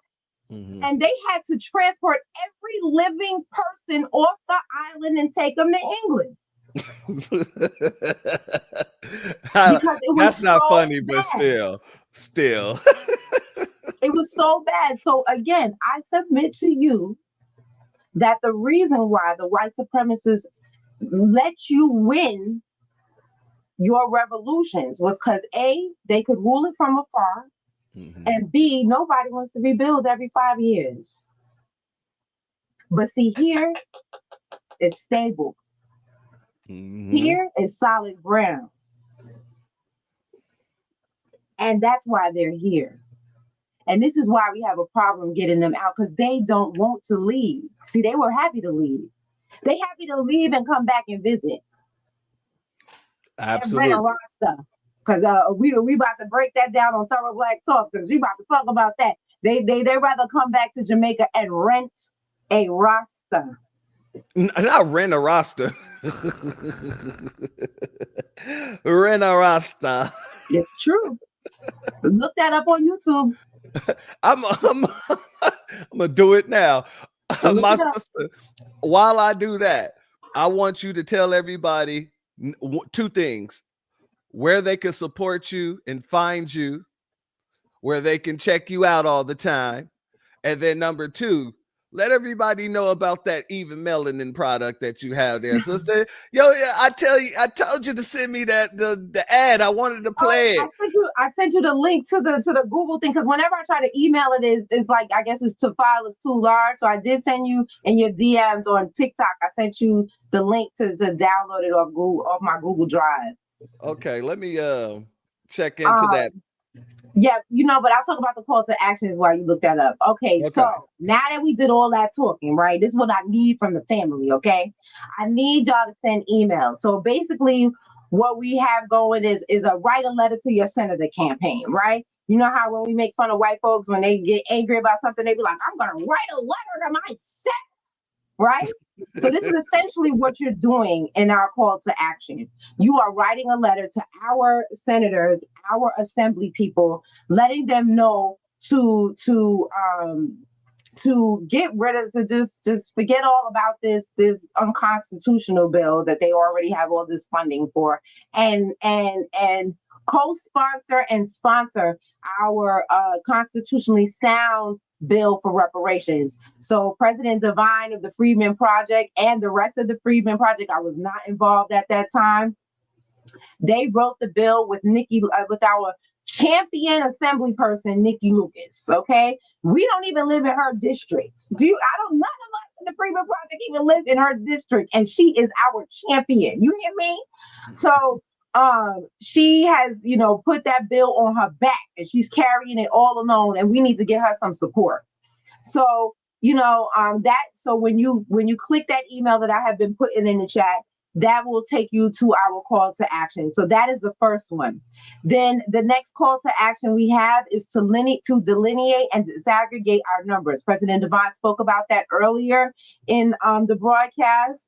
And we are just because when we get our reparations, because it's going to happen, okay? So when we get our reparations, we want to know who it goes to ahead of time.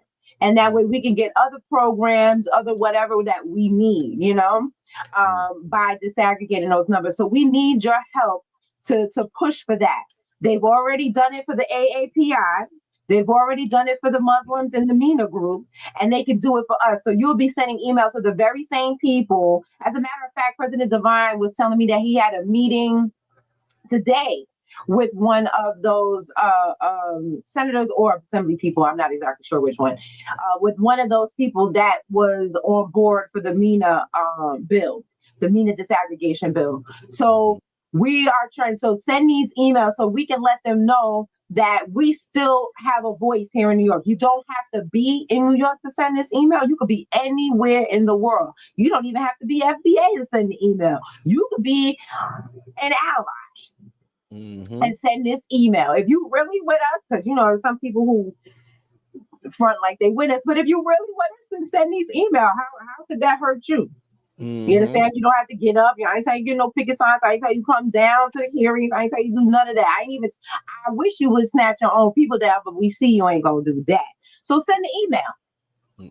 Send the email and let them know that what needs to be done. So the first email is going to go to, I think, the Black Legislative Caucus. And then after that, we're going to send another email to the governor, Viola Swamp, aka Kathy Holcomb. And then we're going to send another email to all the senators and assembly people telling them to co-sponsor and sponsor our bill. The next call to action is my own personal call to action.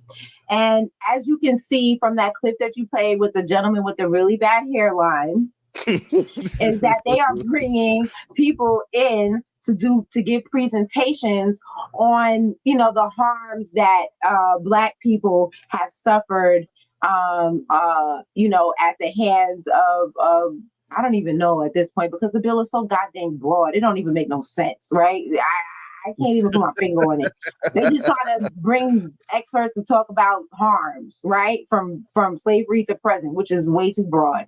But since they want to talk about it, right, all the time, I want them to bring in our brother Andrew Barnes of Numbers USA. I would like him to give a presentation on how immigration has hurt Black Americans. And I don't just mean melanated immigrants. I mean immigration from the beginning of time, from the Irish to the Italians to the Germans to everybody. I want him to list it out. So this is not a campaign specifically targeted towards the the melanated immigrants, or you know what I mean, or Caribbeans or Africans or any of that. It's not even. We gonna talk about them before you even got here, because y'all just got here in the grand scheme of things. So we're gonna talk about it from beginning. 100. Since y'all want to do from beginning to now, we're gonna do from the beginning of time till now, and talk about how immigration has hurt Black Americans, right? So that is my ultimate. So that email is going to go to the commission, and we know that they read these emails because this is how we. Let me explain how we came up with this strategy. At the beginning of the commission, during the very first few meetings, they were trying to get the vice chair seat. And then Dr. Ron Daniels wasn't there, and Lori Daniels favors that same one with the mask. She wanted Dr. Ron Daniels to be the vice chair, right? We wanted Dr. Jenkins to be the vice chair. So what happened was, I don't know if you guys know Earn and Net on X. They do these spaces for every single reparations. I mean, all across the country, whoever's doing, you know, reparations hearings and meetings and whatever. If it's online, they got an X space up. You know, they're gonna watch it live in the X space, right? In the Twitter space. So because they were watching what was happening in the Twitter spaces, they sent emails to the commission telling them that we wanted Dr. Ron Daniels. The chair, Chanel Hawkins, I'm surprised I remember her name because I always forget it. The chair, Chanel Hawkins, I guess that's a testament to how many times I've been giving this speech. She read the emails, and she was the deciding vote. And she voted for Dr. Jenkins because of the emails that she received. So we know that the emails are working. Like I said, there's like letters to your senators. You know what I'm saying? So that is how we came up with this. And then I have one more call to action, and I think you're really going to like this. And that is, we want you to, we have all stopped supporting the Democratic Party. We have decided to, a lot of us have decided to stay at home and not vote altogether. And that is wonderful because we see what we were able to do to Kamala, right? Kamala specifically. But now we need to cripple the Democratic Party. And the way we can cripple the Democratic Party is to unregister from being a Democrat. Let's bring their membership numbers to zero, or at least all the people at CNN, and that's it. You understand what I'm saying? Because then whatever federal funding, whatever, you know what I'm saying? They won't be able to justify any of it because they don't have any members. So that is how we could take down the Democratic Party. And remember that the Democratic Party is the party of slavery. It was not the Republican Party.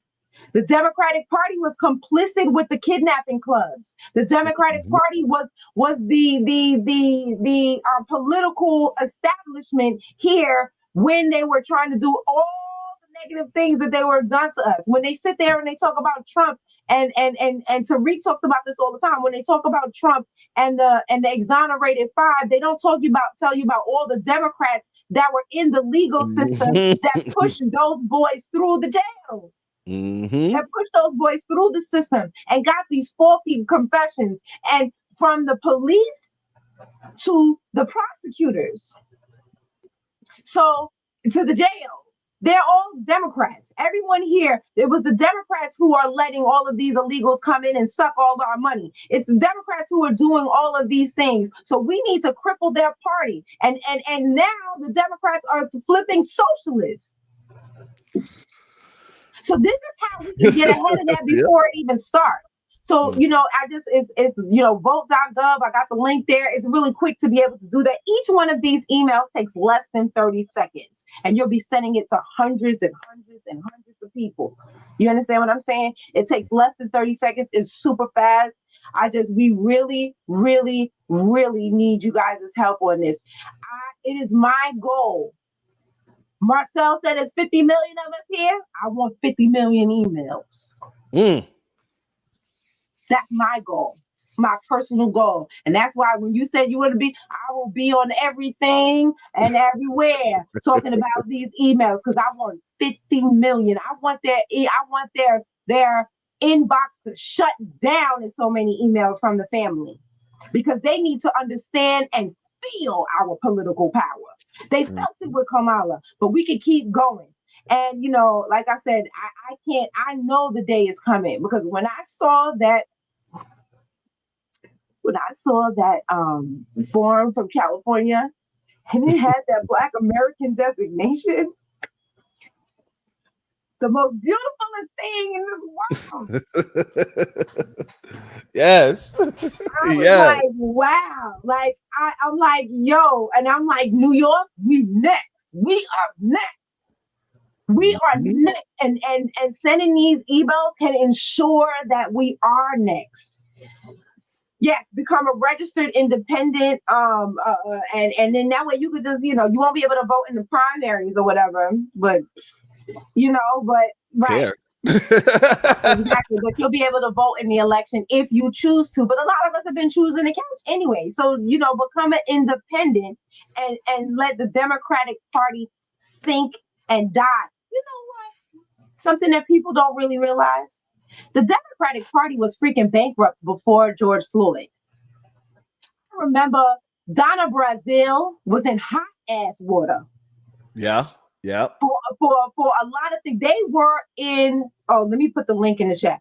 They were in bankruptcy. It was them misdirecting all of Democrats again. It was them misdirecting all of the George Floyd money that pulled the Democratic Party out of bankruptcy. So all they doing is stealing from us, and then and they wasn't that a Democratic city where George Floyd happened? Ain't that a bitch? Yep. Absolutely it was. So they profited from his murder. We have got to cripple these people. They don't need to be in existence anymore, and especially, like I said, since they are turning socialists. And so, you want me to talk about my business? I always forget about that part. Well, I got the commercial now. Okay. So while I play the commercial, you go ahead and put the link in the chat so I can pin it, and we can make sure everybody got it. But now, family, without further ado, My infatuation with a black man's beard started in my childhood. Apparently, my father kept his beard solely at my request. I loved playing in it as a little girl. He looked so manly to little tiny me. So my love for a black man's beard isn't a fad. It's always been in me. The seed for this love offering was planted long ago inside of a little black girl who loves her daddy. Infused in this beard growth, spray and oil is love, admiration, appreciation, and God's herbs to foster growth, healing, and a touch of softness to the strongest, most powerful men on the planet. Love Breuck, evenmelanin.com. Evenmelanin.com. New healthier glass bottles. No microplastic can't be wrong. Smooth and even, let the glow begin. Melanin, age with grace at Even Melanin. Melanin, radiant skin where beauty's from within. Melanin, feel the love with Even Melanin. Evenmelanin.com. Okay, evenmelanin.com. I tell you, AI is great. Hey, trust me, I got a few myself. You know, on this excuse me. On this channel, we like to get a little petty. So, you know, and all the family already know. Matter of fact, I'll just play it for you, you know, so you can get a little I'm taste loving of the it. petty so far. So I know I'm going to love this too. Go ahead. This is our Black and Petty opening.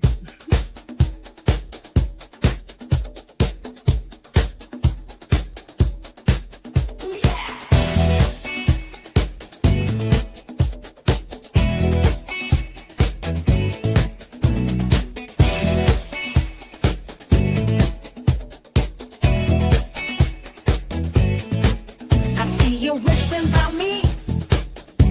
You think I ain't listen. Watch and see. Got my funk, got my groove. Got me getting even tonight. We gon' party. Petty season. Thought I let it slide, but I'm petty and proud. Flexing on the dance floor, showing out in the crowd. Feeling so fancy, got my stinger ready. Watch out, y'all, it's time to get petty. Watch out, get petty, don't you fret it. Gonna serve it up, nice and sweaty. Keep it funky, keep it steady. Hey, you, it's time to get petty.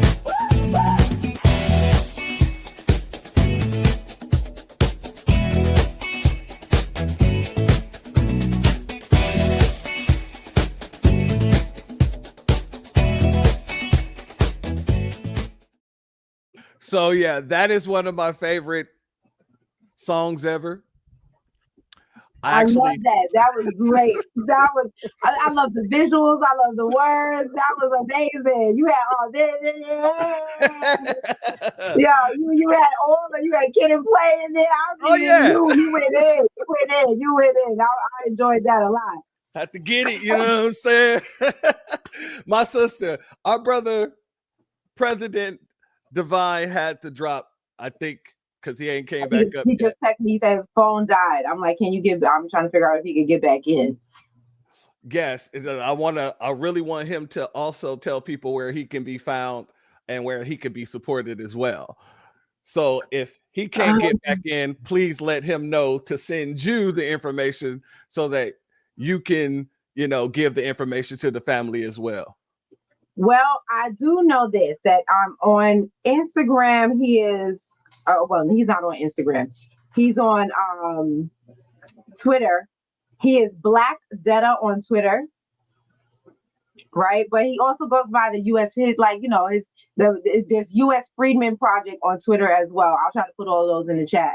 You said Black You said Black Detta? Yeah, hold on. Black. Oh Lord. Black Detta. That's him on I just put it in the chat. That's him on and then we have the US Freedmen Project on Twitter as well. Those two are on Twitter. And then on TikTok, which he is new to, is I think it's Black American Proverb. Let me just make sure. Oh, Black American. He's lineage over melanin on X. Yes. I mean, I already knew that. Black American Proverb on TikTok. And then mine is, I'm pretty on YouTube. It's Breuck, just Breuck alone. But everything else, I tried to make it easy. It's Breuck.evenmelanin. Everything else on Twitter, on Instagram is Breuck@evenmelanin. Same thing with TikTok. TikTok is also Breuck@evenmelanin. Let me just make sure. Yes, Breuck.evenmelanin on Twitter, Instagram, and TikTok. Right?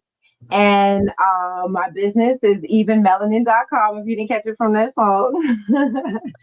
And so yeah, skincare is my second passion. I grew up, I tell people this all the time. I was, pretty much like around 1 or 2, I started developing eczema, really, really bad eczema as a child. And at the time, there really wasn't much for it. You know what I mean? So I never could use regular soaps or regular lotions or regular shampoo, any of that. I always had to use something special, right? And they took me, because at the time there weren't a lot of Black dermatologists. There aren't a lot of Black dermatologists now, but I at least found one. But there weren't any back then. And the white people do not understand Black skin. They don't understand melanin, just things alone like sunblock. They don't understand I can't have a pasty sunblock. What are you doing? You got me looking gray and dead out here. You know what I'm saying? Like, cats get ready out in this mud. And so that it led me to finding a lot of my own remedies, my own solutions for my own problems. And then when I became an adult after puberty, then I developed acne, really, really bad acne. And so then if anybody knows anything about acne, eczema and acne, they're complete opposites. Eczema needs your skin to be very greasy and moist, and acne needs your skin to be dry. So that's a really hard combination to have on your face, because and then with anti-aging, you need to moisturize. So these are the three things that that I love, or that I focused on. But like I said, it could be used for anything. It's just that all of the ingredients are natural. You can pretty much eat the products. I wouldn't tell you to do that, but if that's how don't go around eating the products. You use the products. Right, use them. But I just say that because a lot of it is taken from food and food products and derivatives of food. So, and I do like to use food grade things, you know what I mean, to make sure that it is, safe for us. So, yeah, so I use a lot of natural ingredients. Somebody said tethers don't believe in moisturizers. Yes. Right? Agree. And you come from the shea butter. I don't understand. And the coconut oil and the I don't understand. Anyway, but we're gonna keep going. So I really, really, I watched my mom as she got older. She would be into all the anti-aging stuff. And I figured, right, that if I use the anti-aging stuff at 26, right, then I would stay 26 forever, right? Okay. And there's some, I believe that there's some truth to that. You definitely have to start, because at around 26 years old, your body stops making a lot of the things that your skin used to make in abundance, like hyaluronic acid and collagen, just to name a couple, and just moisture in general. Your skin starts making less of it as soon as you hit 26. And then when you get 26, it just goes down, down, down, down, down, Right. down, down. Yeah. Right. So my products put a lot of that back into your skin, right? Because you're making less of it. So I use my 5 favorite ingredients, which is collagen, caffeine, retinol, hyaluronic acid, and there's one more, and I'm always forgetting it. I say caffeine, collagen, retinol, vitamin C, right? The next, our natural thing. So I love these ingredients. They have worked out really, really well for me. And so that is and anybody can use the products. It's not like super girly bottles or anything like that. And as you can see, I care so much about my products and my customers that I had the whole line finished with plastic bottles. And as I started learning more and more and more about microplastics, I couldn't do it anymore. And so you're going to see a combination of pictures, because I'm in the, like, I just finished finding, like, that's a lot of work, finding new bottles, and then redoing all the packaging for the bottles, and you know what I mean, finding ways to fill the bottles, and so all of these things was a lot of work, but it was definitely a labor of love, because I wanted to bring the best quality product to the family, and I don't want to be the one putting microplastics into your skin. So I took time to change all of the bottles to glass for the family, and that's it. So if you so I have for the women, because I know you played we did play the cleanser ad.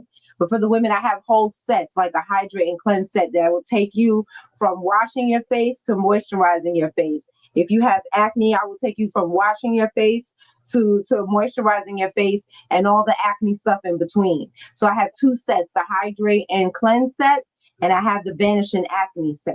Right. And so those are really good. I have a good body. I call it a cream oil, a good body cream oil that also fights that also fights the aging process in your skin, on your body.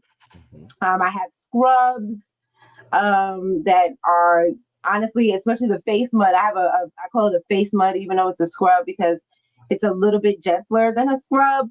And that, it actually tastes good because it's made out of coffee. Don't eat the products. But don't eat the products. But sometimes it will get on your lips or whatever. You be like, but don't eat it. Don't eat it. Don't eat it. But yeah, so that's how like gentle I make the products and making them out of just things that God has given us rather than a lab has made for us. And so, so thank you so much. I would, appreciate one more thing, if I could say. I've been talking about this in the chat. Now, we are accepting donations, right? We have 2 things going on. President Devine just told me of one, because before we were just kind of crowdfunding for the next hearing. They like to put these hearings way out. And the last time I went way out, I was targeted by police on my way back in my car. So I don't necessarily want to drive my car. We are going to have to drive because there is no bus or train coming back after the hearing is over. The hearing ends at 8:00. And the last bus or train out of Utica is around 3 p.m. Okay. So unfortunately, we do have to drive, but I would, we're crowdfunding for the money that we're going to need to get up there. And then we are also, so that one you can send to my Cashapp, which is $Breuck. And then President Devine has been asked to be at a Pan-African reparations I want to say like convention in Chicago, and we need him there because it's going to be a Pan-African echo chamber. And we know if we could get anybody in the building, we want President Divine there. And so, I really don't like crowdfunding for two things at one time. But our hearing is December 9th. And this hearing, this convention that they want him to go, Dr. Jenkins actually, wants him to be there, requested that he be there. So this is, if that, I believe, is in 2 weeks. So we don't have a lot of time. And we need to get President Divine a plane ticket and lodging to get up there, because the thing is, what people don't understand is we take off work and then we pay to go. Yeah. And so it's kind of rough, but we've been doing it. And it was only Daniel from, Tariq's Lives and stuff like that made let me know that we should crowdfund for this, because we would have never even thought to give out our cash apps, because we just are accustomed to just spending our own money. Right. And, and he's like, no, you got to ask the family, because they will help you, especially after they've seen all that you've done so far. And so, I really ask for the family's help. I'll put those in the chat again. I really ask for the family's help on that, because we really need both of those. Like I said, we really need Divine in the building in Chicago, because it's going to be, like I said, a Pan-African echo chamber. And we can't let that happen. Now, especially when it comes, because Dr. Ron Daniels is going to be there. You know what I mean? Right. All these Pan-Africanists are going to be there, and they're going to dominate the conversation on reparations. But if President Divine is there, that won't happen. And so, you already see how nervous she is. They're going to be shitting bricks when Divine walk in the building. And I'm going to speak that into existence right now, that he is going to be there. Absolutely. We are going to get him there, and we're going to get to Utica. Where are they? Where do you send the donation for President Divine? I just put his Cash App in the chat, and then I put my Cash App in the chat. So I'm collecting for the December 9th hearing, and he's collecting for his the Reparations Summit in Chicago. I don't know why it's not showing up here. Let me see. Oh, man. Oh, don't tell me the whole time the links and stuff I've been putting in the chat haven't even been showing up, because you know how they haven't.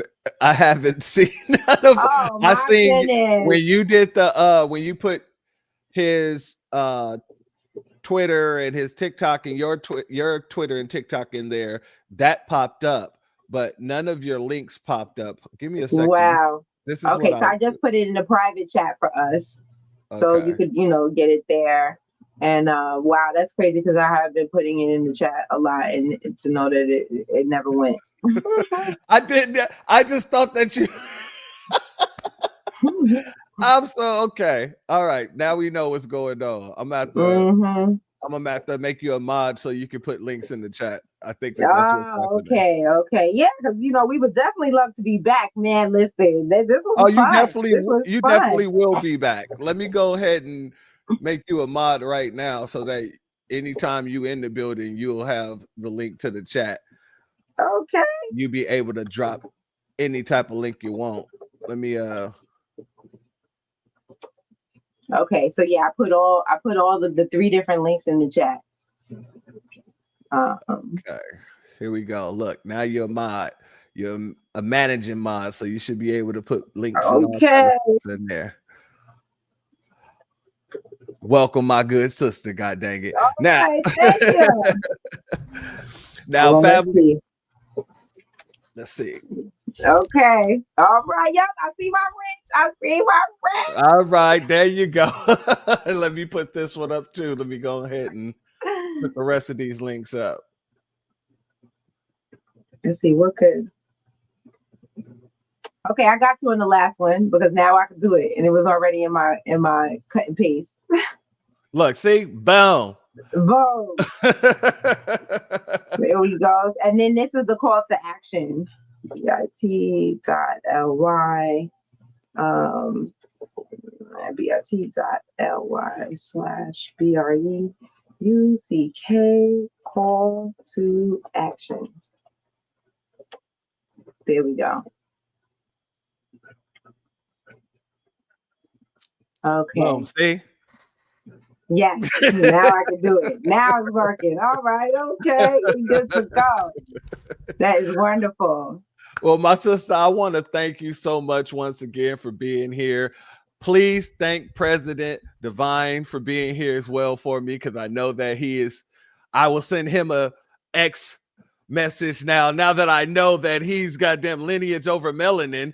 I didn't know that was him. So shout out to the both of you for being here, and shout out to both of you for all the work that you're continuously doing, because like I stated, if anything, it takes just a little of us to do, well, it takes a lot of us just to do a little, you know what I mean? And by a lot of us doing a little, we can get a lot done. And just so you know, I've been a fan of your even melanin, because every time I see your face, I'm like, oh, her shit is so shiny. She be glowing every time she on camera. You know what I mean? You got my brother Damon Reeves in here. He's what is it called? Smitten.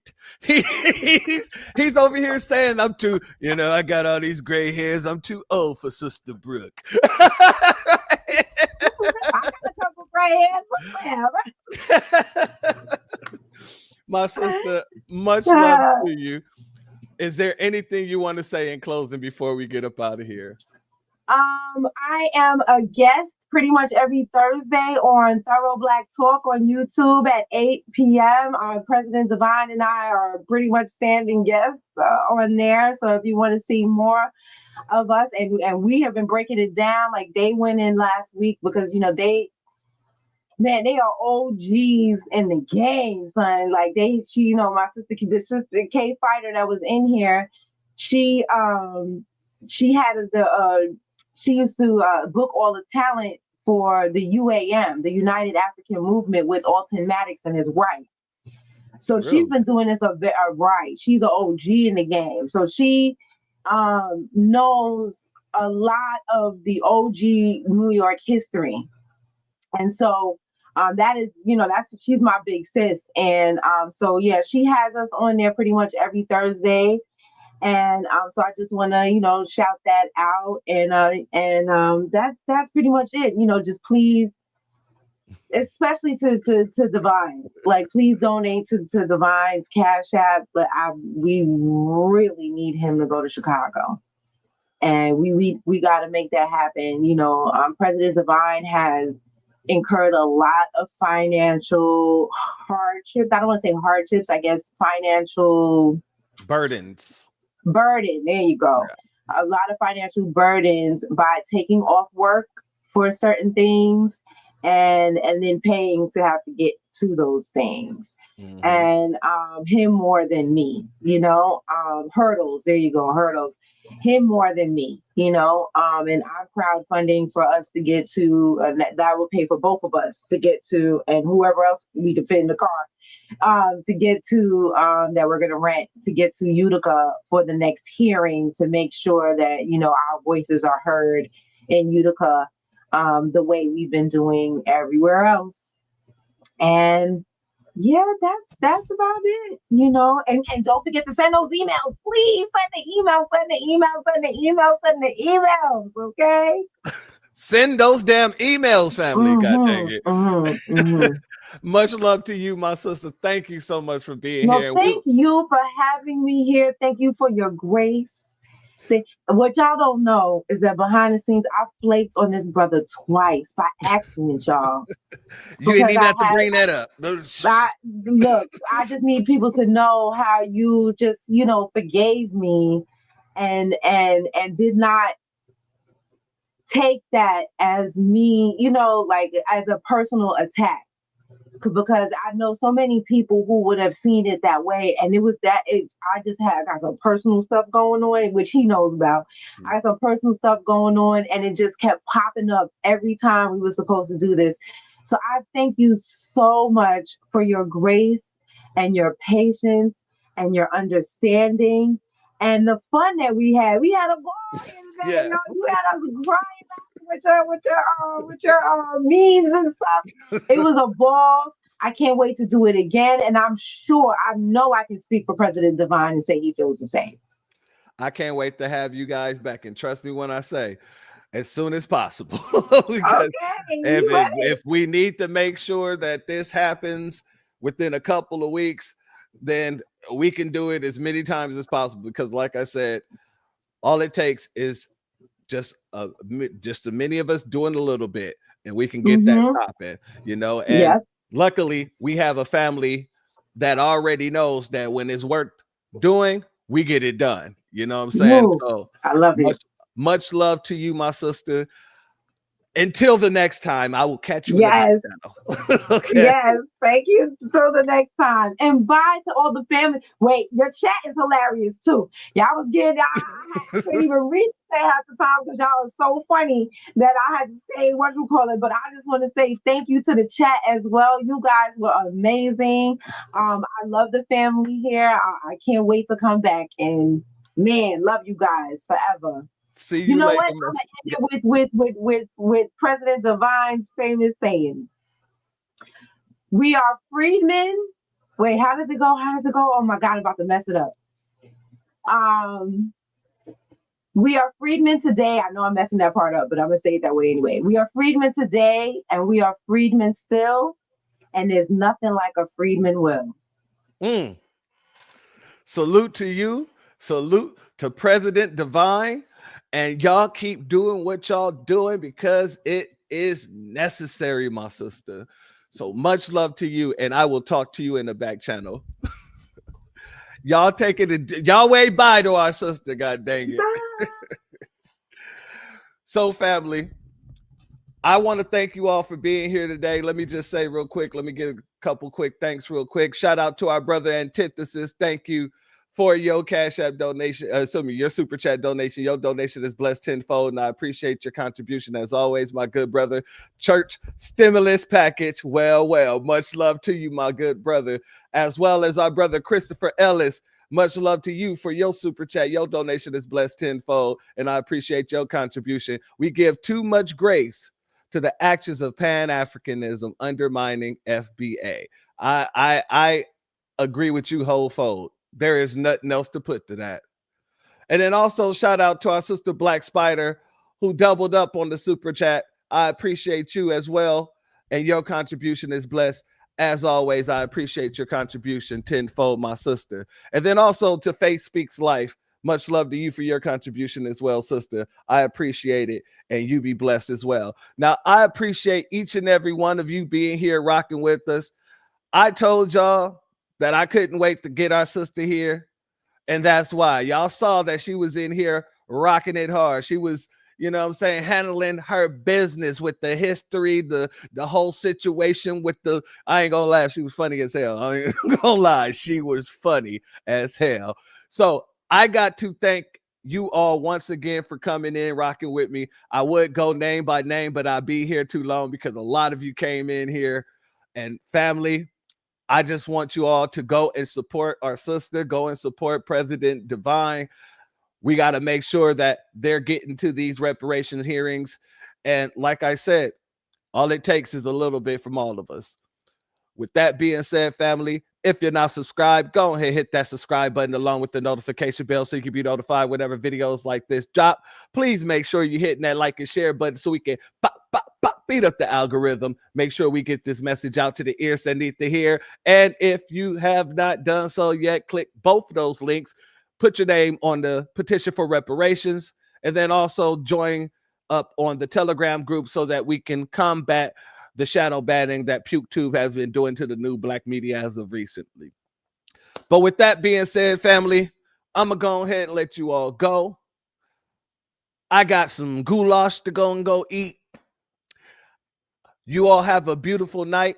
And with that being said, family, the doors of the church are closed. Peace. My grandfather built this country, man. He fought wars for it. And most places he went wouldn't let him sit down and get a cup of coffee. I can't even catch a cab in New York. You know, it doesn't matter how many degrees I get. All you people see is color. Your grandfather was an immigrant. You're American. My grandfather was born here, Duke. And you people still look at me as just another nigga. I know that the government, whatever can't stand us black people, he doing everything in the world to make black man be extinct. But I'm going to tell you one thing, us black people going to survive. So fuck everybody. I'm out.